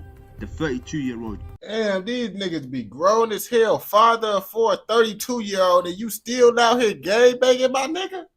You still out here gangbanging, my nigga? Come on, bro. When will niggas grow up? When will niggas grow up, bro? Joseph Thompson was on Ravensthorpe Green on June 14th, 2004. Them big ass elephant ears he got. 27-year-old Kevin Murray was shot at. Paramedics declared Mr. Thompson dead on arrival. His friend survived but suffered gunshot wounds to his upper body and underwent surgery. The murder remains unsolved till this day. Gang members from both sides have not even been jailed or killed, but for almost a decade, the Crockett Crew and Strand Gang caused misery for those living in the area. Make sure to like, subscribe, and comment. Your feedback is also welcome. Yeah, no, that shit was crazy. That shit was crazy. I ain't gonna bap to you, bro. They was getting wild at Liverpool for sure, except for that shooting the kid shit. But when we react to this nigga again, I can't do the accent, bro. We gotta react to UK drill plug, bro. I'm sorry, bro. I'm sorry for everyone that be like, man, just react to the others. Man, it's the UK drill plug or no drill plug. That's all I'm gonna say. I ain't gonna bap to you. But if you fuck this video and watch this shit all the way through, I know your ass fucking with another motherfucking video. So go ahead and go watch another motherfucking video. And don't forget to like, comment, subscribe, and what? Turn on post notifications so you never miss out on any content like this. Go! I ain't gonna cap to you, bro. I feel like if the UK drill plug did this shit, it would have been a better video, bro. It would have been a better video. I ain't gonna lie to you, bro. Niggas might say, oh yeah, nah, bro. And then the UK drill plug quality, it's the best quality I done seen on the motherfucking UK content, bro. Every other content that I reacted to, bro, them niggas, bro, they quality don't be like the UK drill plug. Y'all can't sit here and cap and say that it's not that. You feel me? Y'all can't say. Because y'all know the quality of the UK drill plug is better. That's why we fuss with the UK drill plug.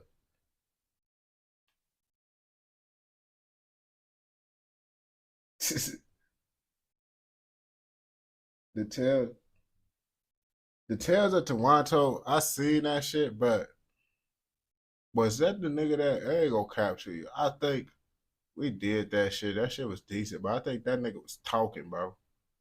Was that did he have a motherfucking? No, you watched the mid one. Alright, we gonna see the Tales of Toronto there, bro. We'll see what the fuck they talking about, bro. I try to remember. I think I didn't want to fuck with the Tales of Toronto.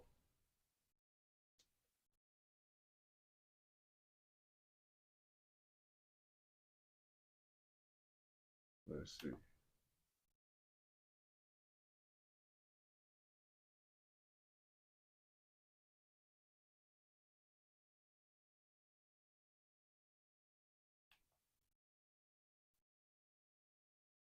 C Money. You said the C.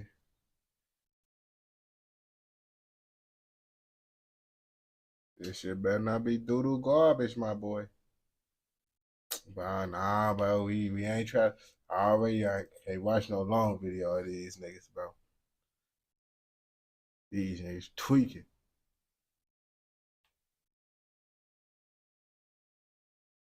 Damn, bro. See, here we go, right here. 10 minutes, bro, on game. Type of shit I like to see. The Hooligan Wassa? Hooligan Wassa.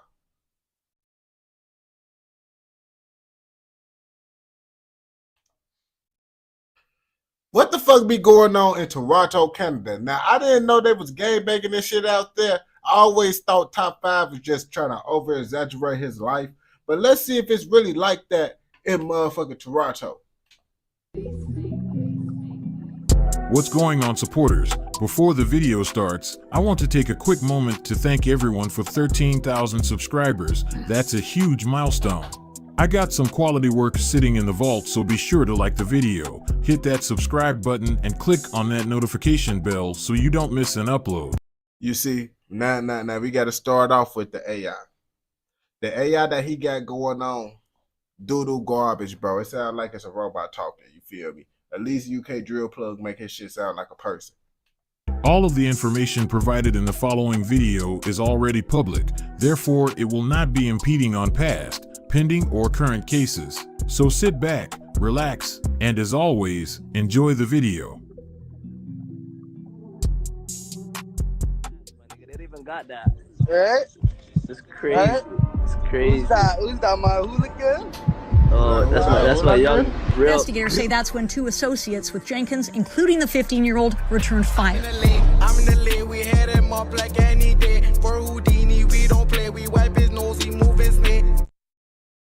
Bro, these Canada niggas, especially UK niggas, damn near, bro. What the fuck? These niggas sound like the UK niggas. I ain't gonna cap to you. The chick, big GG, it's on my.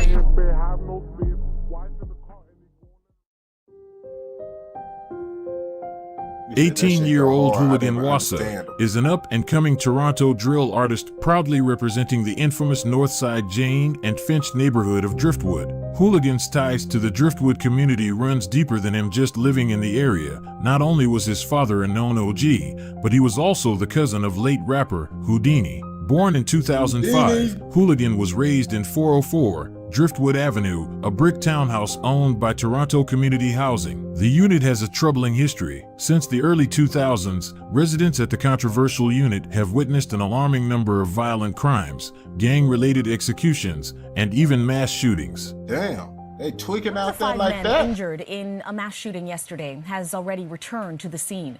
The victim was walking with crutches around Driftwood Avenue earlier this afternoon. He was shot outside of his home near the Jane and Finch area just before 6 p.m. yesterday. Police allege a group of people walked up to a townhouse and began firing shots at people standing outside. We spoke with one of the victims this afternoon. What went through your mind when this all happened? I don't even know, man. Happened so fast, bro. Yeah, you know what? This is shocking for a lot of residents, but some other ones that I talked to say that they are not surprised. Them saying that there are shootings in this area. They have happened before, and they believe that they may happen again in the future. A lot of them didn't want to come on camera and talk to us for fear they too would become a... Yeah, they get to come over there talking this shit, talking about what's going on. Oh yeah, we see your ass like to talk and shit. Your ass finna get killed. You gonna be the next person on the news, but you ain't gonna be talking this time. Target one person who is not afraid to die. Growing up in an environment where violence unfortunately thrives, it would be no surprise when Hooligan would turn to the fast life. By the age of 15, while kids his age were in high school learning about trigonometry, he was all the way up north in Saskatchewan, getting his hands dirty. On Friday, the RCMP emergency response team conducted a search warrant at a home more than 20 kilometers north of Biggar. Mountie seized a kilogram of methamphetamine, 4,400 single doses of fentanyl, 500 Xanax pills, and 400 LSD tabs. Damn, these niggas trapping like these niggas really out here trying to move some weight for sure. I ain't gonna cap to you, and this shit real like the band though. Taking that amount of illicit and dangerous fentanyl off the street is very important and a win in our books. March 11th, 2020. At approximately 2 a.m., Saskatchewan police officers were shot at when they executed search warrants at an address where it was believed drug trafficking in cocaine, fentanyl, and methamphetamine was going on. No one was injured during the incident, but a 15-year-old hooligan Wassa and 3 adults were located inside. When searching the property, police seized a number of firearms, shell casings, cell phones, and drug paraphernalia. Hooligan and the 3 adults were arrested and charged with various drug trafficking and firearms offenses, but just days after the arrest, Hooligan managed to bail out and fly back to Toronto, where his troubles only intensified.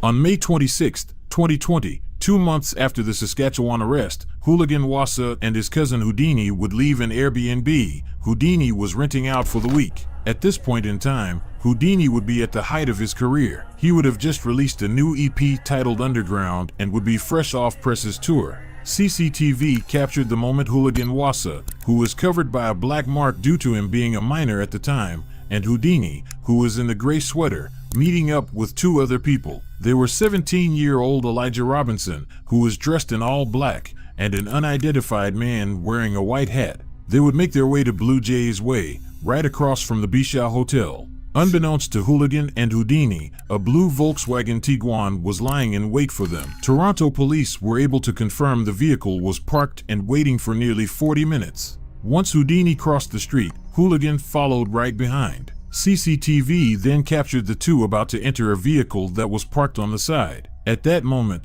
the Volkswagen pulls a hard U-turn, while a lone gunman hops out the passenger and begins to unload a flurry of shots at Houdini and Hooligan.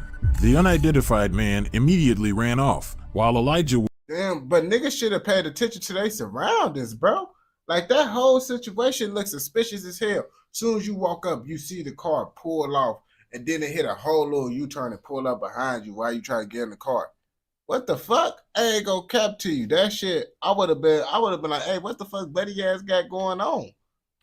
Would proceed to pull out a handgun and return fire. Houdini and Hooligan will run for cover, while in the middle of the chaos, a little boy was trapped in the corner of a hotel entrance. Fortunately, he wasn't hit. The Volkswagen then speeds down the street with the gunman following right behind. While running, the gunman fires more shots at the trio. This is when Hooligan pulls out a handgun and returns fire. Unfortunately, the gun would jam, causing him to run for cover in an alleyway along with Houdini and Elijah. The gunman would miraculously make it back to his getaway vehicle unharmed. You see, this is what I mean. Niggas will do all that, shoot and make it sound like a motherfucking war zone now. Shout, boom, boom, boom, boom, boom, boom, boom. You think hella niggas died. Not one person got shot. Now, they ain't hit not one thing they was supposed to hit. Like, niggas be bogus as hell, I ain't gonna lie. There's a shoe from somebody. From above, the remnants of a deadly shooting police say was targeted, killing a 21-year-old man and leaving a 15-year-old boy and a 27-year-old woman. So they did hit the people. They just ain't hit what the fuck they were supposed to hit. So, what the fuck? A 15-year-old boy and motherfucking... Well, that's what I'm saying. These niggas still bogus as hell. Even if they did hit some, they still didn't hit what they were supposed to hit. Woman with serious injuries. I saw her sitting down. At first, I thought she was scared, but then she got shot on the side, and I was like, it's bleeding. Like, I don't know, it was a ricochet or like a direct shot. I can't tell. That woman believed to be a bystander, not a target. You see, this is what the fuck I mean. In the end of the 40-second gun battle, 24 shots were fired. Hooligan was taken to the hospital immediately, where he would stay for no more than a few hours. Although he fully recovered in less than 2 weeks, he was sent to the... So the nigga did get hit. So these niggas hit him, but they ain't hitting niggas like that, because it's like the nigga got out just like that. Roy McMurtry Youth Center, located in Brampton, awaiting gun possession charges. The facility, referred to as the Roy, is known to have a history of violence with limited meaningful programming. Although there is an education system set up in accordance with the Peel Region School Board, the Provincial Advocate's 2010 report noted that some youth didn't feel safe in class and refused to attend. If there's a gang, drug, or street violence sweep in Toronto and Brampton, those under 18 end up at the Roy with turf rivalries and other disputes not being checked at the door. The Roy McMurtry Youth Center is supposed to be cutting edge, a place where staff works very closely with the youth inside for various charges. But the advocate says that isn't happening all of the time, that many youth complain about violence amongst themselves and from some staff members. He says they also complain about racism from certain staff members. Another complaint, the quantity and quality of the food they're served. They say that some staff members actually bring in takeout and eat it in front of them in their sleeping units. The advocate also raises a problem with rehabilitation. Yup, and this why I don't be doing fucked up shit that get me locked up. Because you do shit like that get your ass locked up. Guess what? Your ass will most definitely be doing some you do fucked up shit, you gonna get treated fucked up. I ain't gonna cap to you. That's just how it go. I ain't gonna lie to you. Something this place is supposed to be about, making sure the youth never have to return. He says he's been dealing with the same kinds of complaints from young people since 2009, when the Roy McMurtry Youth Center first opened. A worker from another young offender institution, similar to the Roy, also added that any inmate who refuses to fight another youth are often beaten up by their own crew. So not only do these kids have to watch for the ops, but they gotta watch for their own peoples too. Hooligan witness. Yeah, I mean, I guess, you feel me? They don't want no bitch niggas around them. If you scared to fight, nigga, you can't be a part of the gang, nigga. Now we gotta beat your ass, because how you claiming you with the shit and you ain't trying to be with the shit? Now we gotta beat your ass now. I understand. Witnessed this firsthand. When speaking with him about his time at the facility, Hooligan referred to it as quote-unquote light work. He got into fights here and there, saw notable rappers getting stomped out by their own mans, but overall, the Roy was nothing he couldn't handle. Hooligan was tight-lipped throughout our brief conversation, but he made it known his crazy past hasn't fazed him in the slightest. By the spring of 2021, Hooligan was released on bail and ready to tell his story. He hopped into the studio with the Driftwood duo, M-Sav and FM, and released his debut single 2 weeks before the 1-year anniversary of Houdini's death. The song broke 100,000 views not too long after its release, and for a debut track, that's pretty impressive. Judging by the comments, it's clear Hooligan caught the scene's attention. He would go on to release a few more songs, including Stay With a Mop. The track featured Driftwood Crip, Richie Stacks, who was recently arrested in connection to one of the biggest fentanyl drug busts in Ontario. Damn, so Houdini did die? So they did shoot Houdini out of those 27? You see, I'm confused, bro. You see, UK Drill Plug, I don't be confused like that. Project Otter saw the Sioux Police search a home and a vehicle in the city's East End, resulting in the arrest of 5 people and the seizure of more than 700 grams of fentanyl, which according to police is equal to 70,000 doses of the drug. The Sioux's police chief says some of the suspects were on bail. Bro, so you telling me, motherfucker, I gotta read the I don't want to read the motherfucking captions, nigga. But, bro, them niggas need to get fucked up doing that fentanyl shit, bro. That shit bogus as hell, bro. That shit bogus as hell, bro. You fucking up the streets, bro, for a little bit of money, bro. For drug offenses at the time of their arrest. I mean, it's not a little bit of money. They do get a lot of money for doing that shit. But you fucking up the streets. You fucking up your community. Them niggas don't give a fuck.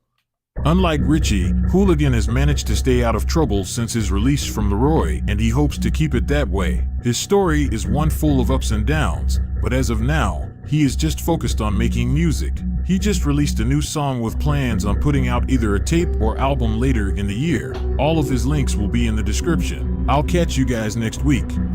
Alright, Birdie. Alright. Now, after reviewing this shit, bro, I still say the UK Drill Plug is still undefeated with this shit, man. He's still undefeated with it. It still was a nice story, man. They get a wild in Toronto and shit. I guess they do be tweaking out there. You feel me? But you know how that shit be, man. You ain't gonna know till you know. You feel me? If you fuck with this video, then I know your ass gonna fuck with another motherfucking video. Don't forget to like, comment, subscribe, and what? Turn on post notifications so you never miss out on any content like this. Go! I ain't gonna cap to you, bro. He actually cool.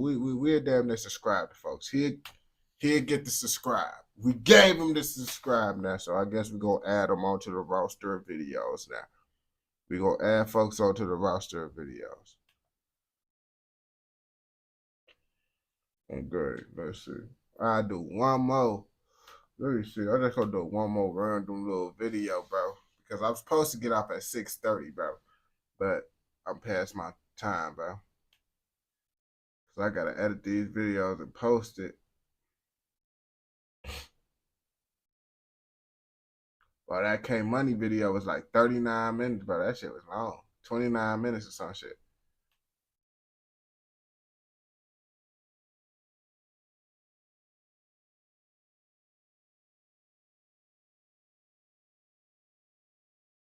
Yeah, I got you. I can do that shit later.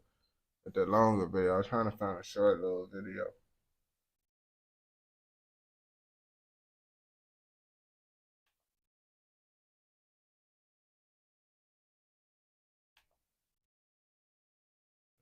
Yeah.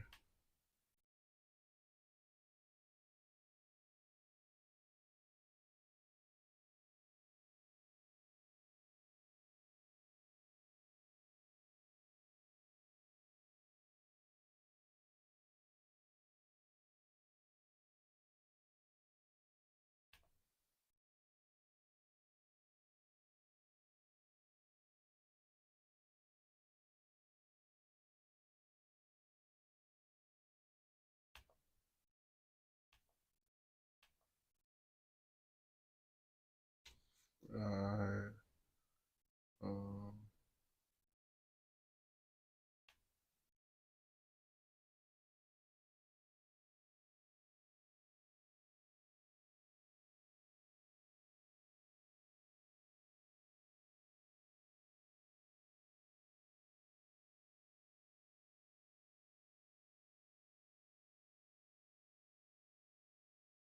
These niggas look like they tweaking. So I'm gonna react to this.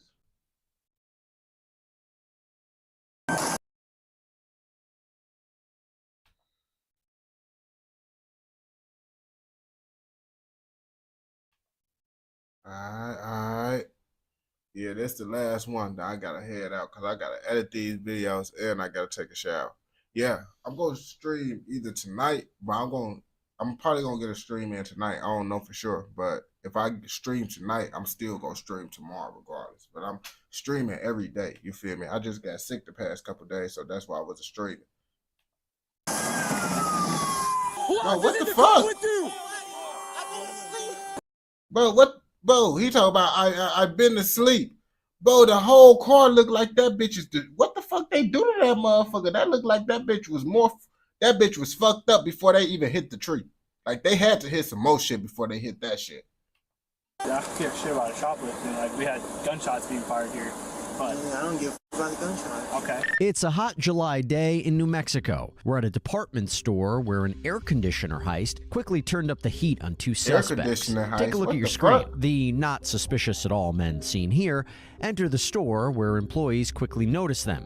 And luck was not on the suspect's side when an off-duty Border Patrol agent comes in the store right behind the suspects. It isn't long until we see the suspects again, passing through the self-checkout area where one employee tries to ask them for a receipt. That employee, seen here, later told detectives the men claim they paid at customer service. The men blow past him, and the suspects are caught on another surveillance camera. I mean, shit, sometimes that could work. But it's like, I ain't gonna cap to you. It's better to motherfucker just show a receipt and act like you showed the receipt. Be like, huh? And when you show the receipt, sometimes they don't want to see the shit. But if you don't show no receipt, now they want to see the shit. But why is they trying to steal air conditioners? Shit, it's just hot as hell. Niggas, hey, them ACs do be a lot. Niggas probably hot as hell. They can't afford no AC. So you know what they gotta do? They gotta steal that shit. We're exiting the store when one of the men pulls out what appears to be a gun from his waistband. The employees back off. But guess who's hot on their heels? Whoa. This nigga up the pipe over an air conditioner? Bro, you see, niggas be doing dumbass shit just to get more charges. You could have just got to running. You could have just ran away and you just got, now you getting charged for upping that pipe on them niggas, bro. You dumb as hell. Heels. That off-duty Border Patrol agent follows the men and calls police. Once outside, the suspects can be seen hurrying through the parking lot, and that off-duty agent makes another appearance trying to get a vehicle description for police. The duo then load up their cooling contraband and take off. Let's join police, now involved in a high-speed chase with our suspects. Damn. He's gonna be. You see, you don't even know who be watching you, bro. You never know. They ass was cooked as soon as they walked up in that bitch because the off-duty Border Patrol officer was already on their ass. So they was cooked. In the parking lot of Hooters going back onto Telstra. Nacho. Get on their ass, boy. That's what I'm saying. These niggas be dumb. But shit, it do be crucial, man. I remember when I moved into my first house, boy, I didn't have no AC, bro. It was hot as hell, gang, but I'm just smart. You feel me? I went to the little pawn shop, bro. I got a little AC for like $25, bro. That bitch was like, it didn't have the size up on it, but that bitch worked. You feel me? On game. Hit the vehicle as soon as it turns its next turn.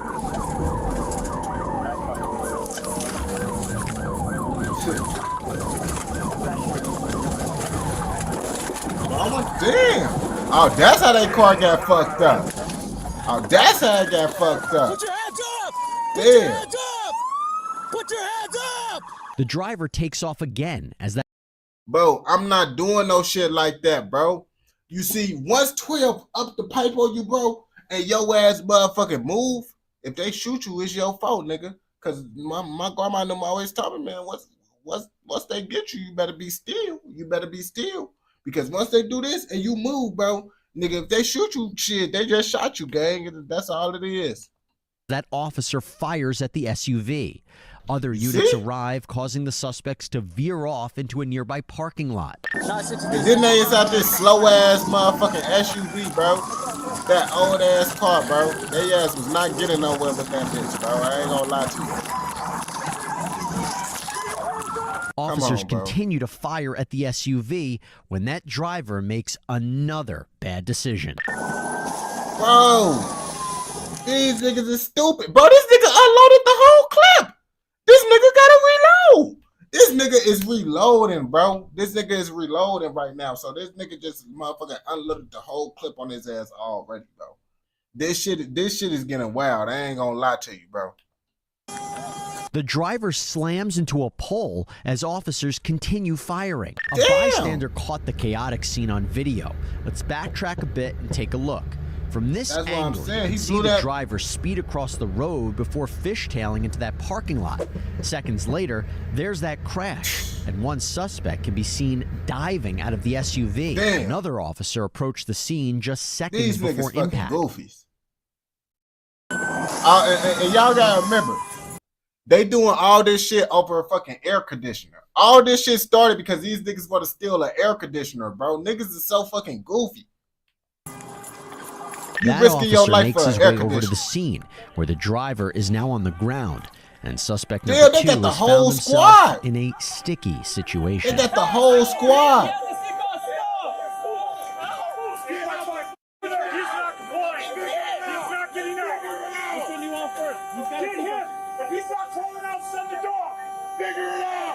Damn.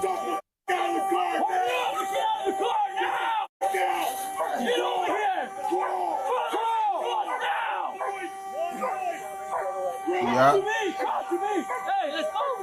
You see, niggas, now niggas are all fucked up and shit, scared for their life.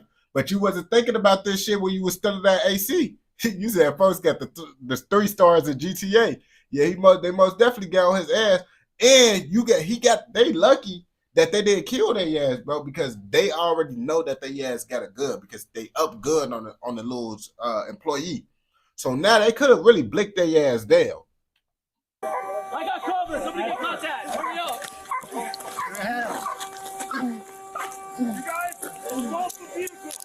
Damn, he got glass up in his hand. Officers identify this suspect as 27-year-old Miles Luciano, and the other. Yeah, is he busting or he just got the glass and shit stuck in him? Which one is it, bro? I think it might be both. As 26-year-old Joshua Lopez, who appears to be known to police. They gotta take him to if they're taking him to a hospital. Okay. I don't know. I thought it was Josh Lopez. That guy. Josh Lopez? Yeah. Let me double check, but I'm pretty sure it's Josh. Hey, that's cool. Josh Lopez. Josh known by the streets. Josh Lopez? Okay, they know him, bro. He must this ain't his first time filming the AC. Lopez. Joshua suffered gunshot wounds and was rushed to a nearby hospital. Miles was questioned on the scene, where it seems like this suspect is also known to investigators. Hey, everybody, we're going to get you right back to that body cam in just a minute, but here's a question for you. What a lot of the body cams on this channel make clear? I don't know, but the world is just a crazy and totally unpredictable place. Well, one of the most unpredictable things that can happen to you in life is if you get injured. What do you do next? Well, call a lawyer. That is why I want to talk to you guys about our amazing partner and sponsor, Attorneys. You specialists, multi from starting. Also, there's for the people. Yeah. You okay? Yeah, I'm all right. All right, man. All right. Did get you checked out or anything already? No. Did you need it? Okay. So I'm Detective Wilbur, Detective Frias. Okay. I know Frias. You know Frias? Well, he's a detective now, so he's. Are you a detective? I know, man. Moving up in the world, dude. He talking about, are you a detective? Oh yeah, folks says damn, they're telling. I think we got a snitch on our hands. Stop doing it. No way. All right, partner. So, I mean, obviously, we want to investigate this incident. Some stuff went down. I'm sure that's pretty crazy for you. And we want to talk to you about it, okay? You're in handcuffs in the police car right now. So I'm not charging you with a crime. I'm trying to figure out what happened here. But because you're in handcuffs, you know the drill. I'm going to advise you rights and we could chat and hopefully shed some light on how this kind of escalated to what it did. You know what I mean? Miles has read his Miranda rights. Soon enough, reveals an important detail. You already know? Okay. So bro, like straight up, just you guys came from the Lowe's. You're pushing on an air conditioner, right? You don't remember? You know they got cameras at Lowe's, right? Like again, it's just a shoplift. I don't give a shit about a shoplifting. Like we had gunshots being fired here, but I don't give a about the gunshot. Okay, so I mean, you and Joshua Lopez, you guys. I'm trying to figure out how the fuck did these niggas unload the whole clip? These niggas unloaded the whole clip, blinking this nigga car down, and no one ain't get shot. You see, the police is bad as these niggas when it come to hitting their target. I ain't gonna lie to you. Guys, I mean, you guys roll together. You can always pop up on the cameras here, El Paso, whatever. It's not a big deal. That's what I'm saying, bro. I'm here for big boy stuff. I don't give a about the shoplifting, but I just want to make sure I got the facts straight. This shit wild. Is there an air conditioner in the back of that car? I don't even know what's in the car. Okay. I mean, obviously you're wearing the same clothes that you were wearing in Lowe's, right? Yeah. Okay. So I'm not saying I'm not the person who went in and didn't go to Lowe's. You're pushing out an air conditioner. It's not the end of the world. I get it. Okay. And you know it's an air conditioner in the car. So now let me ask you this: did you pull out a gun on the employees there? No, I didn't. Okay. Did you know that the other guy had a gun? No, nobody had a gun. And if it's a gun, it's a fucking BB gun. Okay. If there's a BB gun, is it inside the car? Yeah. He said, and if it's a gun, it's a fucking BB. Damn, these niggas up the BB gun on a nigga. Is this nigga lying or he telling the truth? Now we gotta find out. Okay. What color is it? I don't even know what color it is.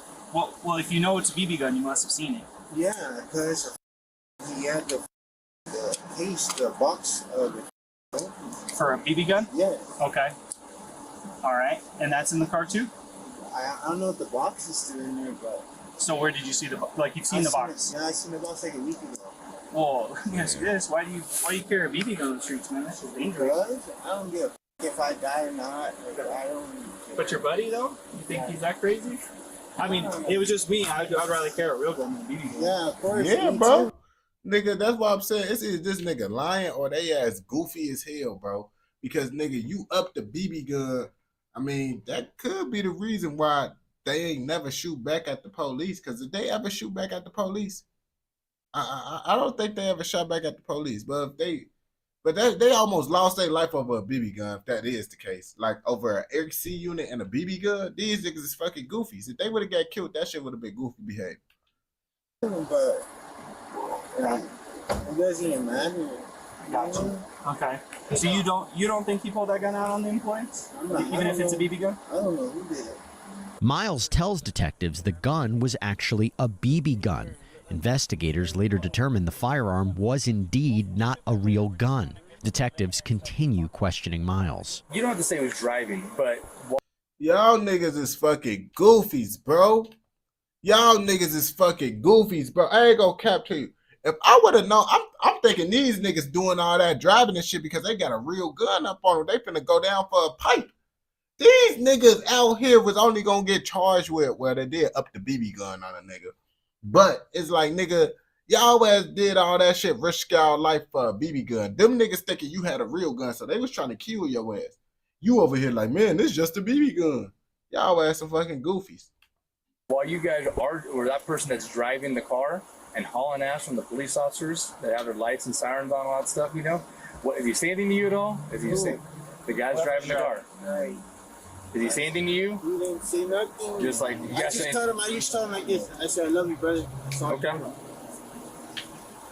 Yeah. That's all I said. Did he hit the person that's saying that? Did you guys hit anybody? No, we didn't hit nobody. Okay. That cop did. No, I'm driving out. You need me to take driving school back over. But That's why I said they ass bogus as hell. We would got away. Think so? Right now, we lost shot like 2 times already. Really? That ass and lucky. And y'all know like y'all got walkie-talkies, so y'all know where to put up people off and shit. Well, yeah, man, with the police. You know that. This You know, nigga's a just junkie. like when I got you there at La Pasada, This nigga man. a Come on, junkie, dude. bro. You know, we're good at that stuff, dude. So. What made you become damn detective? Oh, man, I'm getting old, dude. I'm an old man, dude. You still move like you 20. This nigga cool with him. Hey, dude. Hey, is my brother good though? Did he get shot?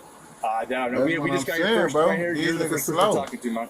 You got taken to the hospital. That's all we know. I know he got shot. While detectives continue talking to Miles, Joshua's mom unexpectedly shows up at the scene. How can we help you? What kind of vehicle is involved? Are you looking for a vehicle? Or? Well, because my son's on the run, and I'm not sure if it's him. Okay. What kind of vehicle are you looking for? Tahoe, maroon Tahoe. Okay. What's your son's name? Joshua Lopez. No, 37. Where are you parked at? Way over there. Okay, let's head down to my car and I'll talk to you, okay? Wait on the other side of those cop cars over there, okay? I'll come. So we'll keep you updated. I'll come talk to you and we'll keep you updated, okay? Is it that red SUV? Yes, let's go this way. Is he okay? He's at the hospital. Let's go this way. Come on. What do you mean he's on? What do you mean he's on the run? No. He's alive. Oh my God, he's alive. Hey, we have to keep. Bro, she not even listening, bro. She just gets the ooh. You don't know why he could be at the hospital. I would have asked, like, yo, like, why is he at the hospital before I get to just break it down? She just assumed, oh, he like, ma'am, he's alive. Ma'am, he's alive. Like, come on, man. Come on. You need to stay here. We need to go this way. You're not gonna let you in right now. Oh, God. Let's go this way so I can talk to you and see what's going on. Did he get shot? I can't tell you any details about what happened. Oh, my God. It's an active investigation, so I can't tell you. Did he get shot? Oh, my God. Come on. What do you mean he's on the run? Like he's... Yeah, they were looking for him. Let's keep going. Keep walking while we talk. Bro, what the fuck is wrong? Like, did he get shot or did he get fucked up from the crash? We can't be on the scene like this. Oh, my God. Like, you're a missing person or? No, I'm not missing a person. My son shot. has been on the run. I have been trying to help you guys On the for run, him to like, turn himself in. Okay, so he had a warrant? Yeah, he has warrants. What were they for, do you know? To what they told me for shoplifting. Sounds like Joshua may have done this before. That's what I'm saying. I already knew folks ass been did this shit before. I said at the beginning, folks ass been was stealing shit. Department store, employees described the incident to investigators. Yes, sir, I'm the manager here. And were you the witness or do you know what happened? Yeah, I was a witness. I have a federal agent right here too. Okay. Okay, we have a pursuit going on with the vehicle. What did they pull a gun on you guys? Federal agent saw everything. He put a gun out right here. Okay, did you want to pursue charges? Okay, because I need a definite because we are chasing that vehicle right now. Okay, so I need to make sure that we're good. He pulled the gun out. I pulled it back out again out there when I was following them to get the license plate. Look at him. He ready to tell. He ready to tell. He didn't even get to say that to him. Yeah, he put the gun out on him. He put the gun out on him. Look at him. He ready to tell, gang. You all felt threatened by this? I assume, I know this sounds stupid, but I have to confirm legal reasons that you felt threatened by this, right? You did feel threatened by this? Oh, yes. He pulled it out both times over there and here. So for units on the vault, the Lowe's employees did feel threatened by it and they do want to pursue. I'm right here with the officer. I damn near wouldn't even want to pursue charges, bro. Like, nigga, folks says up the BB gun, bro. I ain't gonna cap to you. If I can't get that money on pursuing a nigga, I don't want to press no charges, nigga. I'm right here sticking to What? I'm trying to do a civil lawsuit. With it right now. So, how you doing, Butters? Who had the gun pointed at him? Well, when he kept back here, people were right there. When I took and pulled the gun out, and when he put it in, he went out there, and then the officer went out and pulled the gun out of him too. Okay, so the officer in the black shirt? Yes, he's a federal agent. Border Patrol agent. Okay. That witness leads investigators to where the $500 AC unit was stolen. And how many people were there? Two guys. Two guys?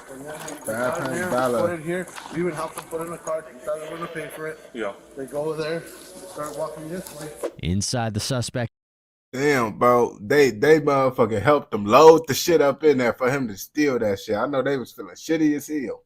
SUV, a very similar item can be seen in plain view in the back seat. Now, investigators get the off-duty Border Patrol agent's side of the story. What all do you know about what happened? I was here at the front. I was just looking for some drinks. I had made a purchase but my kids wanted a drink, so. Okay. Yeah, and then I'm a U.S. Border Patrol agent out of Deming. I came back in. These guys kind of bumped into me, like right there at the registers while I was looking for drinks. Okay. And they were both masked up all the way to their face with hats. Thought it was kind of weird, and I kind of figured as soon as I looked at them back and I turned around, I figured these guys are gonna run. But then these guys confronted them at the front, like 3 or 4 of them, and he pulled out a gun. And then he looked at me and he pulled out the gun. I followed him to get the vehicle description. Okay. And then I noticed I hope this U.S. Border Patrol officer had a fucking gun up on him, because I hope this nigga ain't trying to be Mr. Super Nigga and save a nigga and shit, and this nigga don't even got a gun. But they came in back through the back. I was the one that got the vehicle description with the hood, the black hood, the Tahoe. Okay. And then I noticed that their license plate was covered with a plastic bag, and then they took off this way.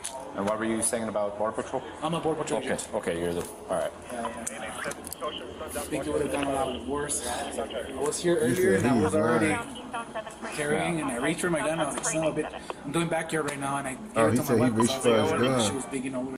Also, I guess he did have his gun, because he said he reached for his gun. Yeah. Copy 1 to 2006.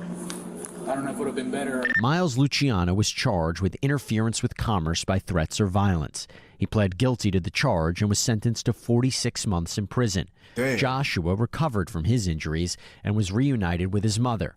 The 26-year-old was briefly wanted by the FBI after investigators lost track of him. He was later caught and charged with 3 counts of interference with commerce by threats or violence.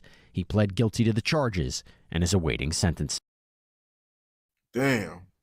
All this shit over a BB gun and an AC unit.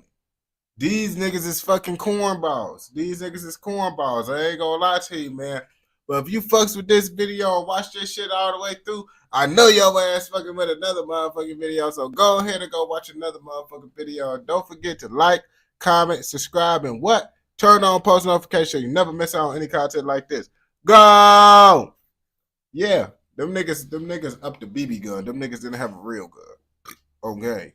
But now it's 6:58, man. I gotta hurry up, rush, edit these videos, take a shower, and go head over to my auntie house, man. And then we're gonna hop on live. Motherfucker, I'm gonna try to do it tonight. If not, we're gonna be on live tomorrow for sure. But we got a nice little 4-hour live stream done. Appreciate everyone that tuned in to the live. Y'all the real goats. I ain't gonna lie, man. Love y'all niggas, man. Stay safe, be smooth. You feel me?